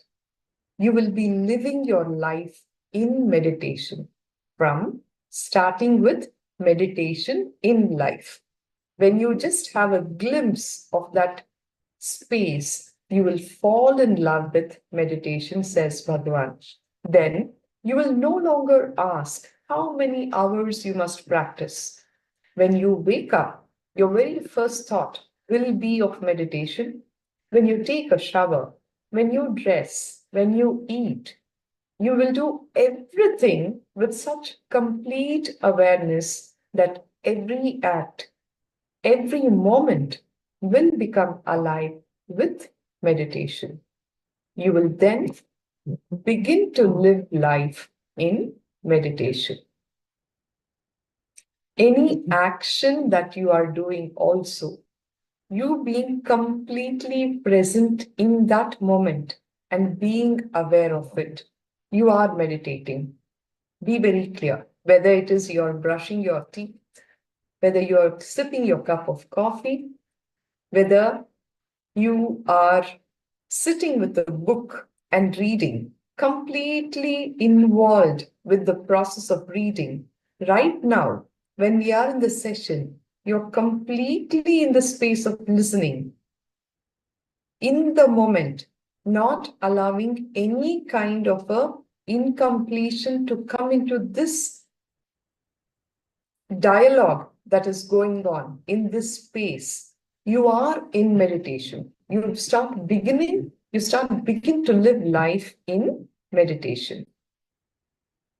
Okay. The next question. Someone is asking Bhagavan, different people emphasize different parts of meditation like yoga, tantra, devotion, bhakti, etc. Which path do you feel is the best? Bhagavan is answering, understand all the methods that lead man to realization are essentially techniques to raise your consciousness. Their non-essential components may be different, but each method is essentially emphasizing the same thing. In essence, it is only awareness that leads you to the ultimate goal. Whichever path you may be taking, whether it is yoga, tantra, or bhakti, awareness is what will lead you to the ultimate goal, because the essential component of all these various paths is one and the same, which is raising your consciousness. So, whatever you are doing, whatever method you are practicing, it makes no difference. The different paths are just different names given by different people in different ages for the same technique. There are not many paths, there are many names for one path, and that one path is awareness. None of the authentic paths contradict each other, they only complement each other. So, you can practice different methods if you wish. Only one thing, do not mix and match techniques and make your own technique. Practice them independently, retaining the purity of the technique, says Bhagavan. Don't think, especially like all these so-called professional seekers, they will try to take something from somewhere, mix it all together, and create their own concoction and practice that. Don't do that. Practice it independently, retaining the purity of the technique, says Bhagavan. If you start thinking, I understand all these techniques, I have got the common thread running through all of them, so now I can make my own technique, that is where you will miss the whole thing. One more thing, there is nothing wrong in learning from many sources, says Bhagavan. Sometimes people feel guilty if they have been initiated by one master or into a particular technique and they move to another. I tell them, the ego is such that it cannot be broken down by one method. It needs blows from every direction. So it is okay. Do not think that just because you learned from one source, you should not learn from another. No, learn from all possible sources and raise yourself. Of course, when you approach an enlightened master, he will straight away pick the technique that is right for you. And he knows which is the right key to your being. Isn't meditation also based on a belief? Ask somebody. Bhagavan is telling, meditation is the effort to end all beliefs. Meditation is going beyond both belief and doubt. Be very clear. Your strongest doubt contains some belief to it, and your most powerful belief will have some doubt to it. It's inevitable, always. Can you connect with this truth? Even your strongest doubts will have some belief to it. Even something that you believe a lot, there will be a trace of doubt to it. Can I have some answers? Do you all connect to this understanding? It's never complete. Your doubts is never complete. Neither is your belief complete. It's never 100%. There will be a tinge of belief to all your doubts and a tinge of doubt to even your so-called beliefs. Yes, true. It's inevitable. Like a small story to narrate this same understanding. A master and his disciple were crossing a bridge over a river when suddenly the disciple fell into the river. He started thrashing his arms and legs, crying, "Master, Master, save me, save me." The master said, "Fool, you can't save yourself. Just stand up." The disciple started crying, "No, no, no, no, only you can save me." The master repeated the same instruction again. Then the disciple started complaining, "I had so much faith in you, but you have betrayed me." The master replied, "If you really trust me, have the courage to stand up and see." Finally, the disciple, because he had no choice, slowly put his legs down in the water, and he was shocked to find that the water was only waist deep. He claims that he trusts his master. He claims that he has so much of faith in his master, and he's making allegations at the master saying that you have cheated me, you have betrayed me. Even when the master is telling him to stand up in water that is not even waist deep. So this is the kind of trust and how strong all of our beliefs are. It takes only a moment for the belief to turn into doubt.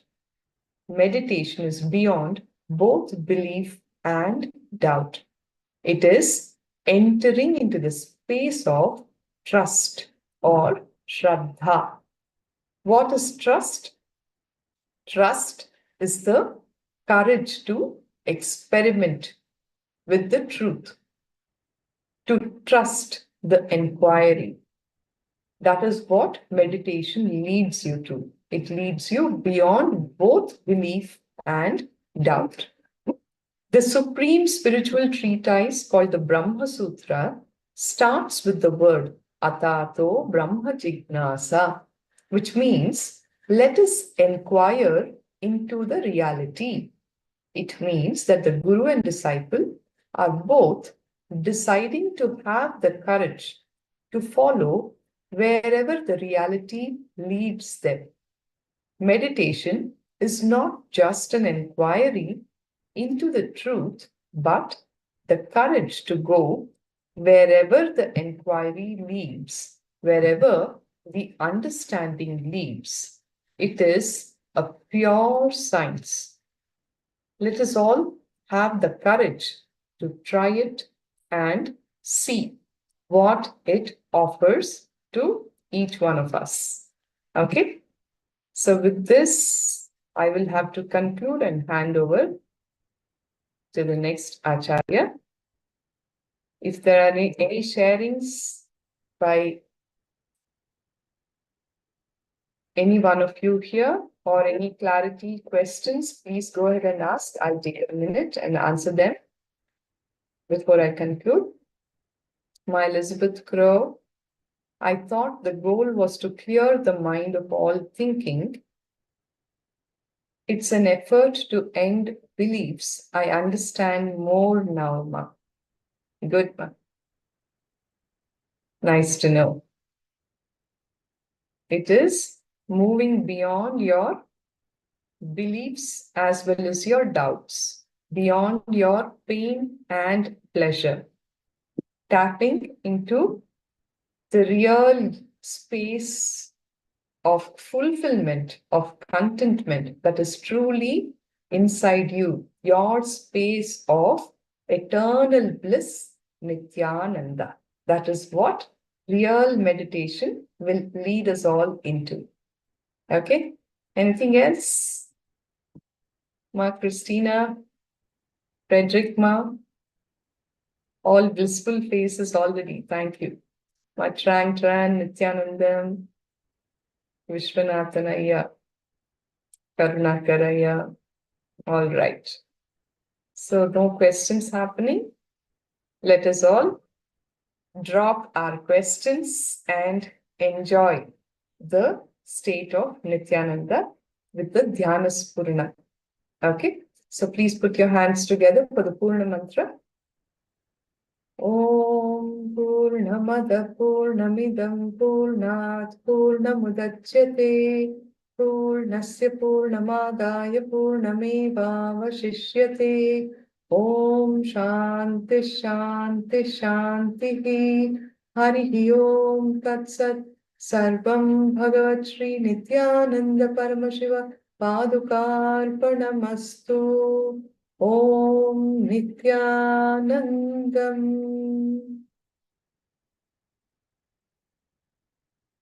Thank you. Nithyanamma.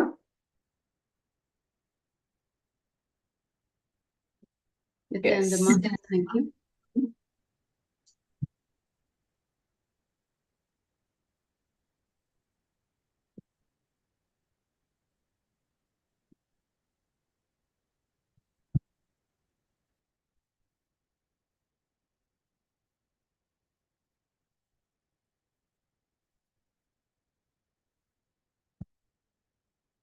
Nithyanandam, everyone. Yes, how are you all doing? Good? Okay.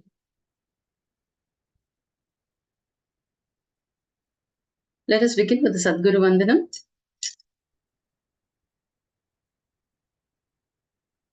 Yes, please sit with your head, neck, and spine in a straight line, with your hands folded in the Anjali Mudra. Remember Swamiji in your third eye and chant the Sadguru Vandanam. Om Nithyanandam Paramasukhadam Kevalam Jnanamurtim Dvandvatitam Gagana Sadrusham Tattvamasyadhilaksham Ekam Nityam Vimalamachalam Sarvadhi Sakshibhutam Bhavatitam Trigunarahitam Sadgurum Tam Namami. Welcome you all with my love and respects.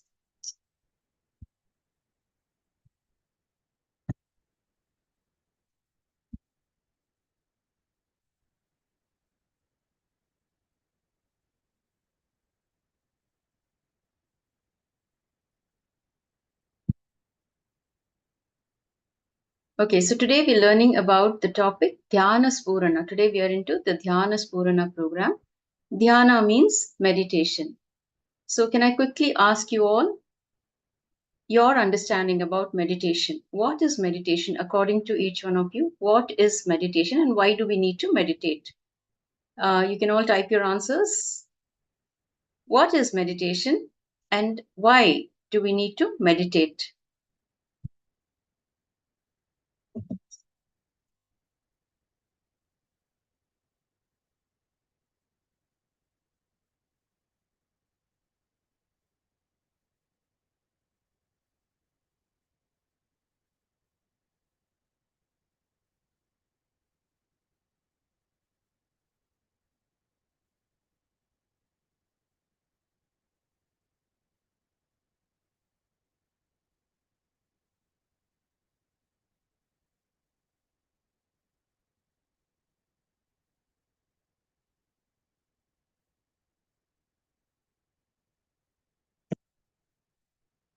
Okay, we have some answers, some responses. Ma Christina is sharing. Meditation expands you. Yes, Ma. It does expand you.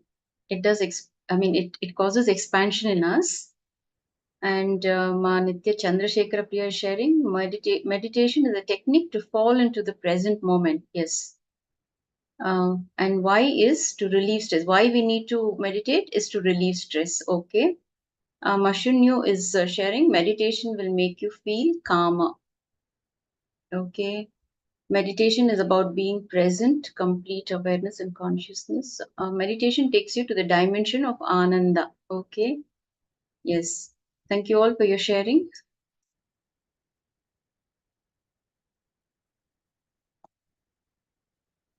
So let us understand, anything that raises your consciousness is meditation.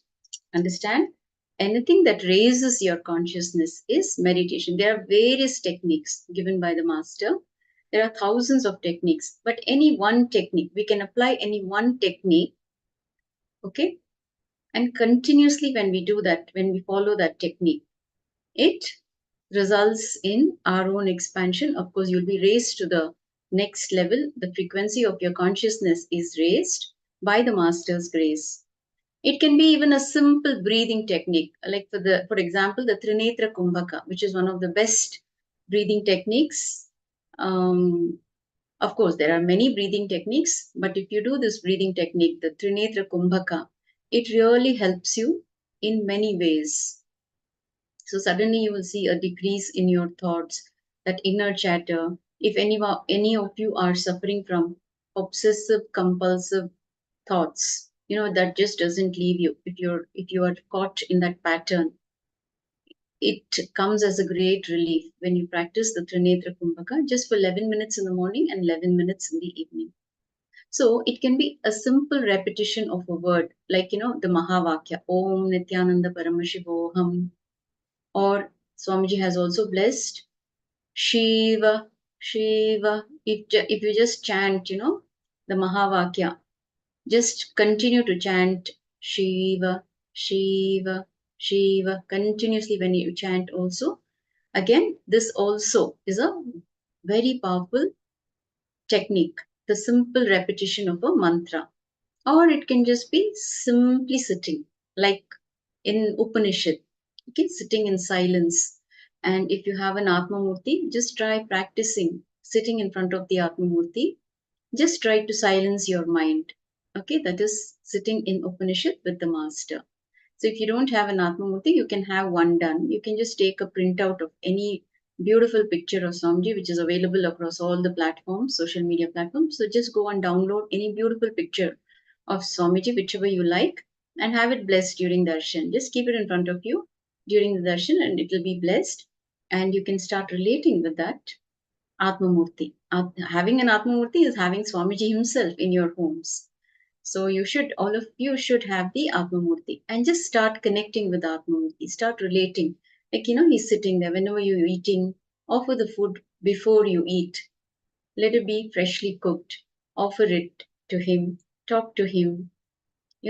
Express all your worries, whatever you're going through, just talk to him and you will see the Atmamurti responding to all of you. But just get it blessed before you start having it. Have the Atmamurti get it blessed during the darshan. Okay, so all these are various meditation techniques. So you may think this is the easiest, but in fact it is the most difficult meditation, that is sitting with yourself by yourself, because you'll be filled with inner chatter. Your mind will just continue to give you it will bring out all kinds of impossibilities and put it in front of you. Okay, so whatever you're practicing every moment, when you are in that meditative space, it will raise your consciousness. It helps to raise your consciousness. Just become aware of your thoughts. Now, Swamiji says, if somebody asks me why meditate, my straight answer would be to raise your consciousness. The human body is designed to live in consciousness. Okay, the human brain is wired for enlightenment. Do you know that by your very nature, you are wired for enlightenment? How many of us knew that before coming to this program? That we are by nature wired for enlightenment. How many of us knew that before coming into this program? So, yes, you can respond in the chat. So understand, the human body is designed to experience expanded consciousness. Okay, you are all designed to have that expanded consciousness.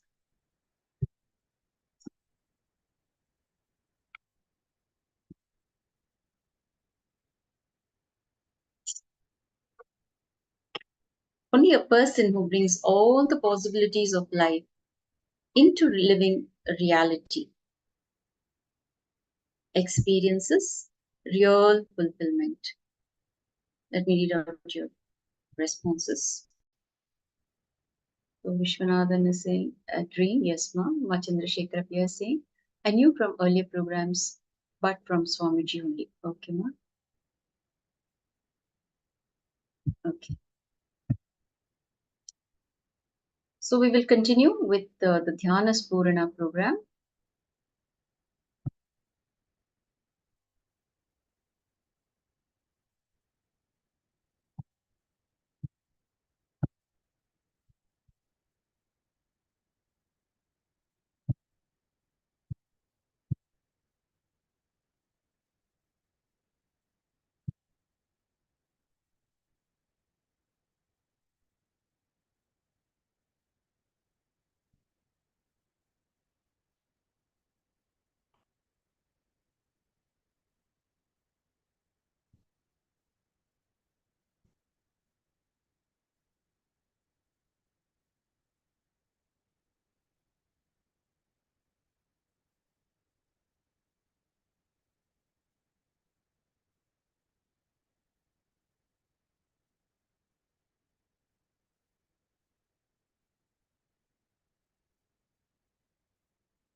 Sorry for the technical glitch. Just fixing a slight technical glitch here.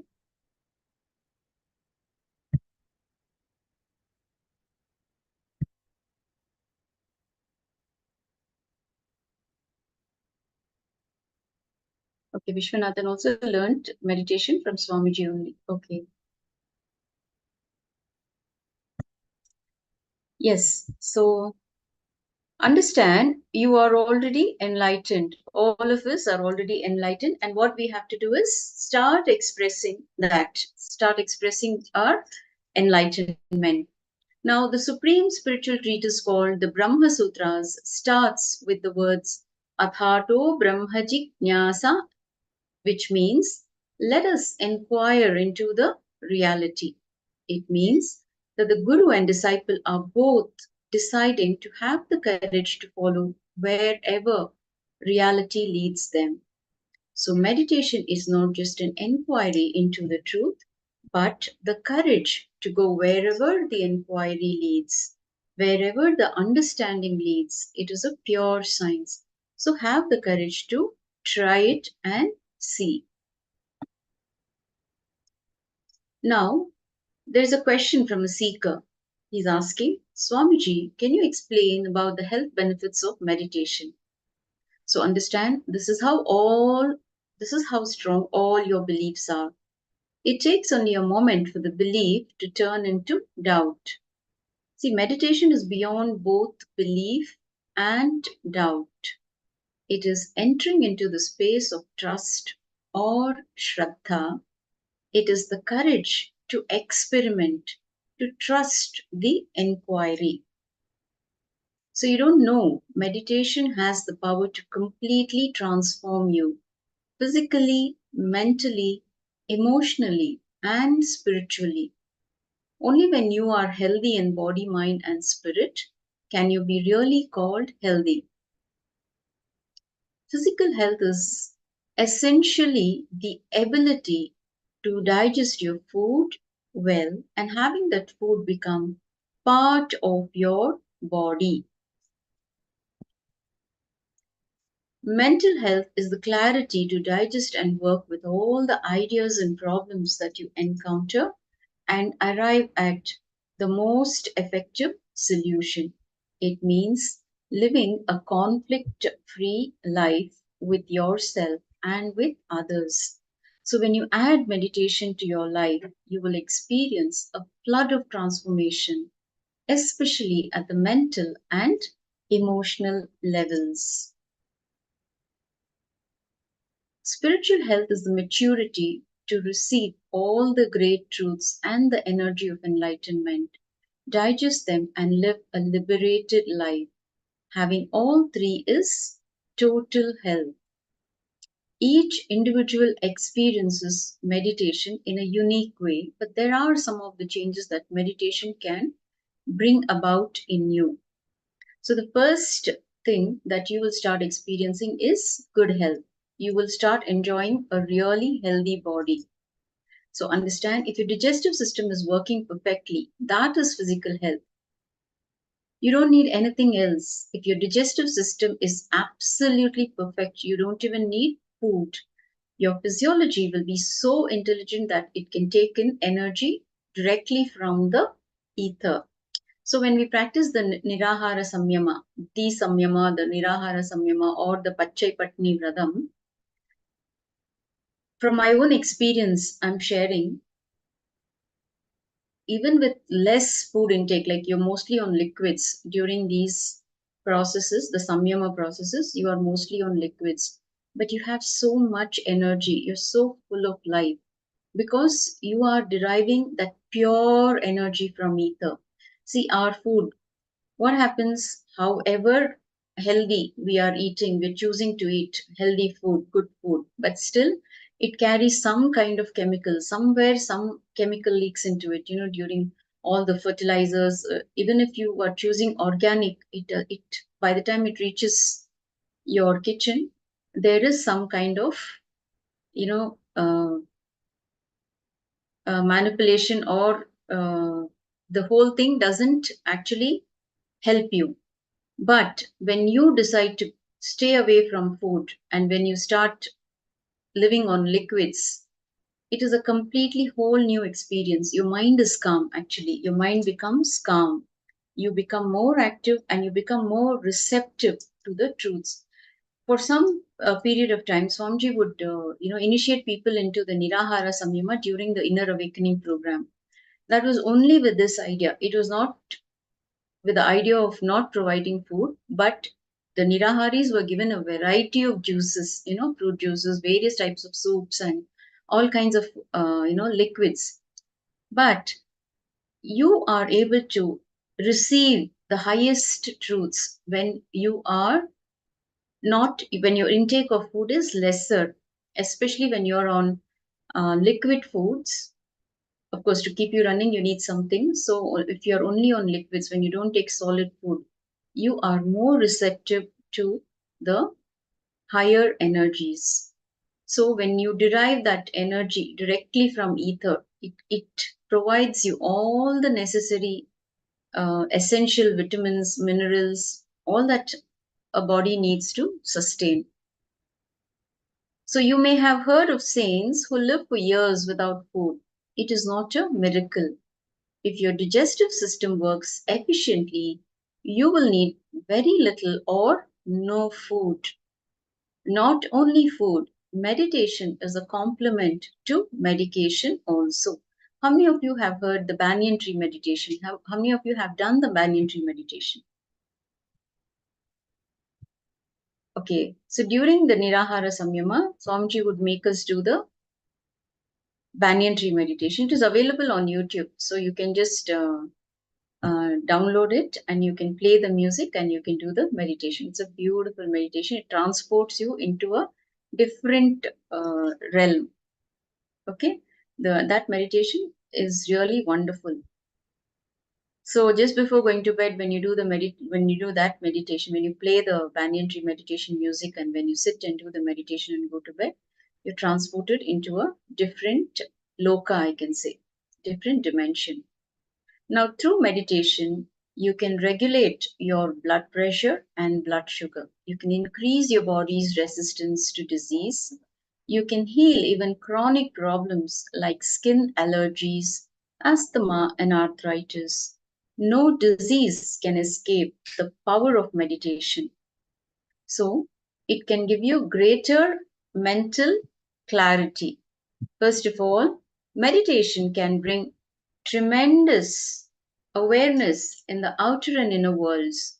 You start living your life in a much better way with greater awareness and intensity. You will be more alive, more creative, yet internally you will experience a deep and undisturbed silence. Understand? When you are aware, you are absent. Able to follow? When you become aware, the I it just disappears. When you are in greater awareness, the constant I disappears. So when awareness is present, your ego cannot exist. When your ego exists, awareness cannot be present. So your absence will make you live enlightenment. You will no longer be doing, you will only be watching the doer. This is the whole secret of meditation. To become the watcher, to become the witness of your actions and emotions. As you start witnessing your own actions, you will realize that there is someone inside you who does not change, who does not get angry or feel sad, who does not care about money or security or fame. That is the real you. The real you can never be touched.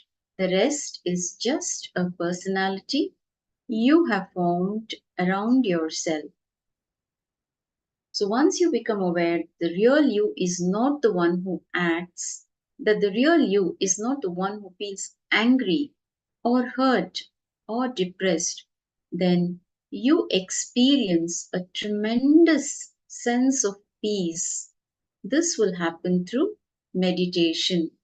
So when your awareness levels go high, what can you experience? You can experience greater mental clarity. When you have greater mental clarity, you will not get affected by anger, hurt, depression. All these emotions just leaves you. Okay, so these are the benefits of meditation. And then you have true freedom. You experience true freedom. What is having true freedom?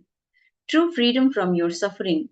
True freedom, the freedom from all your suffering, freedom from your powerlessness, feeling low, having low self-esteem. All this is just going to disappear. We have heard that meditation gives freedom, so we turn to meditation in order to be free. But we misunderstand the word freedom. What we search for in our ordinary lives is either freedom for or freedom from. Freedom for is the freedom for doing, having, and being all that we wish. Freedom to live as we imagine. Right? So, freedom from is freedom from all the things that we dread and hate: disease, worry, anger, stress, low self esteem, pain. In all our actions, we are prompted by one of these things: freedom or freedom from. So, Manitya Chandrasekhara Priyananda is asking, Nirahara Samyama is meditation also, ma. I'm unable to complete it so far. I and myself tried, but after 3 days, we start getting angry. So, what you need to do, ma, Nirahara Samyama, the way it needs to be done. I'll just explain. So, my Elizabeth Crow is sharing. I didn't know that my brain was always wired for enlightenment until this actual program. This gave me the encouragement to continue with this program and felt that there is a chance for me for third eye opening. It's not too late. Okay, ma, great. You have the right understanding, ma. So, ma Chandrasekhara Priya, coming back, when you're doing the Nirahara Samyama, you first visit the Be Free from befoodfree.org. That is the website, ma.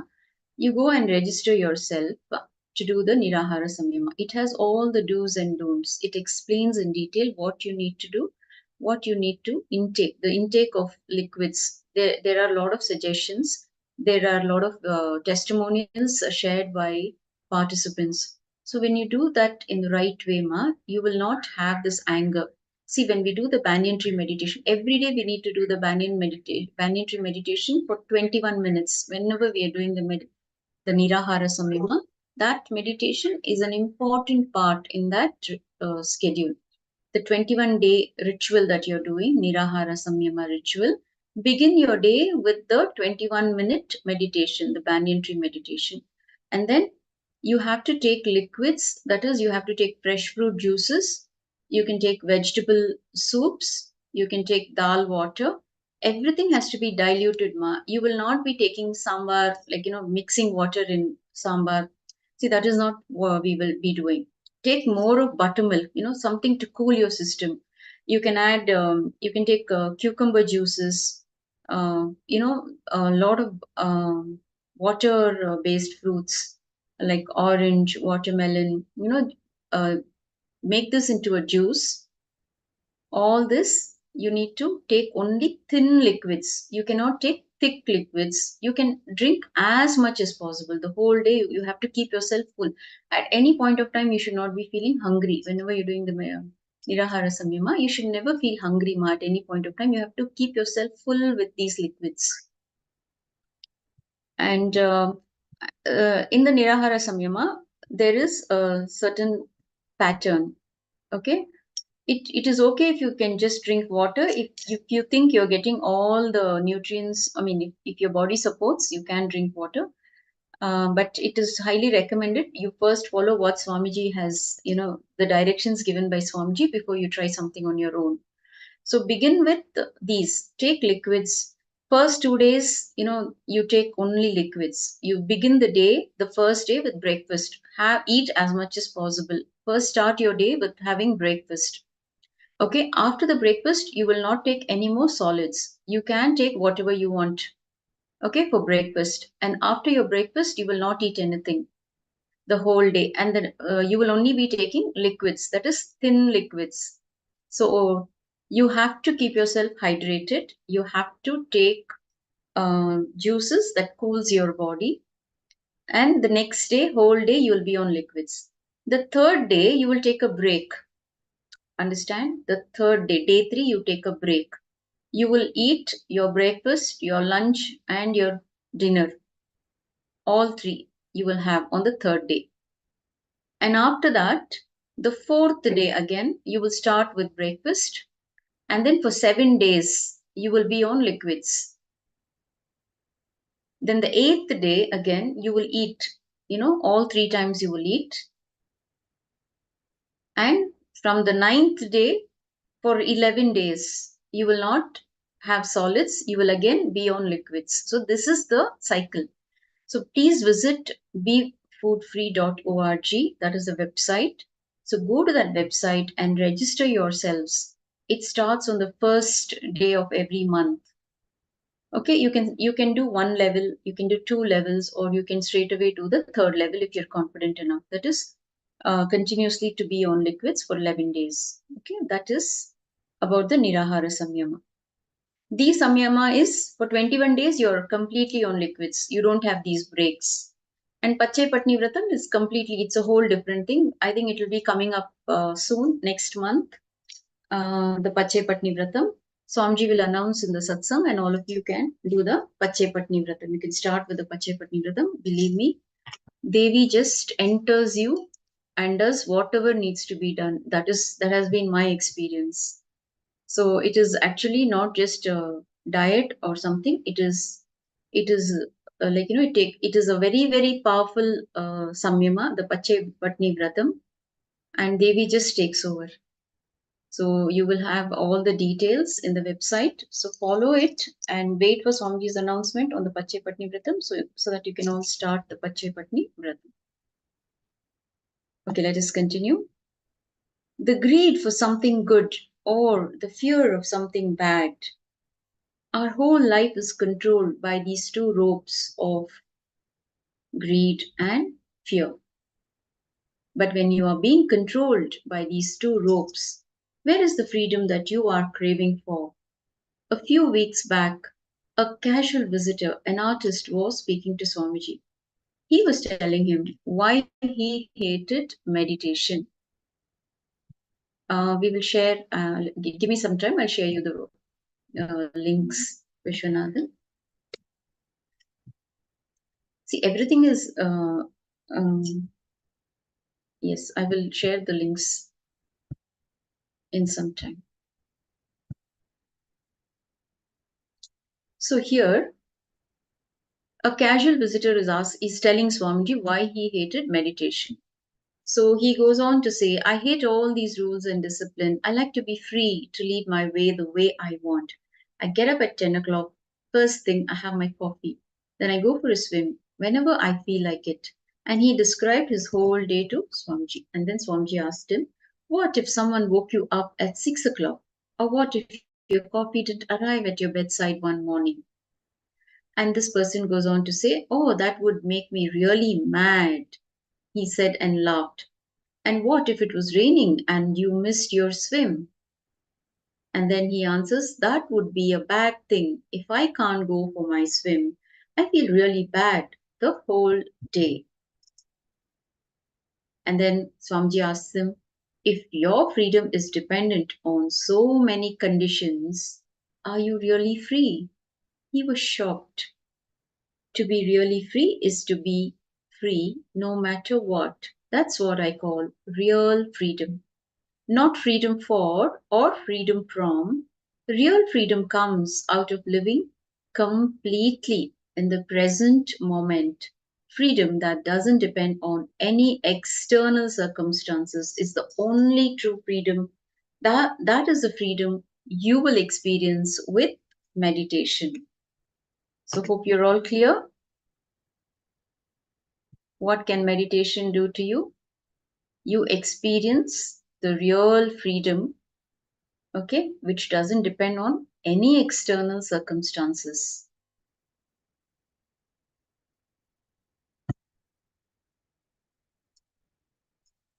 So, the next benefit of meditation.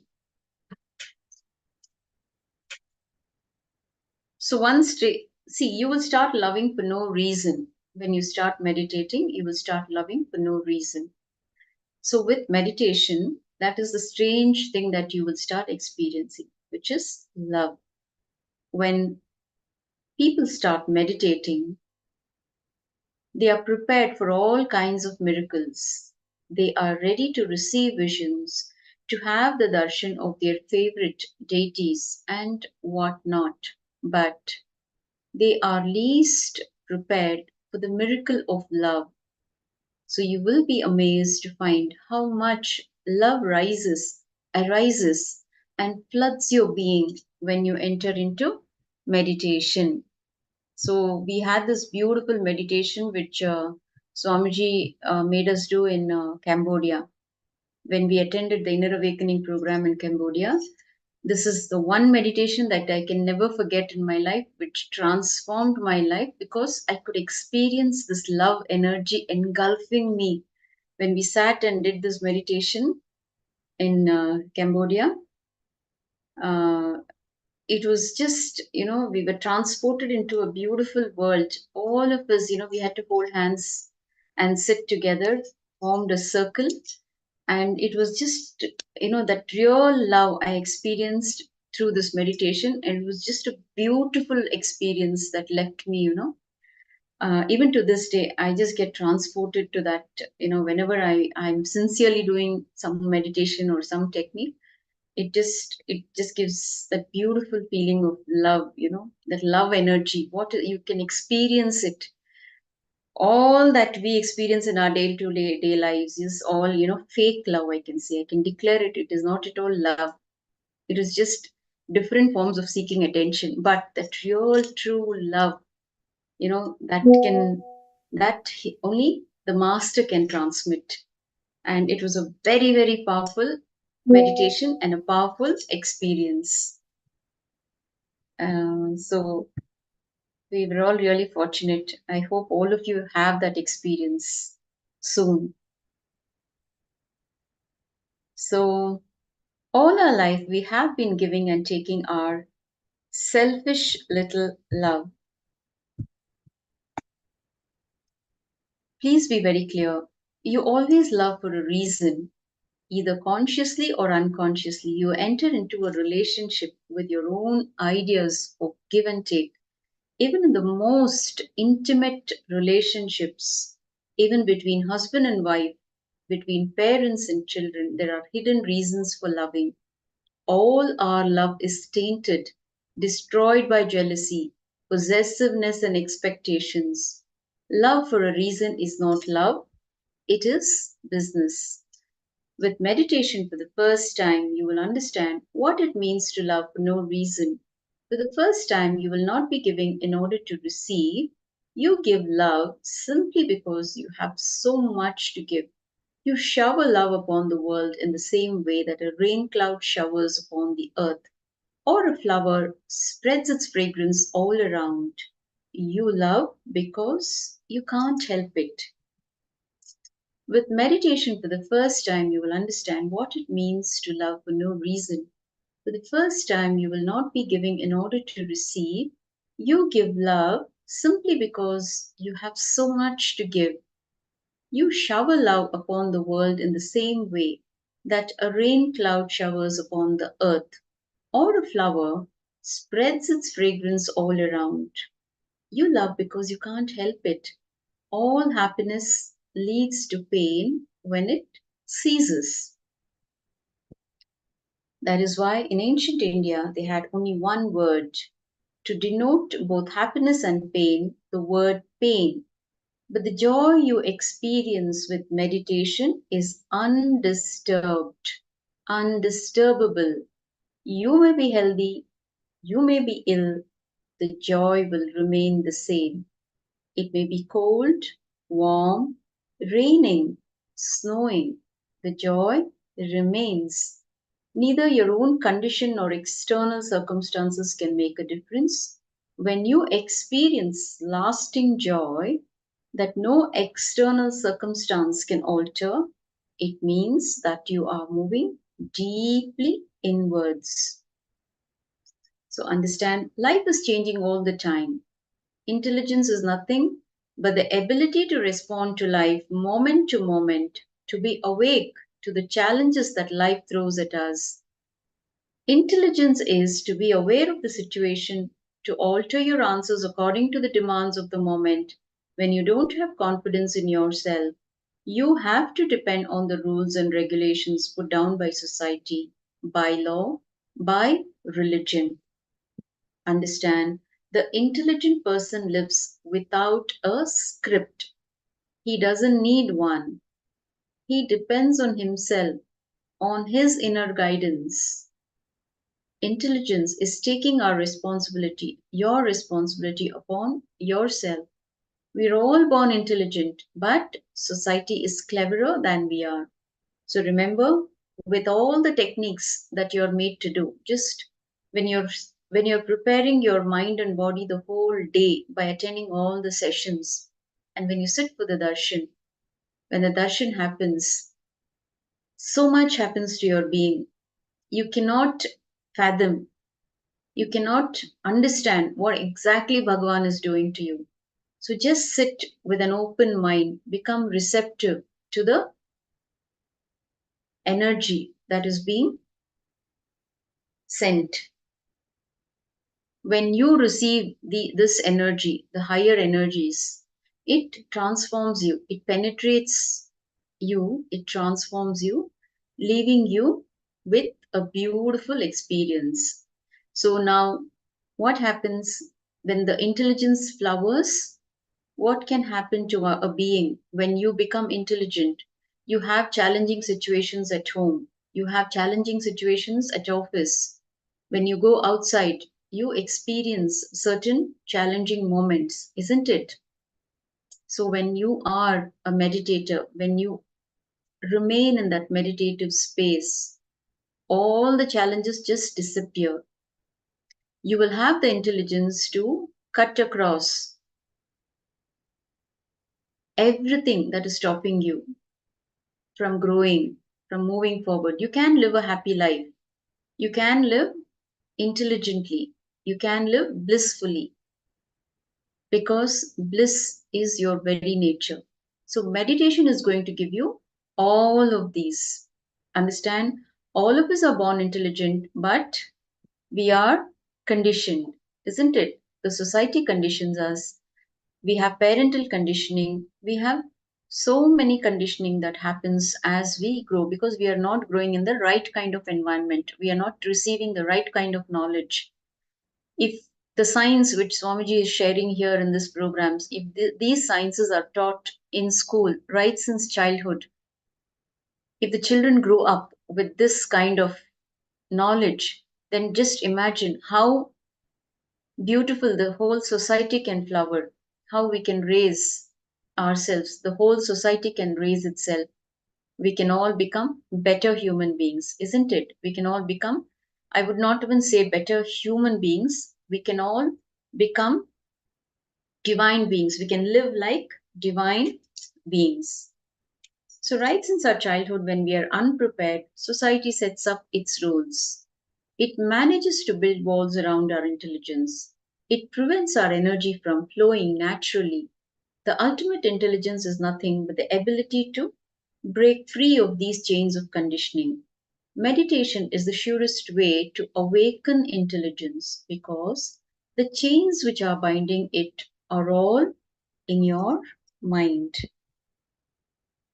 So, with meditation, you go beyond the mind into the being. In the being, no rules exist.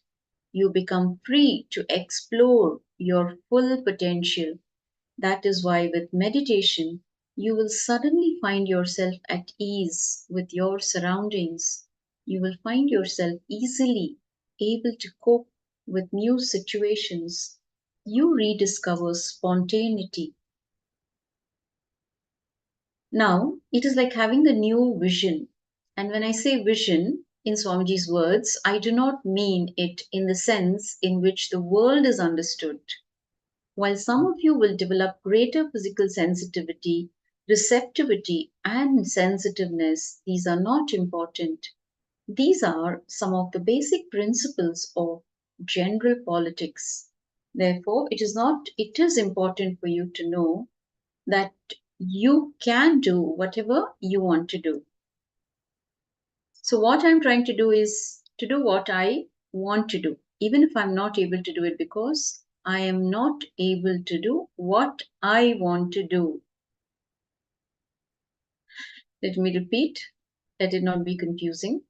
What I am trying to do is to do what I want to do, even if I am not able to do it, because I'm not able to do what I want to do.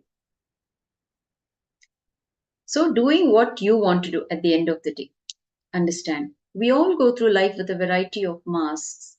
For every role, for every occasion, we have a mask for the role of the mother, a mask for the role of the father, and similarly for husband, wife, doctor, housewife, boss, whatever you are, whichever role you are playing in your life. Every day you have to wear that mask, isn't it? When you go to your office, you're different. When you come back home, you're different. When you're with yourself, you're different. So the list is endless. So we live and think according to the roles that society has imposed upon us. These roles ultimately become our personality. With meditation, you touch your own individuality. Your personality can be changed, but your individuality is unchangeable. Please understand, your individuality is unchangeable. That is due to meditation. You can touch your own individuality. So understand, every individual is unique, isn't it? All of us are unique. That is what Bhagavan says, like our DNA. All of us on planet Earth have a unique DNA. That is a masterpiece by the, we are all literally masterpieces created by the Creator. So if the Creator can do this to all of us, He can give. That itself shows that you are unique, isn't it? You have a DNA which is unique unto yourself. It doesn't match with any person on planet Earth. So you need to acknowledge that you are unique. The first step in meditation is becoming aware that you are unique. Each individual's experience is unique unto himself or herself. You cannot compare your experience with the other person's experience. Okay, that is also the challenges that is faced by meditators or seekers. One of the challenges, oh, this person is able to power manifest. I'm not able to do the power manifestation. This person received this much. Did I receive something less? Was I deprived of something? How did this person achieve? There could be so many comparisons done that can actually kill your spirit. So, avoiding all that. When you become a true meditator, you will not even think about the other. You will be centered in yourself.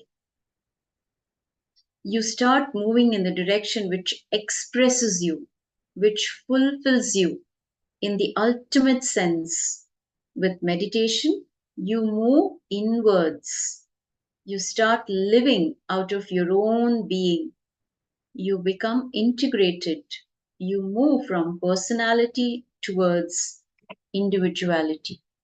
When you take up meditation, you will make the beautiful shift from being serious to being sincere. Understand? Sincere is not seriousness. Seriousness is not sincerity. All your stress and all your problems arise because you are taking life too seriously. So people come and tell me nowadays life has become so competitive and stressful. We have no time to do anything that we really want to do.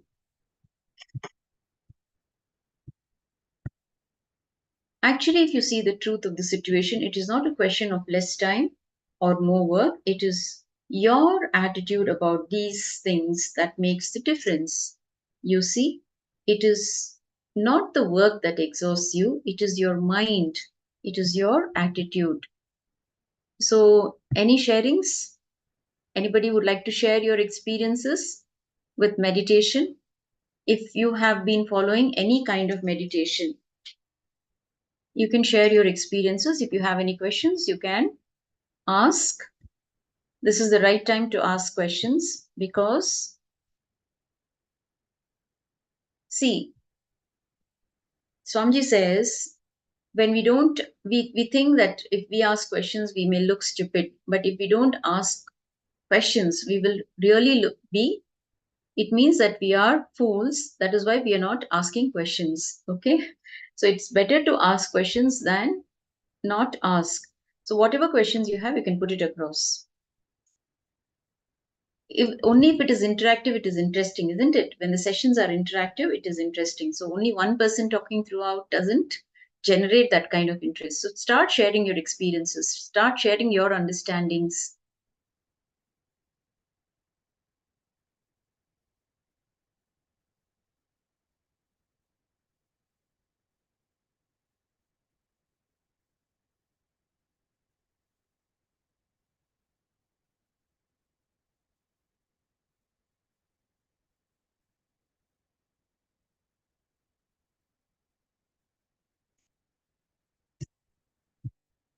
Okay, let's continue.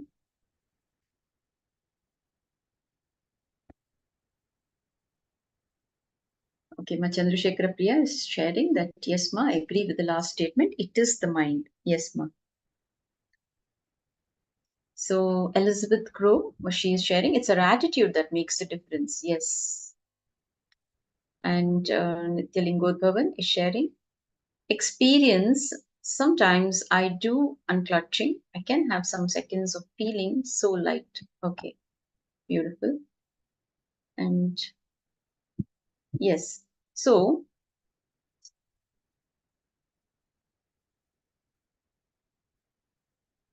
that unclutching space, try to live with that experience. If you're having a certain kind of experience when you're doing the unclutching meditation, continue to be centered in that space.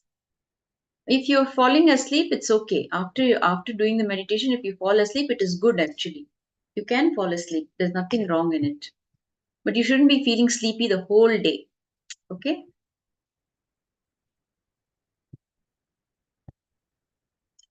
Now let's take a simple example. If you have to take the train to work, You feel tired even before you get there, isn't it?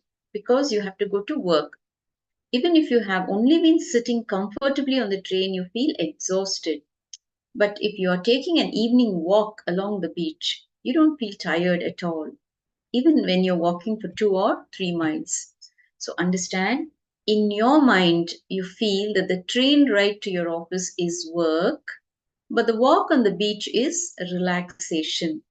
You don't have anything to achieve by taking that walk. That is the big difference. The whole thing depends upon your state of mind.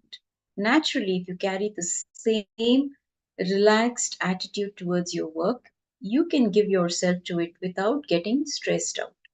The whole purpose of meditation is this, to get out of the result oriented mind and watch every moment of life unfold as a beautiful divine play. So here we have a question from one of the participants in the program asking Swamiji, can you speak on drugs? What is the state they can put you in? How is it different from the state which meditation puts you in? Okay, a very good question for all the new generation, the new gen youth. Meditation takes you to superconsciousness. Drugs take you to unconsciousness. That is the whole difference between them. The biggest problem with drugs is the more you take, the more you will become accustomed to it. The same dosage which was enough the first time will not be enough the second time. And it continues the third time and fourth time. So the dosage has to keep increasing. Naturally, within a short time, your whole nervous system will be destroyed. You will not be able to relate with reality anymore. So you will be constantly craving for that unconscious, insensitive state, I tell you. Apart from being useless to society, it is like taking up a human body and living like a pig with the sensitivity of a pig or a stone. It is abusing yourself, destroying yourself.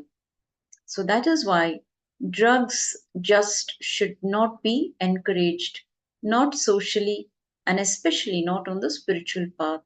These people who try to achieve meditation through drugs, nothing will happen. It is simply nonsense. I have seen so many of these so called spiritual communities everywhere. So just cheating themselves and cheating others. Understand?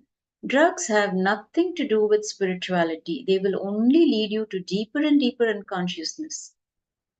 A categorical no to drugs is the first step to spirituality. That is why drugs just should not be encouraged, not socially and especially not on the spiritual path. These people who try to achieve meditation through drugs, nothing will happen. It is simply nonsense. So, I have seen so many of these so called spiritual communities. Okay. Elizabeth Crow is sharing the body accommodates to the drug, gets so used to it that it needs more dosage in order to have the same effect. Yes, that is what it can do to the body. So people are just cheating themselves, isn't it? Now understand, you are the source, experiencing yourself as the play of pure consciousness. Understand, consciousness is present in your every pore. Your very body is a wave of the universal consciousness. The breath that goes in and out of your body is consciousness. Your movements are consciousness. Your emotions are consciousness. Your thoughts are consciousness. By your very nature, you are an expression of pure consciousness. Understand? I'm expressing a very subtle truth. You don't just have consciousness, you are consciousness. And it's time all of us started operating as consciousness in our daily lives. A few centuries ago, science believed that matter and energy were separate things. It is not possible to convert matter into energy or energy into matter. Then it was proved that matter can be converted to energy and vice versa. When the scientist Albert Einstein delivered the famous equation E equals mc squared, he was actually equating E, that is energy, with mass, matter. In the equation, c is the speed of light. However, it was believed that the same object cannot exist as matter and energy at the same time. Later, experiments conducted on light proved that light behaves both as a particle, that is matter, and as a wave, which is energy. At the same time, it exists as both matter and energy. So this was a great revelation in the scientific world. The famous double slit experiment conducted on the behavior of light was a benchmark in our understanding of the relative nature of what we call as reality. The findings of this experiment rocked the scientific community by proving that the mere presence of an observer can drastically affect the result of an experiment. In other words, it is the observer who unconsciously creates his own reality at every moment by choosing one of many possibilities and causing it to precipitate into reality. So my Chandrasekhara Priya sharing wave particle duality. Okay, she's able to follow. Yes, ma'am. So this truth discovered by science only a few decades ago was declared by the Eastern rishis, that is our Vedic seers in the Upanishads, written thousands of years ago. The very first line of the major Upanishad, Ishavasya Upanishad, declares this truth. Ishavasyam idagum sarvam yatkinchat jagatyam jagat. This whole world manifestation is nothing but energy, nothing but divine consciousness. This is the truth. So all the new scientific the scientific community which is releasing all the new inventions, whatever you can call it, has always been in existence since the Vedic times. Since it has always been in existence, it was tapped by our rishis, our Vedic sages, rishis, learned ones, enlightened beings, and they passed it on to humanity. But unfortunately, we lost this science because we lost to be in touch with ourselves. We started becoming deluded, and that is why so much suffering happened to the whole of humanity. The best news is we have an incarnation to raise us all again and to share this science with all of us free of cost in this very program. So all that is required from you is your physical presence, the physical availability, and participation in this program. Isn't it? Life is so beautiful. Life is so simple.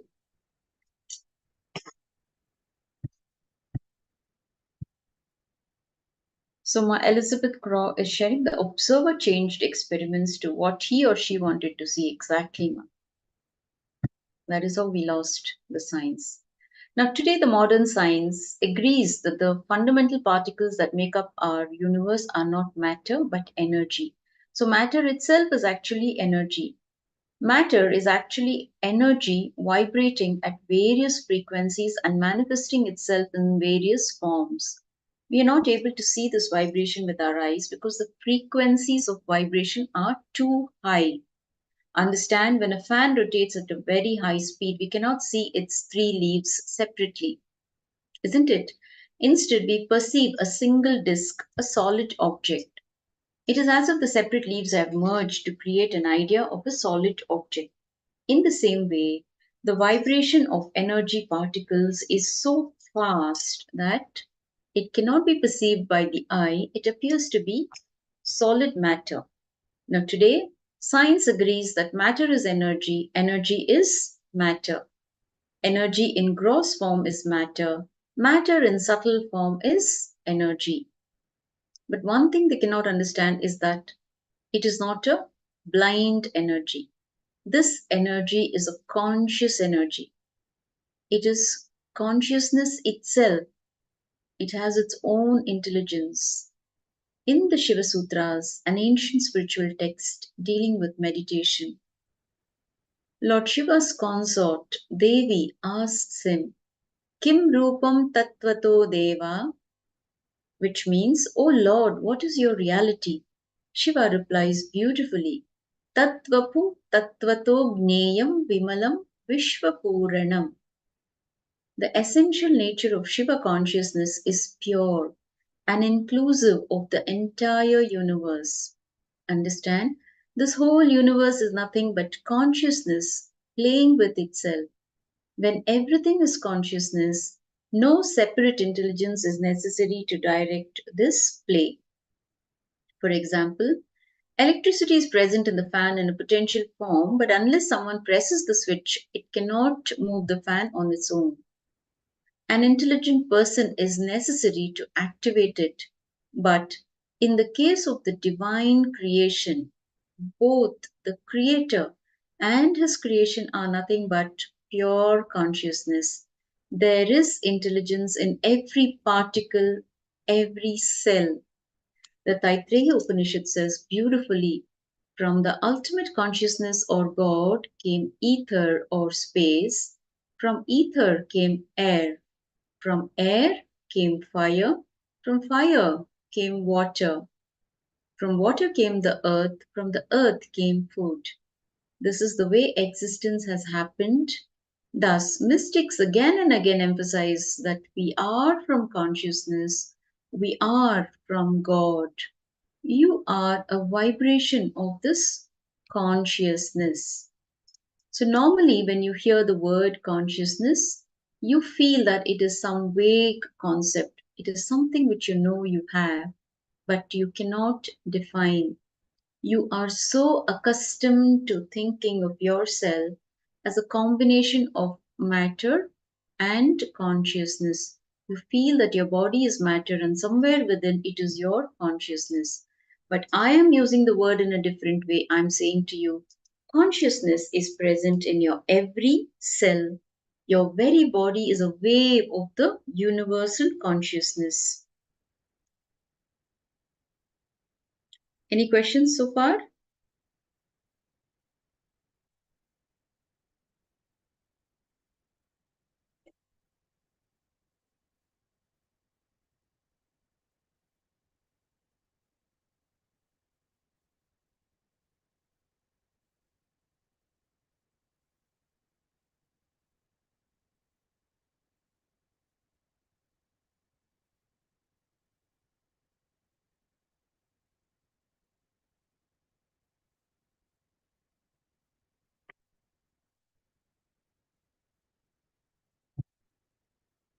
Okay, no questions, then we can continue. So understand, I'm expressing a very subtle truth. You don't have consciousness. You are consciousness. How many of you agree? When Swamiji declares you are consciousness, how many of you agree to the statement?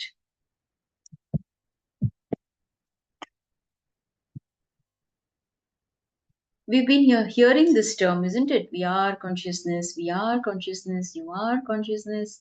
Throughout the program, we have been listening to this term, consciousness. How many of you agree finally, yes, I am consciousness? How many of you declare, I am consciousness? Only 3 of you, only 4 of you. We have so many people sitting here in this room. Only 4 of you declare that you are consciousness. What about the others?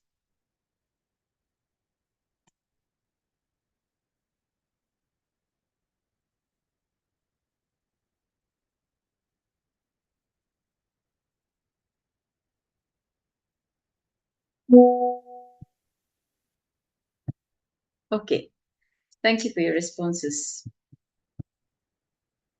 Yes, great. Only when you declare, you will make it happen. Please understand. That is why I'm even asking you this question. Start declaring. You don't know the power of words. We have learnt all this from Swamiji. Okay? So living around Swamiji is not a joke. All this he will, give you very playfully. He will make you do all this very playfully. You will not even know what Swamiji is doing to you. But it leaves a beautiful experience at the end of the day. You may go through highs and lows. Your mind will come in between. You will struggle with your mind, and you will struggle with all the impossibilities. Finally, at the end of the day, he sees to it that you have been benefited by whatever has been given to you. The way you receive it, it is very important. So please provide your listening. Make the declaration wherever it is possible. Declare and make it happen. When you declare, you will make it happen. Now, experiencing yourself as the play of pure consciousness. So let us look at the koshas. Okay, we have dealt with this topic, the different koshas, which is the Annamaya kosha, the Pranamaya kosha, the Manomaya kosha, the Vijnanamaya kosha, and the Anandamaya kosha. Okay, so we will again look at it in a brief. We will look at it in very brief now. What is Annamaya kosha? Annamaya means composed of food. This sheath is the physical body itself. It is the outermost of the 5 sheaths and is the grossest layer. Okay, thank you. Thank you all for declaring that you're all consciousness. Wonderful. Okay, so the Annamaya kosha is the only sheath which is visible to us. Next, the Pranamaya kosha, the vital energy sheath. Pranamaya means composed of prana, the vital force that holds together the body and mind. It pervades the whole organism, and its physical manifestation is the breath. As long as this vital principle exists in the organisms, life continues. Next is the Manomaya kosha, the mental sheath. Manomaya means composed of manas or mind. It is the cause of diversity of I and mine. Man's bondage is caused by the mind, and liberation too is caused by that alone. So you need your mind towards enlightenment. It is not like you cannot function. Mind is not important, and mind is only giving you impossibilities. You can train the mind to give you what you actually need. Okay, so initially we may all struggle with mind, but ultimately again it is required to reach enlightenment. Now, as we think mind is not, where does the mind exist? Okay, by the way, let me ask you this question. According to all of you, where does the mind exist in the body?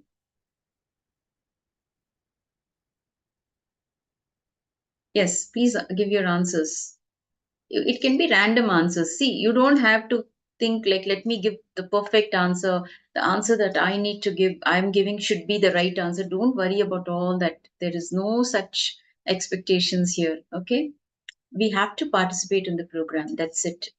If we are asking questions, if we are sharing, it is for our own better understanding of the topic that is being dealt with. So, where, according to all of you, is the mind located? So, Nithyananda is saying brain, Sangeeta is saying brain, Trang is saying in the heart, and Vishwanathan in every part of the body as the memory. And Lalita Gabriela, sorry, I was offline, no Wi-Fi again. Okay, ma. The mind is what the brain does. How the mind operates is what Ma Elizabeth Crow is sharing. Mind exists everywhere, each and every. Your Vishwanathan is close to the answer. Okay? Mind is not just existing in the brain. That is what even I was thinking, that I have my mind here. Be assured, the whole body, it exists in the whole body. See, sometimes if you're very aware and you're walking, okay, there may be some obstacle on the path, but you'll be able to overcome that. If you live in awareness, you don't even have to see that object which is on the floor, you will automatically cross that. How many people have experienced that? You may not see that there is something like, lying in between. For many of us, of course, we have tripped and we have made a fool of ourselves. But if we really live with awareness, you will see, even if there is an object lying on the floor, you will be able to go past it without tripping. Mind exists in every part of the body. Yes, the brain is a sending and receiving organism.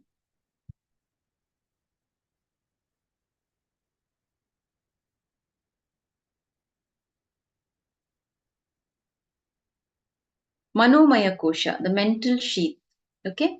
Manomaya means composed of manas or mind. It is the cause of diversity of I and mine. Man's bondage is caused by the mind, and liberation too is caused by that alone. Next is the Vijnanamaya kosha, the intelligence sheath.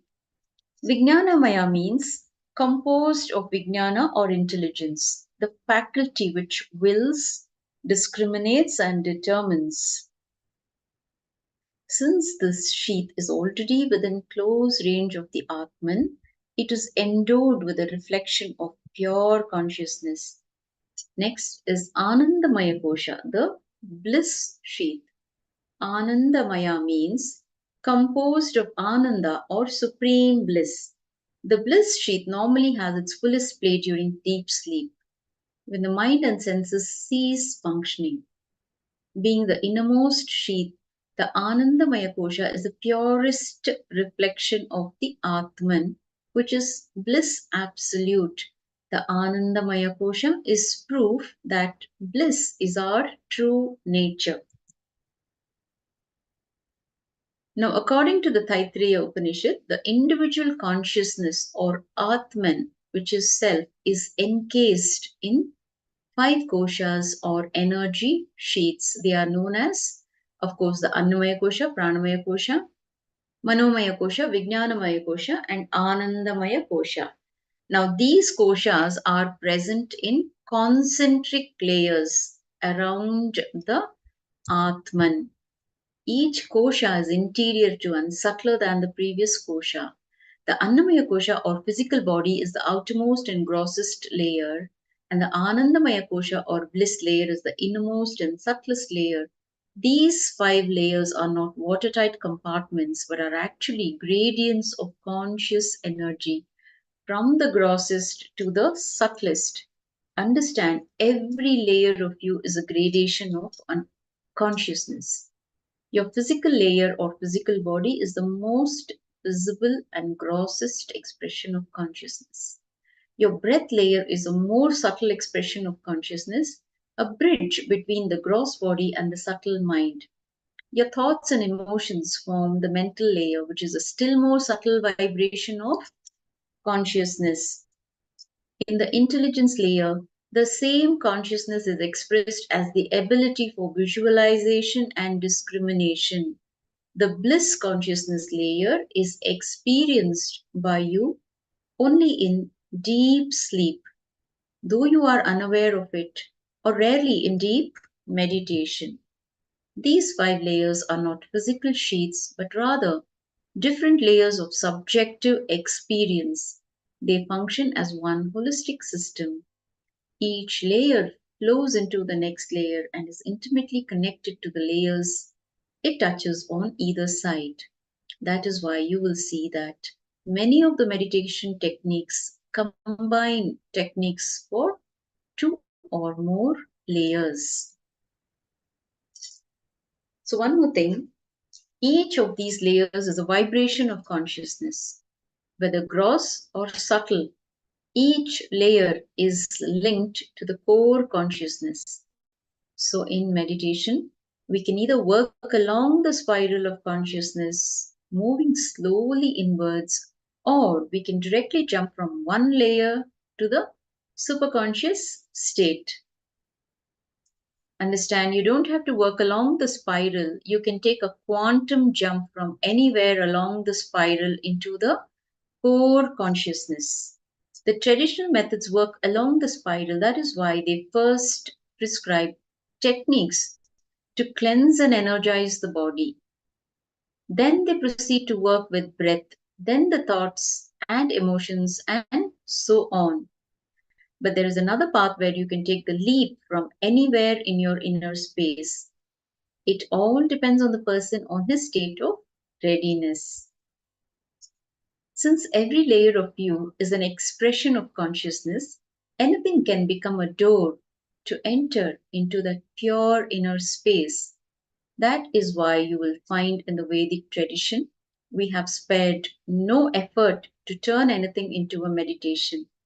Your very body movements can be used to infuse awareness into your life. Your breath, your emotions, your thoughts can all become techniques to help you enter that inner space. The Vedic tradition has thrown open all the doors. Okay, so now let us look at a few question and answers. During this program, when Swamiji was conducting this program, there was a question and answer session, which would be the most interesting session, because so many, like one person would be asking a question, the answer would be for the whole group. The answer received would be for the whole group, not just for that one person who put the question. So it used to be very exciting and very interesting. Now, we're all experiencing ourselves as the pure play of pure consciousness. Understand? Now, let us read out the questions. In the Vedic tradition, why do you have so many deities, so many methods of worship, and so many meditation techniques? So Swamiji is answering, in the West, why do you have so many cars? Why do you have so many cars in the West? Because so much time and energy has been invested in doing research to give us unique designs and different levels of comfort and luxury. The West has done much research to improve the quality of our life in the other world, in the outer world, isn't it?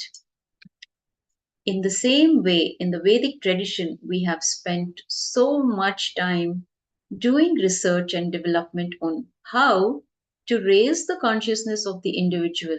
That is why we have so many methods, so many techniques, so many gods, and so many paths. In the Vedic tradition, meditation has been elevated to a pure science for enlightenment. For thousands of years, the enlightened mystics and masters of the Vedic tradition have given their lives to research and enrich this science. Understand, a scientist is a person who creates a formula to reproduce the experiences which he has had in the outer world. He creates techniques by which the same understanding can be transmitted to others. Whereas a mystic is a person who creates a formula to reproduce the experiences he has had in the inner world. He creates techniques by which the same realization can be transmitted to others. Not only are these techniques time tested and foolproof, created out of the experiential wisdom of thousands of realized masters, many of them have experienced and verified in Swamiji's own personal life. In the Vedic tradition, we say, as many minds, that many paths. But basically, there are only three kinds of techniques. The first kind works on bringing the truth or awareness in your daily life. These techniques need to be practiced 24 hours a day. Techniques like Vipassana, which focuses on repeatedly bringing your awareness to the present moment, belong to this category. You may be doing anything, writing, reading, cooking, working, but the thread of meditation should be there all the time like an undercurrent. The second kind of technique is those which are to be practiced at a particular time of the day or even during a particular period of life. Maybe like when you're in love or when you are going through a difficult phase in your life. The Maha Mantra meditation technique, where you practice intense humming for a few minutes and then remain a witness for a few minutes, is a simple example of this category of meditation.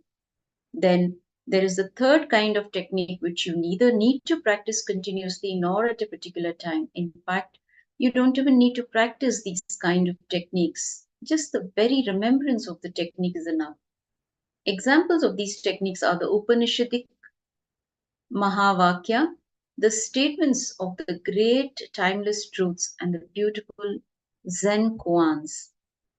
When you are in a highly mature state, you don't need any separate techniques. Just the very remembrance of truth will transport you to that elevated state, and you will simply experience the truth.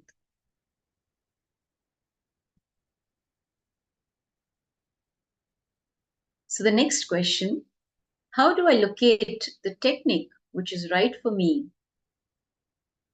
If a technique appeals to you, simply try it out. Practice it sincerely.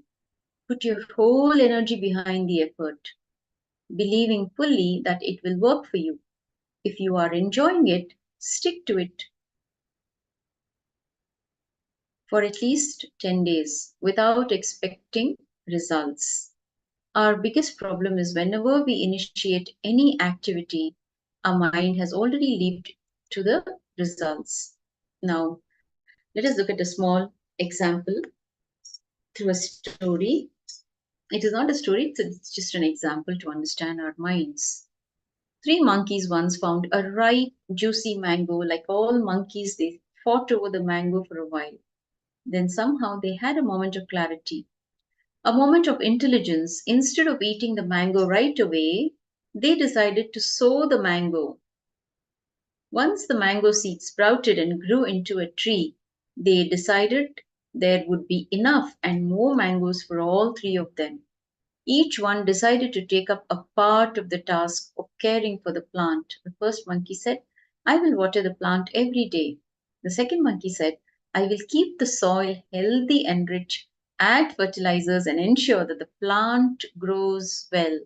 The third monkey said, I will guard the plant carefully and protect it from harsh weather and animals.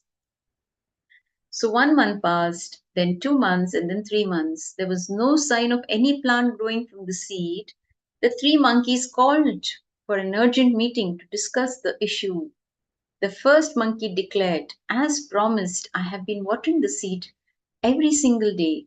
The second monkey cried, as promised, I have been adding fertilizer and making the soil rich. The third monkey said, as promised, I have been guarding the seed very carefully. Not only that, I have been taking the seed out every single day to check whether it has sprouted or not. So, how many of you understood the joke here?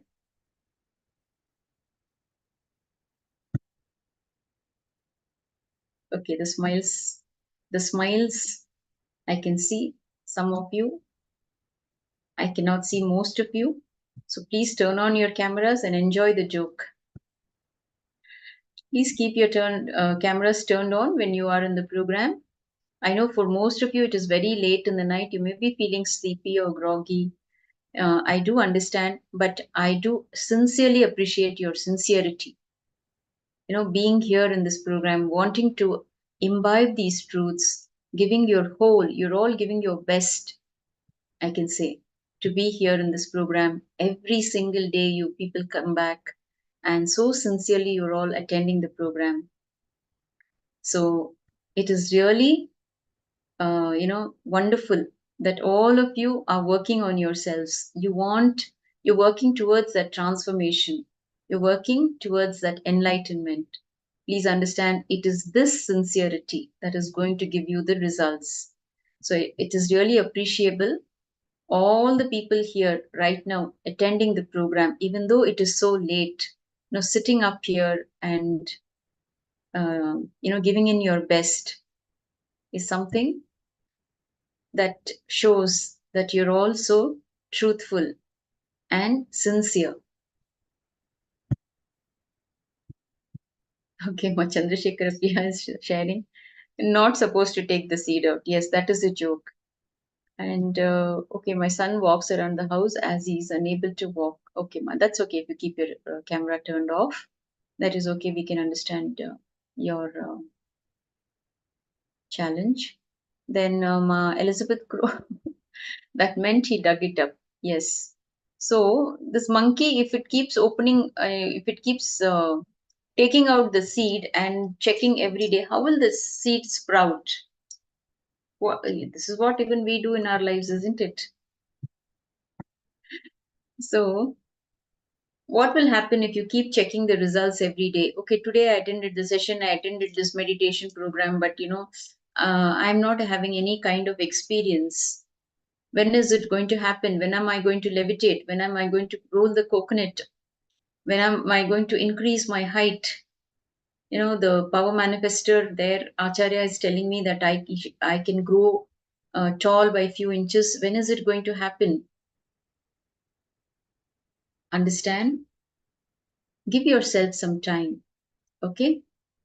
Give the process of meditation some time to grow in you. It doesn't happen overnight. If you're really serious, if you are really, really sincere and intense, it can happen any moment. So, again, what Bhagavan Krishna says, do what you need to do and leave the rest to me. I will take care. Just allow the master to take care. Your sincerity is, of course, definitely it will help you. It will give you the results. But just give it some time. When you become restless, you lose out. Your restlessness will, will get you out of the program. In the sense, you will lose interest in the program. If you think that you're not seeing any results, why do I have to come back every night and sit up so late and feel so tired during the day? So if you come with that attitude, you will get only that, more of that. Just come and sit. You're sincere. All of you are really sincere. I cannot say anything else. You're all sincere. This sincerity is only going to give you that result. So just give yourself some time. Allow the meditation to work on you. Allow the energy to penetrate through each and every pore of your body. And then you will start seeing the results. Okay, my triangle is sharing just one problem in processing, then no more good results. Okay, about the story, Ma, yes. So if you keep checking for results again and again and again, what happens? You start feeling irritated. Okay, you start feeling restless, and you will not be able to see the kind of results that need to happen. So on the spiritual path, you need to have deep passion with deep patience. Passion means the tremendous will to succeed, and patience is the deep prayer that you should succeed. When you have passion with patience, you will have intensity without restlessness. Understand? Once a technique has touched you, there is no way you will not be transformed. Sometimes the transformation will be subtle, and sometimes others may see it better than you do. If a technique is helping you feel more relaxed, more centered, more sensitive, it is working. If it is making you more joyful, helping you expand, feel more energetic, it is working. Usually, among the first 5 or 8 techniques you choose, there will be one that is right for you. So, locate it and pursue it. It can be any technique like the Maha Mantra meditation, the Nitya Dhyan meditation, or the Trinetra Kumbhaka breathing pranayama. It can be unclutching. It can be the banyan tree meditation. It could be anything. So many methods and techniques are being taught in this program. You can just take and see which works well for you. And you can start continuing to do it for 21 days always earmarked to practice any kind of technique to see the results. And don't have expectations. Just do what you need to do. Results will happen. Give it some time. So, one more important thing you need to understand is ultimately all the meditation techniques are only for your body and mind.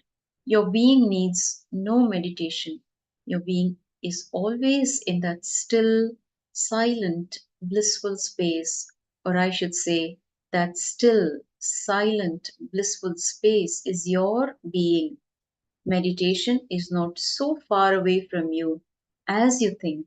In fact, we're all continually experiencing split second samadhi. So often, without realizing it, we dip into the self, into our being. These are the moments when we enter into spontaneous meditation. Just recall any moment in your life when you have experienced great beauty, the sun rising suddenly from behind a mountain, or the first time you hear a lovely piece of music. At such a moment, suddenly you become totally still, wordlessly aware. Haven't we all experienced such moments? That is meditation. At such moments, we are living enlightenment. But the problem is we have virtually no control over when such a moment will come or go. Our meditation is a pure accident. Understand? Our meditation is not in our control. Not just that, even if we do have a powerful glimpse or satori, our body and mind cannot retain that high voltage experience for more than a few hours or a few days. Actually, experiencing a glimpse of pure consciousness, a moment of satori is not a big thing. It is not that difficult. So Malalita Gabriela is sharing. I am very sensitive with energy, so I don't have doubts. Okay. I'm grateful to Swamiji and all of you. I really feel the bliss, fulfillment in the meditations, and I have happy to start my training for Latin Sangha. Wonderful, ma. Lalita Gabriela, good for you. Now, to stay in that space and to express and radiate that state, preparation is needed. So, training the body and mind to sustain and radiate that experience continuously is the purpose of meditation. This is a continuous process. That is why I always tell people that meditation cannot be a quantity added to your life. It has to become the very quality of life. So, if meditation has to become a 24-hour process, how can I get any work done? Understand? Meditation is not against action. Meditation does not mean just sitting silently with your eyes closed. Actually, even if you want to sit with your eyes closed for all 24 hours, you won't be able to do it. You can just try it and see. Meditation does not mean sitting with your eyes closed. In the Bhagavad Gita, the enlightened master Krishna tells his disciple Arjuna,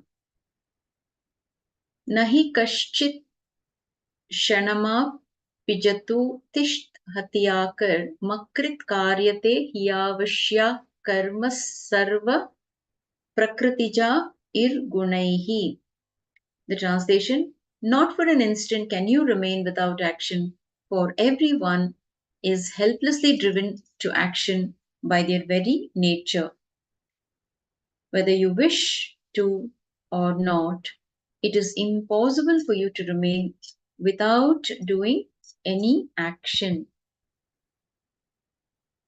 So that is why Swamiji is saying, I am an action-based master. As long as you have action inside you, my action and yours have to cancel each other out. Only then we can enter into the space of silence. This concept of karma yoga or inaction in action needs to be understood. Inaction in action means giving your best to the task before you without getting caught in the sense of doership and without worry about the results.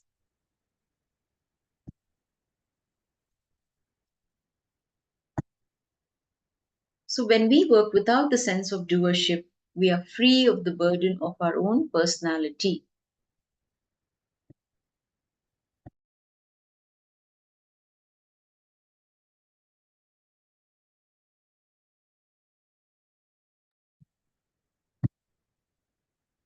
Sorry for the technical glitch. We are not limited by what we feel we can do by our past track record. When we don't worry about the results, we are not caught in our expectations for the future. When you are intensely focused on the action alone, the mind doesn't have an excuse to jump to the past or the future. Naturally, you fall into the present moment. This is meditation. When you are intensely focused on the action alone, the mind doesn't have to excuse to jump to the past or the future. Naturally, you fall into the present moment. This is meditation. Externally, your actions will be more aware, more creative, and more effective. Yet internally, you will be experiencing a deep and undisturbed silence.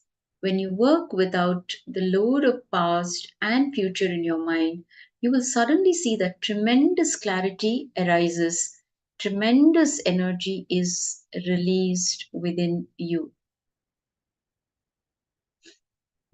Okay.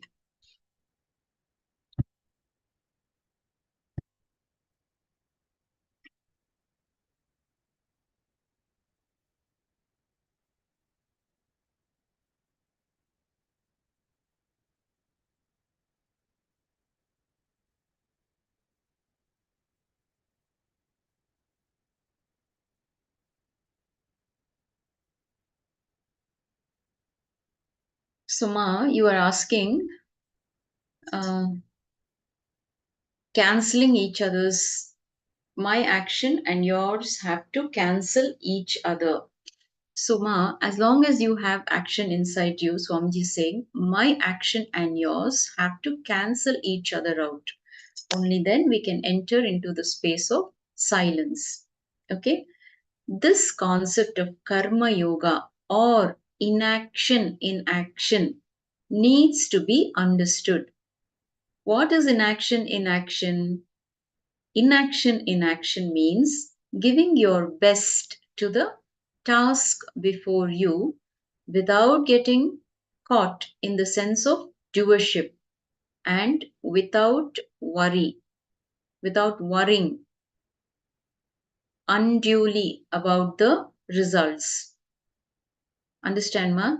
So when you are doing something, do not have the doership. I am doing this. It is mine, my project.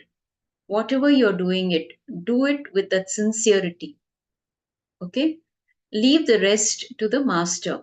Do not get caught in the sense of doership and don't worry about the results. See, whatever logic, whatever understanding you come to, Swamiji will be constantly breaking that pattern. Okay? He will constantly keep breaking you until you walk out of that pattern. When we work without the sense of doership, we are free of the burden of our own personality. We are not limited by what we feel we can do, by our past track record. See, when we do with that feeling of I am doing, you will not be able to see the results because you have limited intelligence to do things. Understand? You will be working only with your past experiences, your past knowledge, your past memories. But when you just do what needs to be done, when without worrying about the results and without being caught in our expectations for the future, when you intensely focus on the action alone, the mind doesn't have to it doesn't have an excuse to jump to the past or the future. For say somebody is sculpting, okay, a beautiful idol is being sculpted. Only if the sculptor puts his whole into that sculpting can he make a beautiful, bring out a beautiful form, isn't it? He just needs to remove all that is not wanted in that sculpture in the making, isn't it? But he needs to put his whole and soul. But if he's doing it with expectations, if he's doing with the doership, I am doing it, so it has to come out the way I want it. If he's doing it, then the intelligence will not flow. He will feel stuck.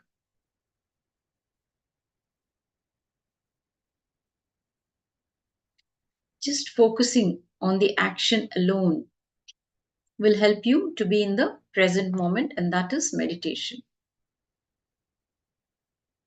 So externally, your actions will be more aware, more creative, more effective. Yet internally, you will experience a deep and undisturbed silence. When you don't carry the doership and you're not bothered about the results, you will experience that undisturbed silence.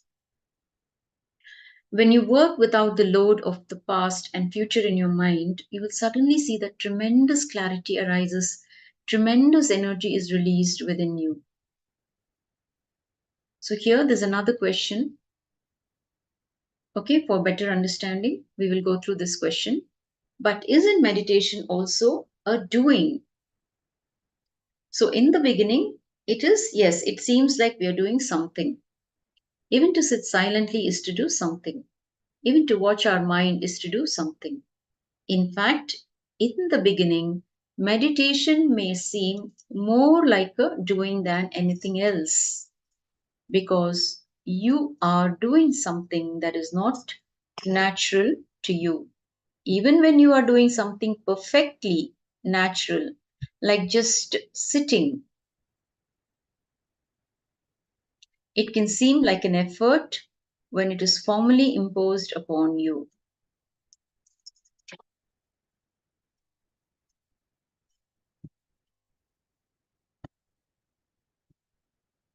So, how many of you are following?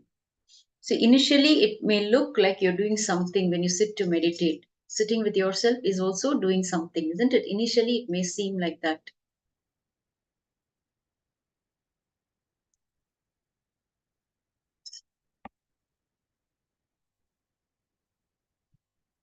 So, if you're just asked to sit with yourself by yourself, it is like something has been imposed upon you.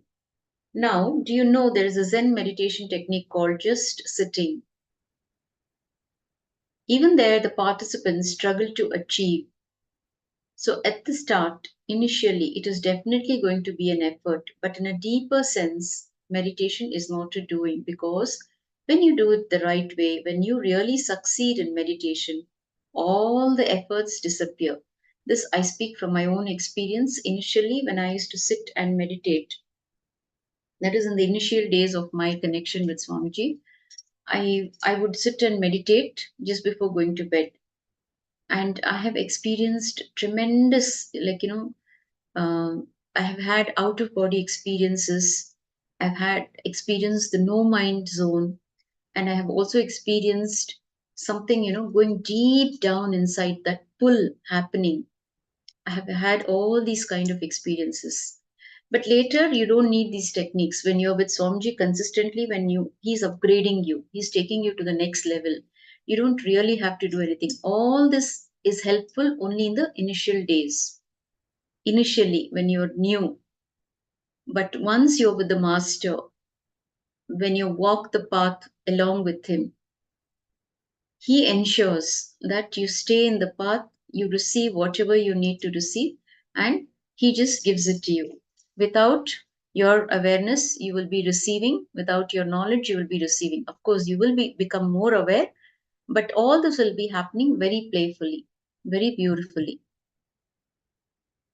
When you become totally relaxed, when you stop trying to achieve results, when you simply enjoy the meditation, you will gradually stop even being aware that you are meditating. Then it will no longer be a doing. So, another question from a seeker: Swamiji, meditation seems like such a tough thing to enter into. I don't know if I can handle it. Yes, meditation may seem foreign or unusual to us when we aren't used to it. Yes, Ma, you're right. Ma Elizabeth Group. So now let us see. Most of us will have this question in the initial days, isn't it? It seems like such a tough thing to enter into. I don't know if I can handle it. Okay. So here Swamiji is beautifully answering. See, Ma, if you think meditation is easy, it is easy. If you think it is difficult, it is difficult. That's all. So don't decide straight away that you are going to face many problems. Actually, there is only one real obstacle on the path of meditation, which is your ego. Whatever other issues come up, whatever problems you face, be clear, they are just the different voices of ego. So, what is ego? The ego is nothing but your sense of self, the collection of ideas and concepts that you have about yourself. Be very clear, the ego is nothing but a collection of ideas. It is an imaginary thing. The ego doesn't even have a real existence. Yet, it is this ego which is controlling your life. It is the ego which creates a sense of separateness in you. So at birth, it separates you from your mother. Until the moment of birth, there is no ego, no boundary. You are simply a part of your mother. At the moment of birth, when the umbilical cord is cut, you sense your own boundary for the first time. In the very first year after birth, the ego builds your picture of yourself and the world. The ego is responsible for your sense of me and mine. Throughout your life, the ego puts you into the position of me versus them. It separates you from your parents, from friends and strangers, from nature, from all of existence. Whenever you utter the word I, you are breaking away from existence. You cannot really break away because you are a part of existence. But in your mind, you break away. You create for yourself a world in which you are separate from all. This world exists only in your mind. It is just a mental concept. But you allow this concept to rule all your actions. You always hear people say, the ego is the root of all your misery. Why? Because the ego thrives on hostility, on conflict. Any environment which creates a sense of isolation is the survival ground for the ego. The ego may be a product of your own imagination, but it is a cunning animal. To stay alive, the ego creates a distorted version of reality in which all things are in a state of disharmony. I can give you an easy way to catch the ego, to know when the ego is coming up. Whatever makes you uncomfortable is ego. So look at your own life. Whenever you experience pain, anger, jealousy, it is always the result of feeling separate from someone else, of feeling alone, of feeling cheated. In times of misery, you always experience yourself as being all alone. This is the ego at work. In times of joy, you feel naturally connected with everyone and everything around you. When you are joyful, happy, laughing, these are the times when your ego is at its weakest. So, in your present life, you may experience these moments temporarily, but meditation is going to take you to a permanent state of bliss. Meditation is the process of falling in tune with the whole of existence. In meditation, there is simply no place for separateness, no place for the ego. Once you sense the lasting harmony of everything, once you sense the deep interconnectedness of all of existence, what will be the need for maintaining the ego? Understanding? Hope all of you are able to catch it. Once you sense the lasting harmony of everything, once you sense the deep interconnectedness of all of existence, what will be the need for maintaining the ego? Such a beautiful statement, isn't it? The ego is your armor against the world. The ego is your shield in times of war. If everything is peaceful, if everything is harmonious, then where is the need for armor, a shield? You can just relax, that's all. But you are used to struggling for everything. We have to create a big problem and then fight with it. This is what your ego wants, isn't it? That is why you find it so difficult to meditate, because meditation is such a simple thing. It is too simple, actually. All you have to do is sit silently and unclutch from your thoughts as they come up. Is that so difficult? Actually, there is no need to teach or learn meditation. Meditation should simply happen. So just sit still for a few minutes and watch your mind. It is enough to get a glimpse of reality.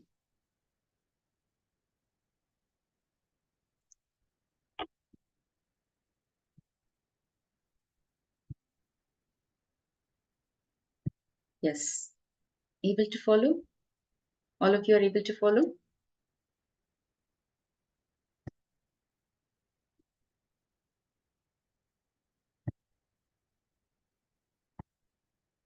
Yes. Okay. Wonderful. So, just for a few seconds, if you can sit silently, watch your racing thoughts, just be. That will be enough. Okay. Thank you all for responding. That will be enough to convince you of the truth. And once the truth is known, where is the place for your ego? The ego will have to be dropped, isn't it? You will drop it naturally. And that is why ego fights meditation so hard. Meditation is the death of ego. Please understand, meditation is the death of ego. So the only problem you will face is the strong resistance from your ego. When you are meditating, the ego will raise 1,000 questions. And doubt is the most deadly weapon that ego has. The ego will continuously create doubts and questions in your mind. In the beginning, it will make you worry. Can I really meditate? Can I sit for so many hours with my bad back? Is this path really for me? What if I get drawn too deeply in? What will happen to my family? Will my friends call me crazy? Am I really crazy? Yes, Ma, it is right, Ma Elizabeth Crow. Meditation is the death of ego. So when you are in that meditative space, there is no room for ego.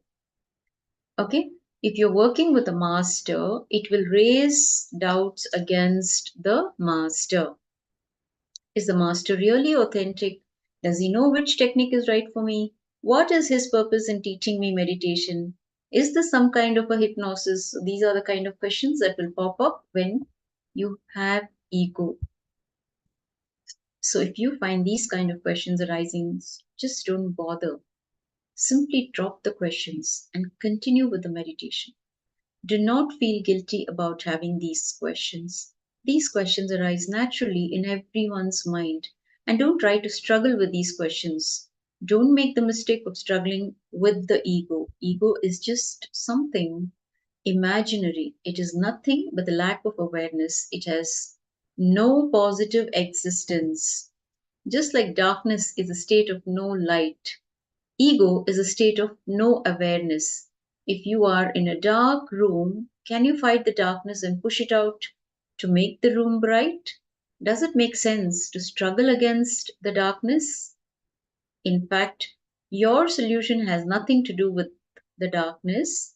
You have to simply bring in a lamp and the darkness will just disappear on its own. So, all that you need to have in the spiritual path is deep passion and deep patience. Now, don't waste your energy fighting with the ego. Focus on bringing awareness into your meditation. By and by, the questions will drop naturally.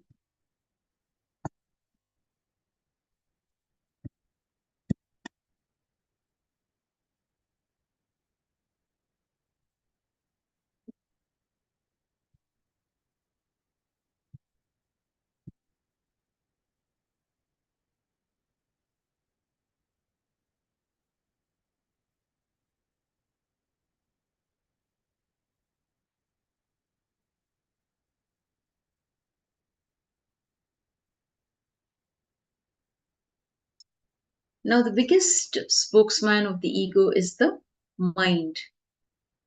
Just like the body, the mind too should be an instrument in your hands. The mind is a wonderful instrument, tremendously powerful. It is a marvel of creativity. It is a masterpiece of design. It is also a social necessity. Without the mind, we would not survive in this world. But we forget that the mind is only an instrument. Instead, we ourselves become an instrument of the mind. We are totally controlled by our mind.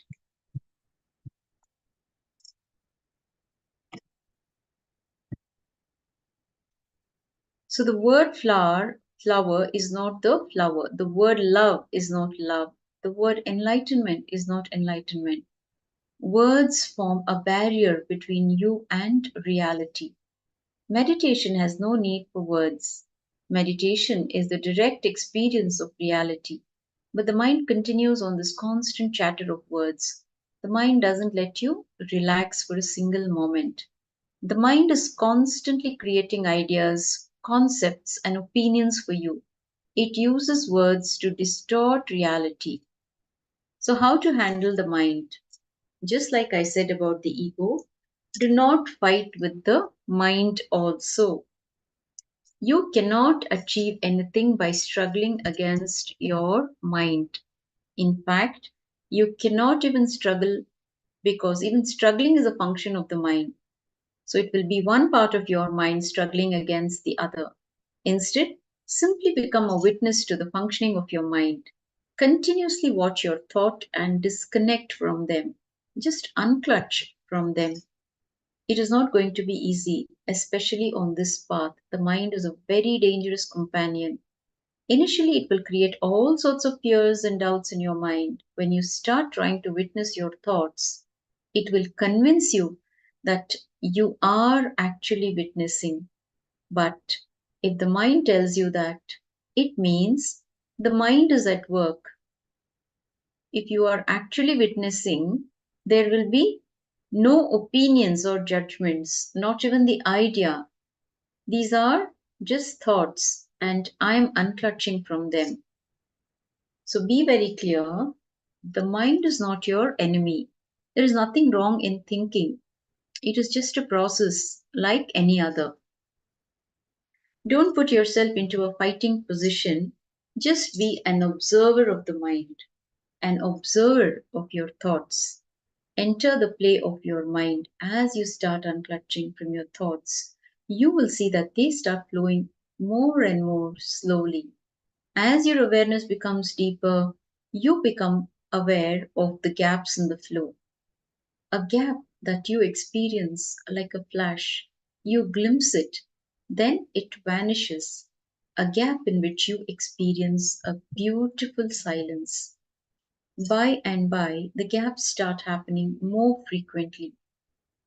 Don't become attached even to this experience. Don't wait for the gaps. When the gaps become wider, you will be able to see with intense clarity, not just the outer world, but the inner world as well. This is the experience of no mind.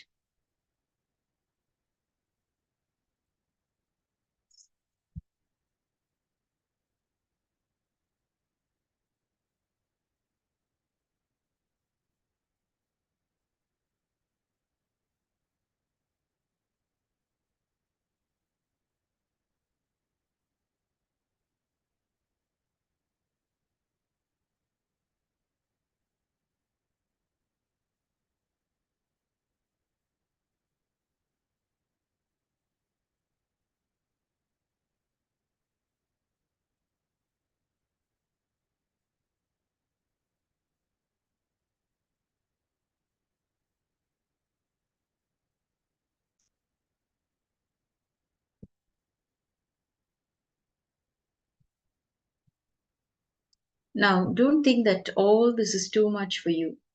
When you practice with sincerity, with totality, it will happen. And there are simple ways. There are some simple ways you can make your meditation really enjoyable. So, are you all able to grasp and follow?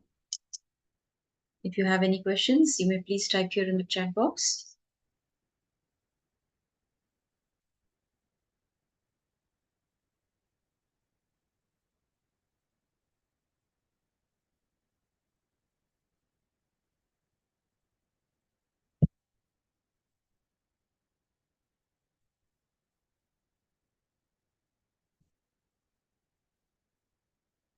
So, making time for yourselves every day. So, at least in the beginning, keep aside at least half an hour for meditation every day.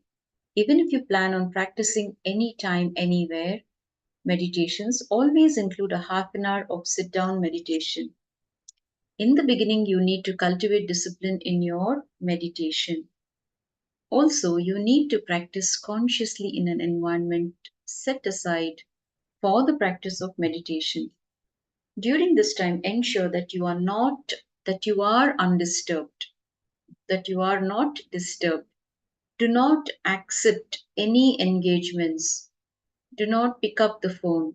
Let your family and friends know that during this time it is important for you to be alone. It is preferable to keep the timings the same every day. The best time would be early morning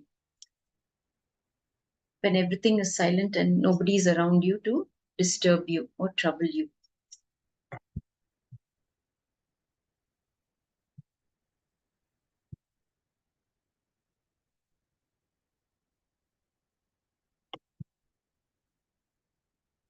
Now, it is preferable to keep the timing the same every day. The body and mind get accustomed to routines very fast. If you practiced at the same time every day, you will find that you can slip into the meditative state more easily at that particular time. So choose a clean, uncluttered, silent space for your meditation. If you can set aside a room in your home as the meditation room, if you already have a prayer room in your home, that would be the ideal place. A space that has already been used for worship or meditation will have high energy levels which will help you meditate better. It is better to meditate in the same place every day. If the space is indoors, ensure that there is sufficient sunlight and plenty of ventilation. If you are meditating outdoors, say in the garden, make sure that it is a private space where you will not be disturbed. Unless you are physically comfortable, there is no way you can meditate. Meditation requires you to forget the body. If the body is in pain, how are you going to forget it and move beyond? So ensure that you are comfortable. There are many techniques which require you to squat on the floor, but if you're not accustomed to this, use a chair. But keep trying. You can use a cushion as a seat if you want. And for lying down techniques, do not lie on the bare floor. Use a carpet or a straw mat. Ensure that some time has passed since your last meal, at least 2 hours. Initially, you may feel sleepy during meditation. This is the tamas or lethargy that is weighing down your system. So do not try to fight the sleep. Ultimately, you will be able to neither sleep nor meditate, and don't feel guilty about feeling sleepy. If you are feeling sleepy, just go to sleep. When you finish sleeping, you can get up and meditate. That's all.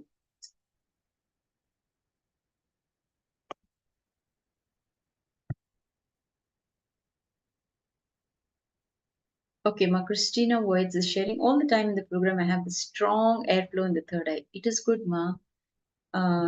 If you're experiencing that, it is very good. You have been initiated. Okay, you have been initiated by the master, and this is you can be experiencing the third eye awakening, which master has already done for all of you. He awakens the third eye just by his one look during the darshan. It's a beautiful experience, so just stay with that experience, ma.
Okay, I'm so sorry that I have to mute it. Why? Okay. Sorry, that was technical glitch. I'm sorry about that. So what I would suggest all of you is, please apply turmeric. Buy organic turmeric, mix it with plain water, and cover your forehead, your entire forehead with turmeric. Okay, like a paste. Make it like a paste and apply it on your forehead before you go to bed. You can sit here in the program with that turmeric on, nothing wrong, and you can apply the kumkum, in the center. And that kumkum also should be organic. Okay, it should not have chemicals. Otherwise, you will have that itching. So first check if the kumkum that you're using has chemicals in it. That can also, it can also make the skin to be irritated. But please buy organic turmeric and kumkum. It is available online. You need to make a paste with water. The turmeric, only the turmeric. You have to make a paste. Only the turmeric, you mix it with water and apply it on your forehead. In the center region, just leave some place for the kumkum. The kumkum has to be applied with the help of a Nyananjan, or you can apply it on the turmeric also if it is able, if it can hold it. Okay, start doing that, ma. All your third eye, see, all of you are receiving initiations every day. Okay, so Swamiji is awakening the third eye. He's awakening the Kundalini Shakti, and much more is happening during the darshans. So keep yourself hydrated, drink loads of water, and just follow the tips, the small tips that are shared in the program. Just follow it. Yes. My Elizabeth Grow. So tender coconut water, buttermilk, or fruit juices that keeps your body cool. Okay, most welcome. So how to handle the mind? So I'm afraid that I might get too attached to meditation. So understand, meditation itself is nothing but removing your attachment. So you cannot get too attached to it. Actually, what most people are afraid of is that their desires, their fears, and whatever else they think of as their life will be taken away from them if they start meditating.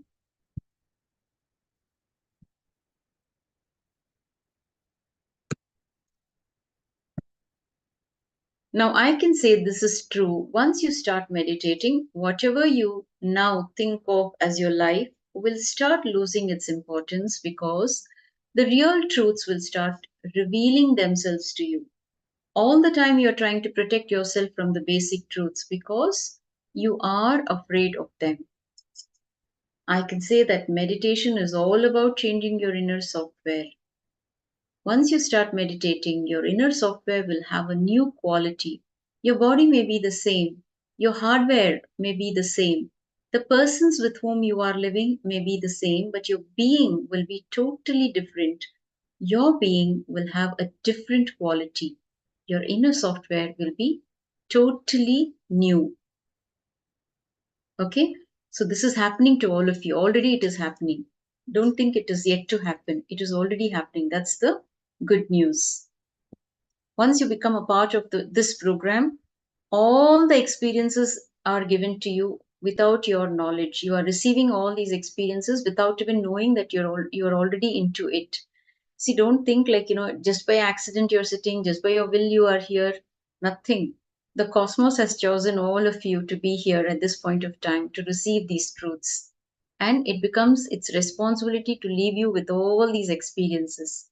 So with that, come with that motivation, with that inspiration, come back to receive the higher truths. So it is all about maximizing your meditation and triggering the psychological revolution within. When the psychological revolution happens in you, suddenly you find you are awake to your own self. A tremendous awareness arises about who you are, the identities you are carrying, and why you act as you do.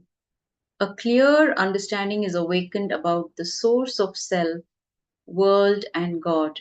In every decision, you flow towards meditation and clarity, a deep restfulness happens in you. Sometimes people come and tell me, Swamiji, I have tried so many types of meditation and so many techniques, but nothing works. Understand, to really enter into meditation, an important thing needs to happen in you, a psychological revolution. What do I mean by psychological revolution? It means having a clear understanding about yourself, about the world, and about God. Who are you? What are the identities you are carrying? How are you connected to others? What is your place in this universe? When the psychological revolution happens in you, you enter a space of total relaxation when you are able to find your own life solutions. If you enter into meditation without this basic clarity about life, your meditation is going to be just one more ritual. If you enter into meditation with this clarity, meditation will lead to more clarity and soon in a virtuous circle. Understand, without the psychological revolution, meditation is also a ritual. With the psychological revolution, even a ritual can become meditation. So, what is the next step? What is the key thing that is required for triggering the psychological revolution within? What is the next step? Becoming aware. Okay? Awareness is the master key. Understand? The first step in initiating this psychological revolution is having a clear understanding of how our mind works and how we are functioning in this world. A simple clarity about this can trigger a powerful revolution in the way we handle our inner and outer worlds. So, let me try to give you a simple diagram so that you can understand what meditation can do to you. So, we have all gone through this, isn't it? We have learned the various states of consciousness. With thoughts, without thoughts. With thoughts, the Jagrat and the Swapna. The Jagrat state with eye consciousness and with thoughts. Each of us experiences two states of mind in our day-to-day life. One with thoughts, another without thoughts. For example, we know we have thoughts when we are awake, but in deep sleep, do we have thoughts?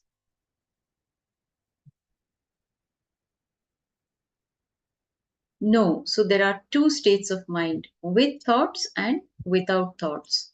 What we don't know is our being also experiences two states. In one state, we have a clear identity of I when we are awake.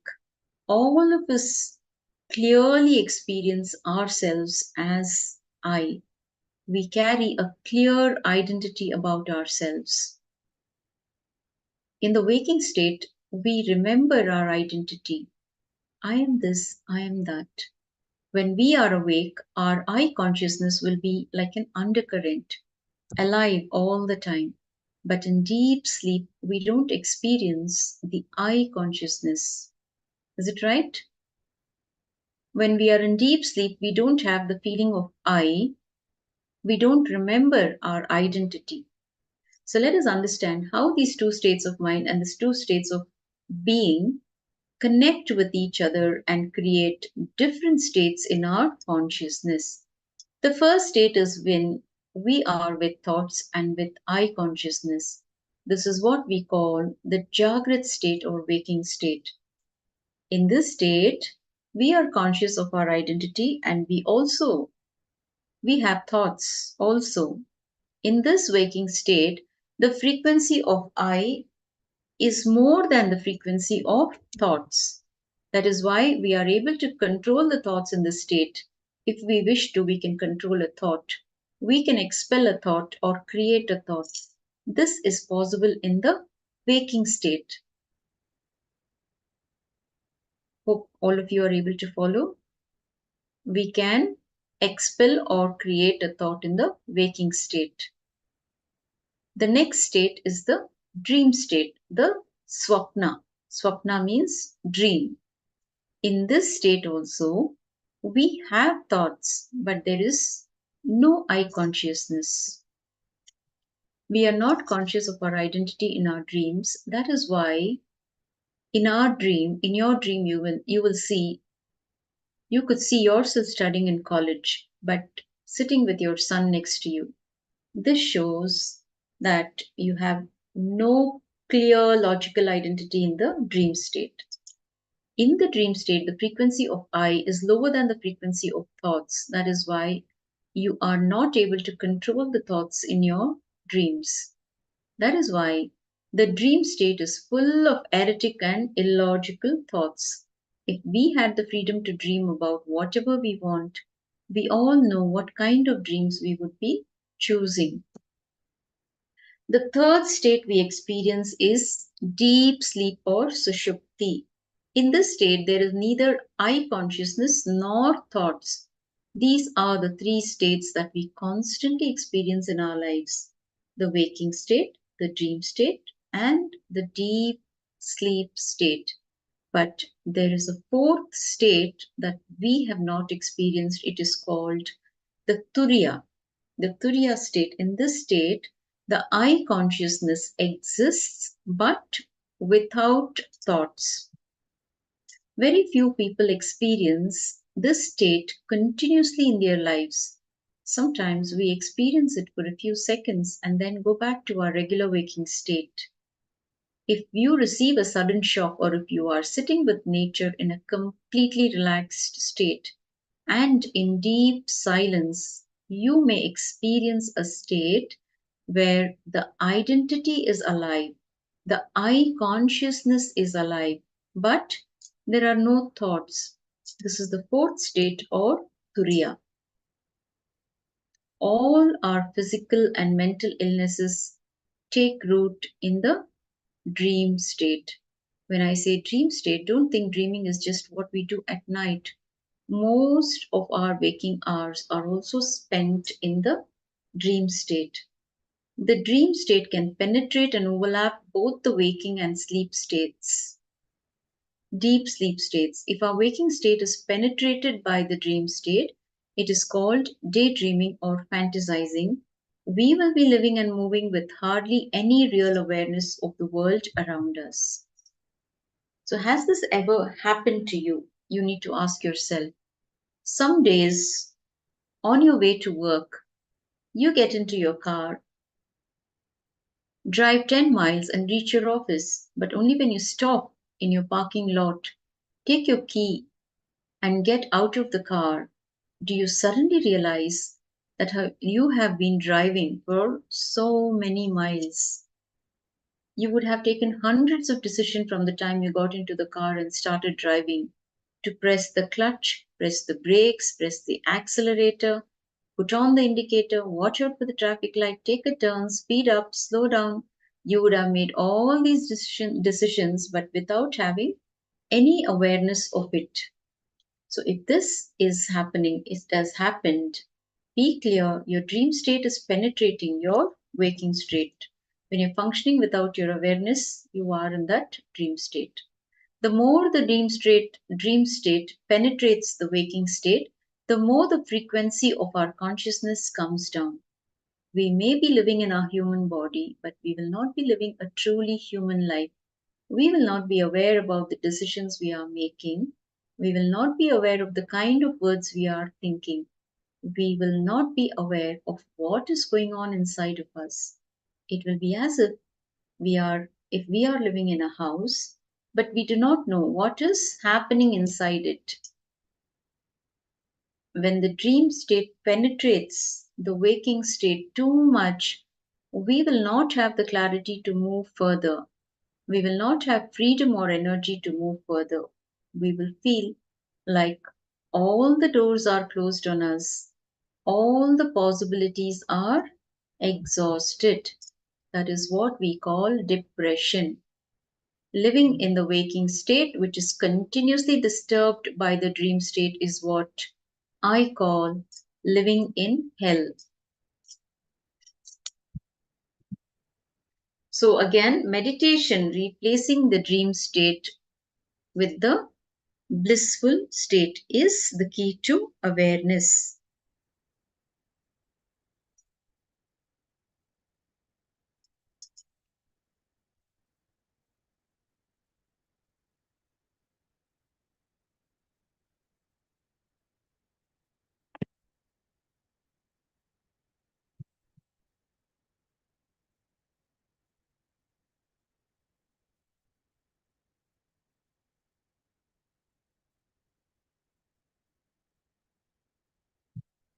Just a minute, please.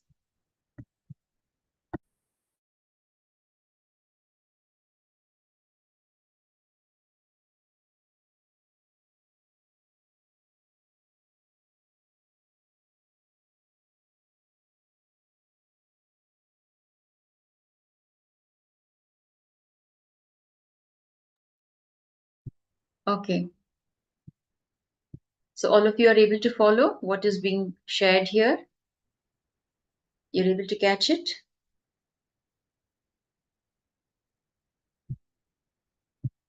So thank you for your listening. All of you are sincerely being in this program, listening, providing your listening, participating. You're all so intense and so, into it. It's really wonderful to see all of you providing your listening.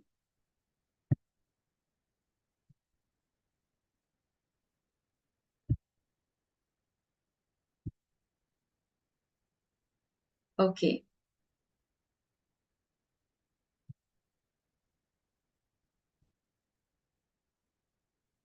Yes.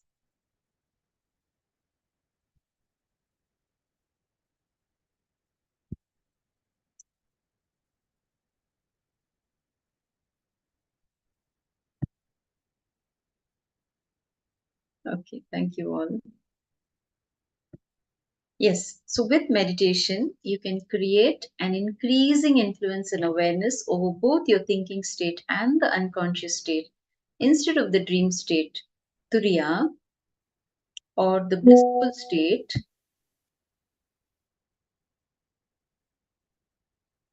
Turiya or the blissful state will start penetrating the waking and deep sleep states. So the more we meditate, the more we raise our consciousness of Turiya, the fourth state.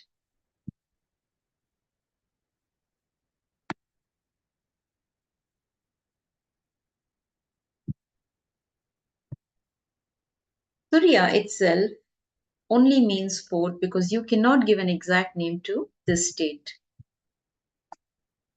You can call it by any of these names: Samadhi, enlightenment, Atma Jnana, Brahma Jnana, Nirvana.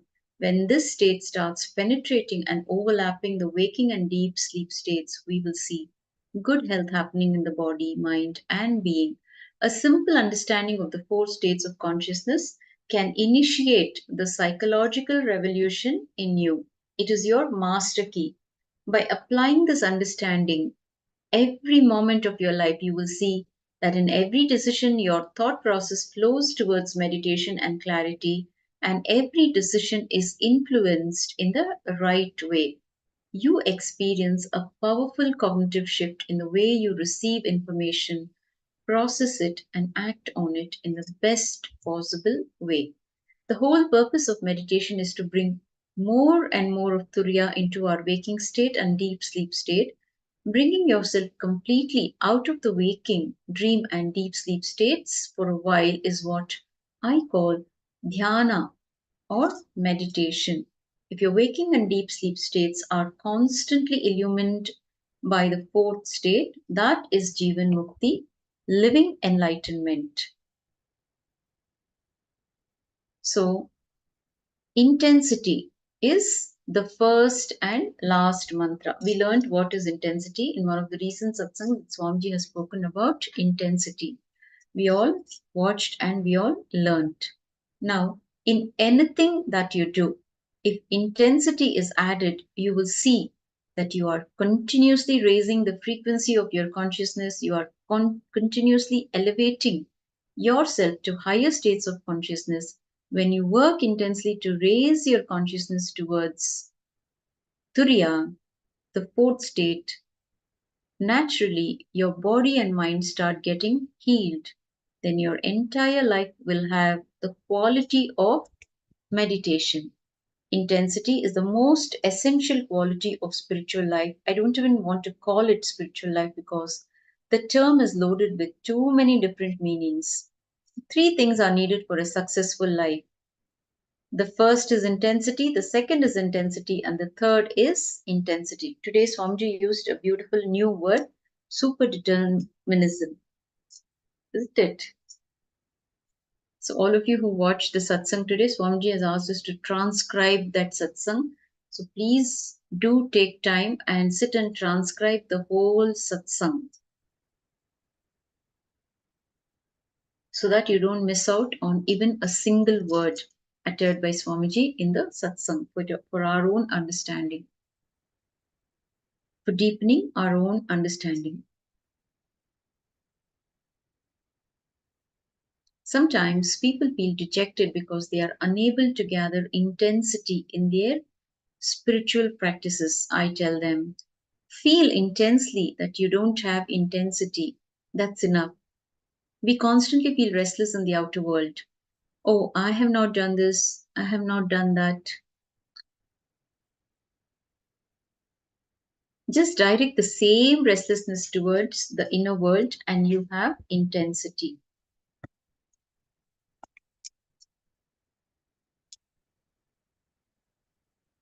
So the deep dissatisfaction about what is there in the inner space is what I call intensity. Intensity is the feeling that something needs to be done immediately to break free in the inner world. When you are talking, let the intensity be there. When you touch somebody or something, let the intensity be there. Even in that touch, in your relationships, in your decisions, in your memory, in your thinking, in your desires, even in your fears. Be intense without escaping from this moment. That is what I call intensity. So, how do we develop intensity? There is no how to develop intensity. If I give you the method how, the whole intensity will be lost. So, watch today's satsang. All of you go back and watch today's satsang. Okay? Then you will know how to develop what he is calling here as intensity. Now, intensity will increase when you have the desire but not the technique. That's the right way to develop intensity. The moment the technique is given, your mind will start working around the technique. The technique gives your mind a chance to escape. Your mind will start saying, oh, I have the technique. I have done the technique. That's enough. That is all I can do. If a technique is given, you start using it like an allopathic medicine that you can swallow and forget about. In Ayurveda, the traditional Indian system of medicine, when the doctor gives the patient the medicine, he always tells him, this medicine is not enough. You need to work with this medicine the whole day. So you need to be intense, telling your body and mind to heal itself. Doesn't living continuously at high intensity cause tiredness? No. The answer is no.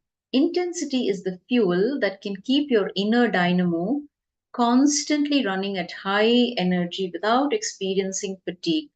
Be very clear. When you focus intensely, totally on whatever you are doing at the moment, there is no scope for greed or fear to play in your inner space. You will be acting purely from your being out of sheer inspiration. You will be working without carrying the load of the past and future. You will see your inner space will be light and you will be making decisions in a clear, relaxed way. There is a beautiful story, a Zen story. One day, early morning, a Zen master came out of his bed and started crying. His disciples were surprised to see him crying. They gathered around him and said, "You are an enlightened being. Why are you crying? It is really surprising to see that you are crying." The master replied, "Last night I dreamt that I became a butterfly." The surprised disciples asked, "It was only a dream. Now you yourself again. You are yourself again. You are out of it. Why are you crying now?" The master says very beautifully, "Because I do not know whether I am a Zen master who dreamt that I had become a butterfly, or whether that butterfly is now dreaming that it has become a Zen master." So, moving from dream to reality is what meditation can do to you. Understand there is no scale, no proof to say if the state in which you are is the authentic reality. There is no scale. When you move from the deep sleep state to the dream state, you understand that the deep sleep state was illusory when compared to the dream state. When you come out of the dreaming state into the waking state, you understand that the dream state was illusory, it was not real. When you move from the waking state to the Turiya, you will realize that the waking state is also not reality. You will realize that the waking state is not what you thought it was. Again and again, you will get a glimpse of this truth every time you face a deep depression or low mood. During deep depression, this understanding starts rising from within. But we are afraid of following the psychological revolution to happen in us at that time because too much is at stake. Too much of the life that we know that we are clinging to is at stake. If we allow the psychological revolution to take place, who knows what might happen? What will happen to all our cherished desires and goals, ideals and ideas? We are afraid that we may have to let go of everything. So we manage not to allow the psychological revolution to happen in us.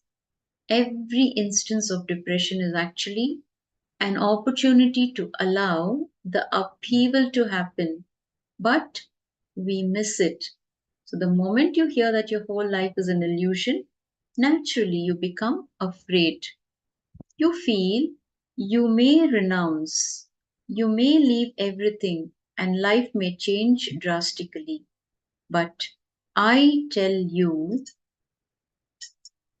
when you understand was when you understand that what is in front of you is not complete reality, you will renounce only one thing, that is your suffering. When the psychological revolution happens, tremendous inner healing happens in you. With inner healing, naturally, outer healing also happens.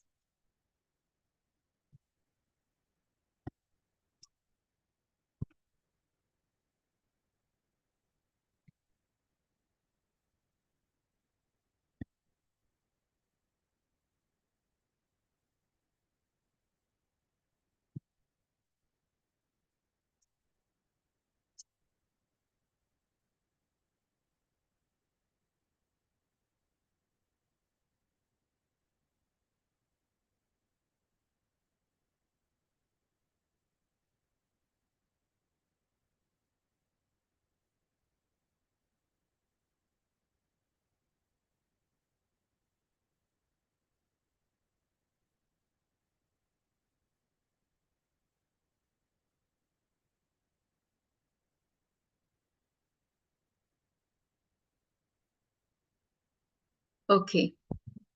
So, any questions so far?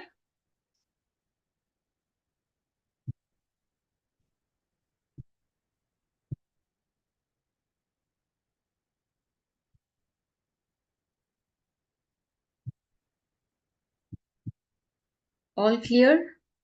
Okay, no questions. Thank you. Yeah, it's a very simple topic and very simply put across for the understanding of the whole of humanity. So we don't have any complicated words or complicated ideas being thrust upon. it is simple, it is free flowing, and it is, easily, it is designed in such a way that it is being put in layman's words, I can say. Okay. So we will be continuing the sessions on Dhyana Spurana today. The next Acharya will be leading you through the sessions. Okay. So thank you one and all for all your sincere listening, for interacting, for questioning, for asking questions and clarifying, getting it clarified. So there's only one request, all of you, I know for all of you it is too late to stay awake and receive the truths, but nothing like, being excited for that. See, we heard from Swamiji about Tyaga. Yesterday we did this topic on Tyaga, isn't it? Now asserting ourselves towards the higher truth, asserting the truth that we are all Paramashiva is going to help you to constantly be in the receiving, to receive these truths in a much more blissful way. So your sleep is going to vanish when you are intense. You will not think about sleep, because we also learned that sleep is having immature conversation with our lives. So I leave you with that understanding. The next Acharya is ready to take over. We will conclude with the Purna Mantra. Please sit up straight with your head, neck and spine in a straight line with your hands together in the Anjali Mudra. Let us chant the Purna Mantra. Om Purnamadah Purnamidam Purnat Purnamudachyate Purnasya Purnamadaya Purnamevavasishyate Om Shanti Shanti Shanti Hari Om Tat Sat Sarvam Bhagavat Shri Nithyananda Paramashivam Padukarpanamastu. Om Nithyanandam. Thank you all once again. Nithyanandam.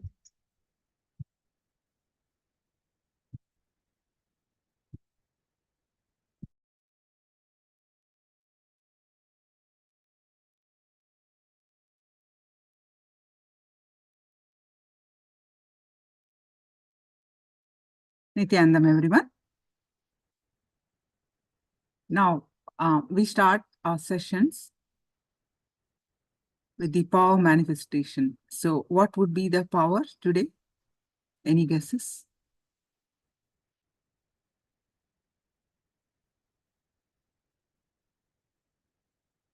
Meditation. Next guess.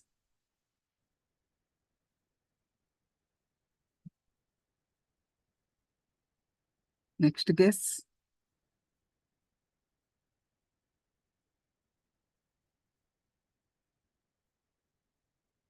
What would be the power? Next guess. Moving. Yes. Elizabeth, your second guess is right. So consciousness over matter. So this is the same power, but you can move into advance. Like if you are very comfortable in moving the coconut in the hand, coconut or any object in the hand, you can move it on the silicon. Like you can take it on the phone, you can keep the object and move without touching. If you are absolutely comfortable, even on the phone also, you can keep it on the table and move it. All right? If you're absolutely comfortable with the multiple objects, you can have both the objects. Yes, you can, it doesn't matter for this power. You close eyes, open eyes, it doesn't matter. You can do both. There is no instruction on closing eyes or opening eyes for this power manifestation. Yes, open eyes you can do or close eyes you can do. It doesn't matter.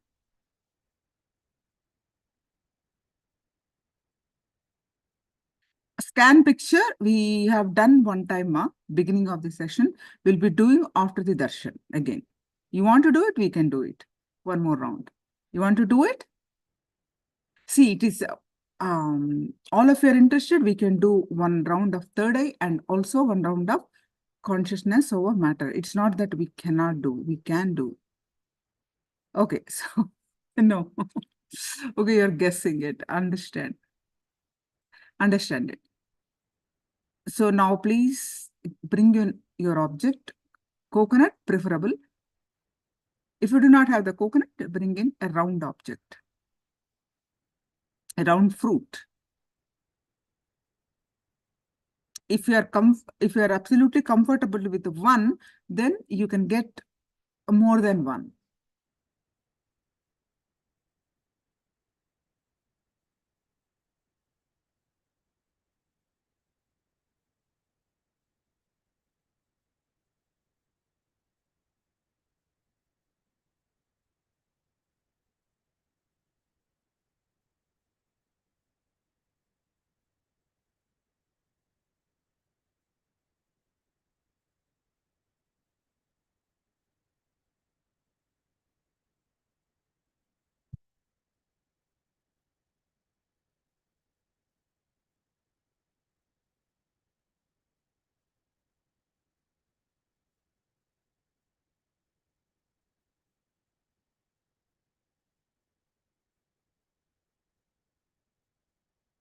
So you decide the level of power manifestation, how you want to do. You want to keep one hand. See, this is only because we have done it few times. I'm sharing this advanced level, okay? If you are a beginner, you can just keep the object on your palm, straight palm. Keep the object on the straight palm. All right, so all of you are ready with your objects?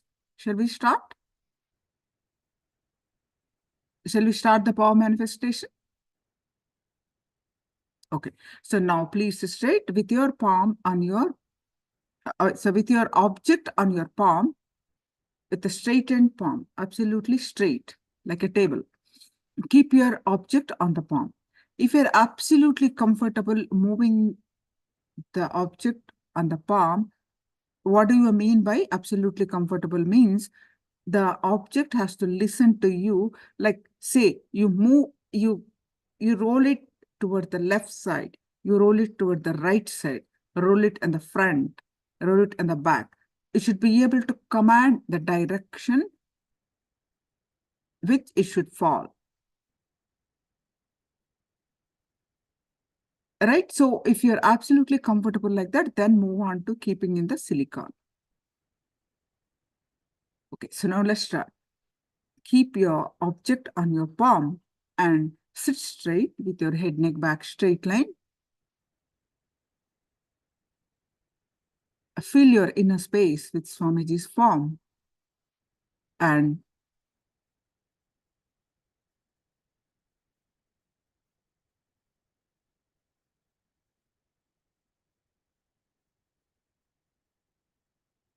bring your awareness to your third eye.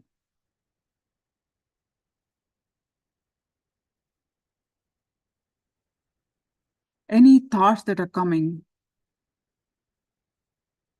let it come, let it go. You bring your awareness back to your third eye again and again. And with this space, start chanting the Mahavakya. Om Nithyananda Paramashivoham.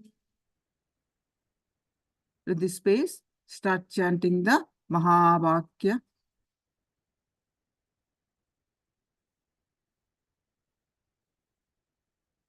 And experience the space of oneness. With the space of oneness, scan through your, with the space of oneness, declare the object on your hand to roll. To roll in the direction that you are dictating, the direction that you wanted. So let's start. Intensely chant the Mahavakya. You can close your eyes or you can open your eyes.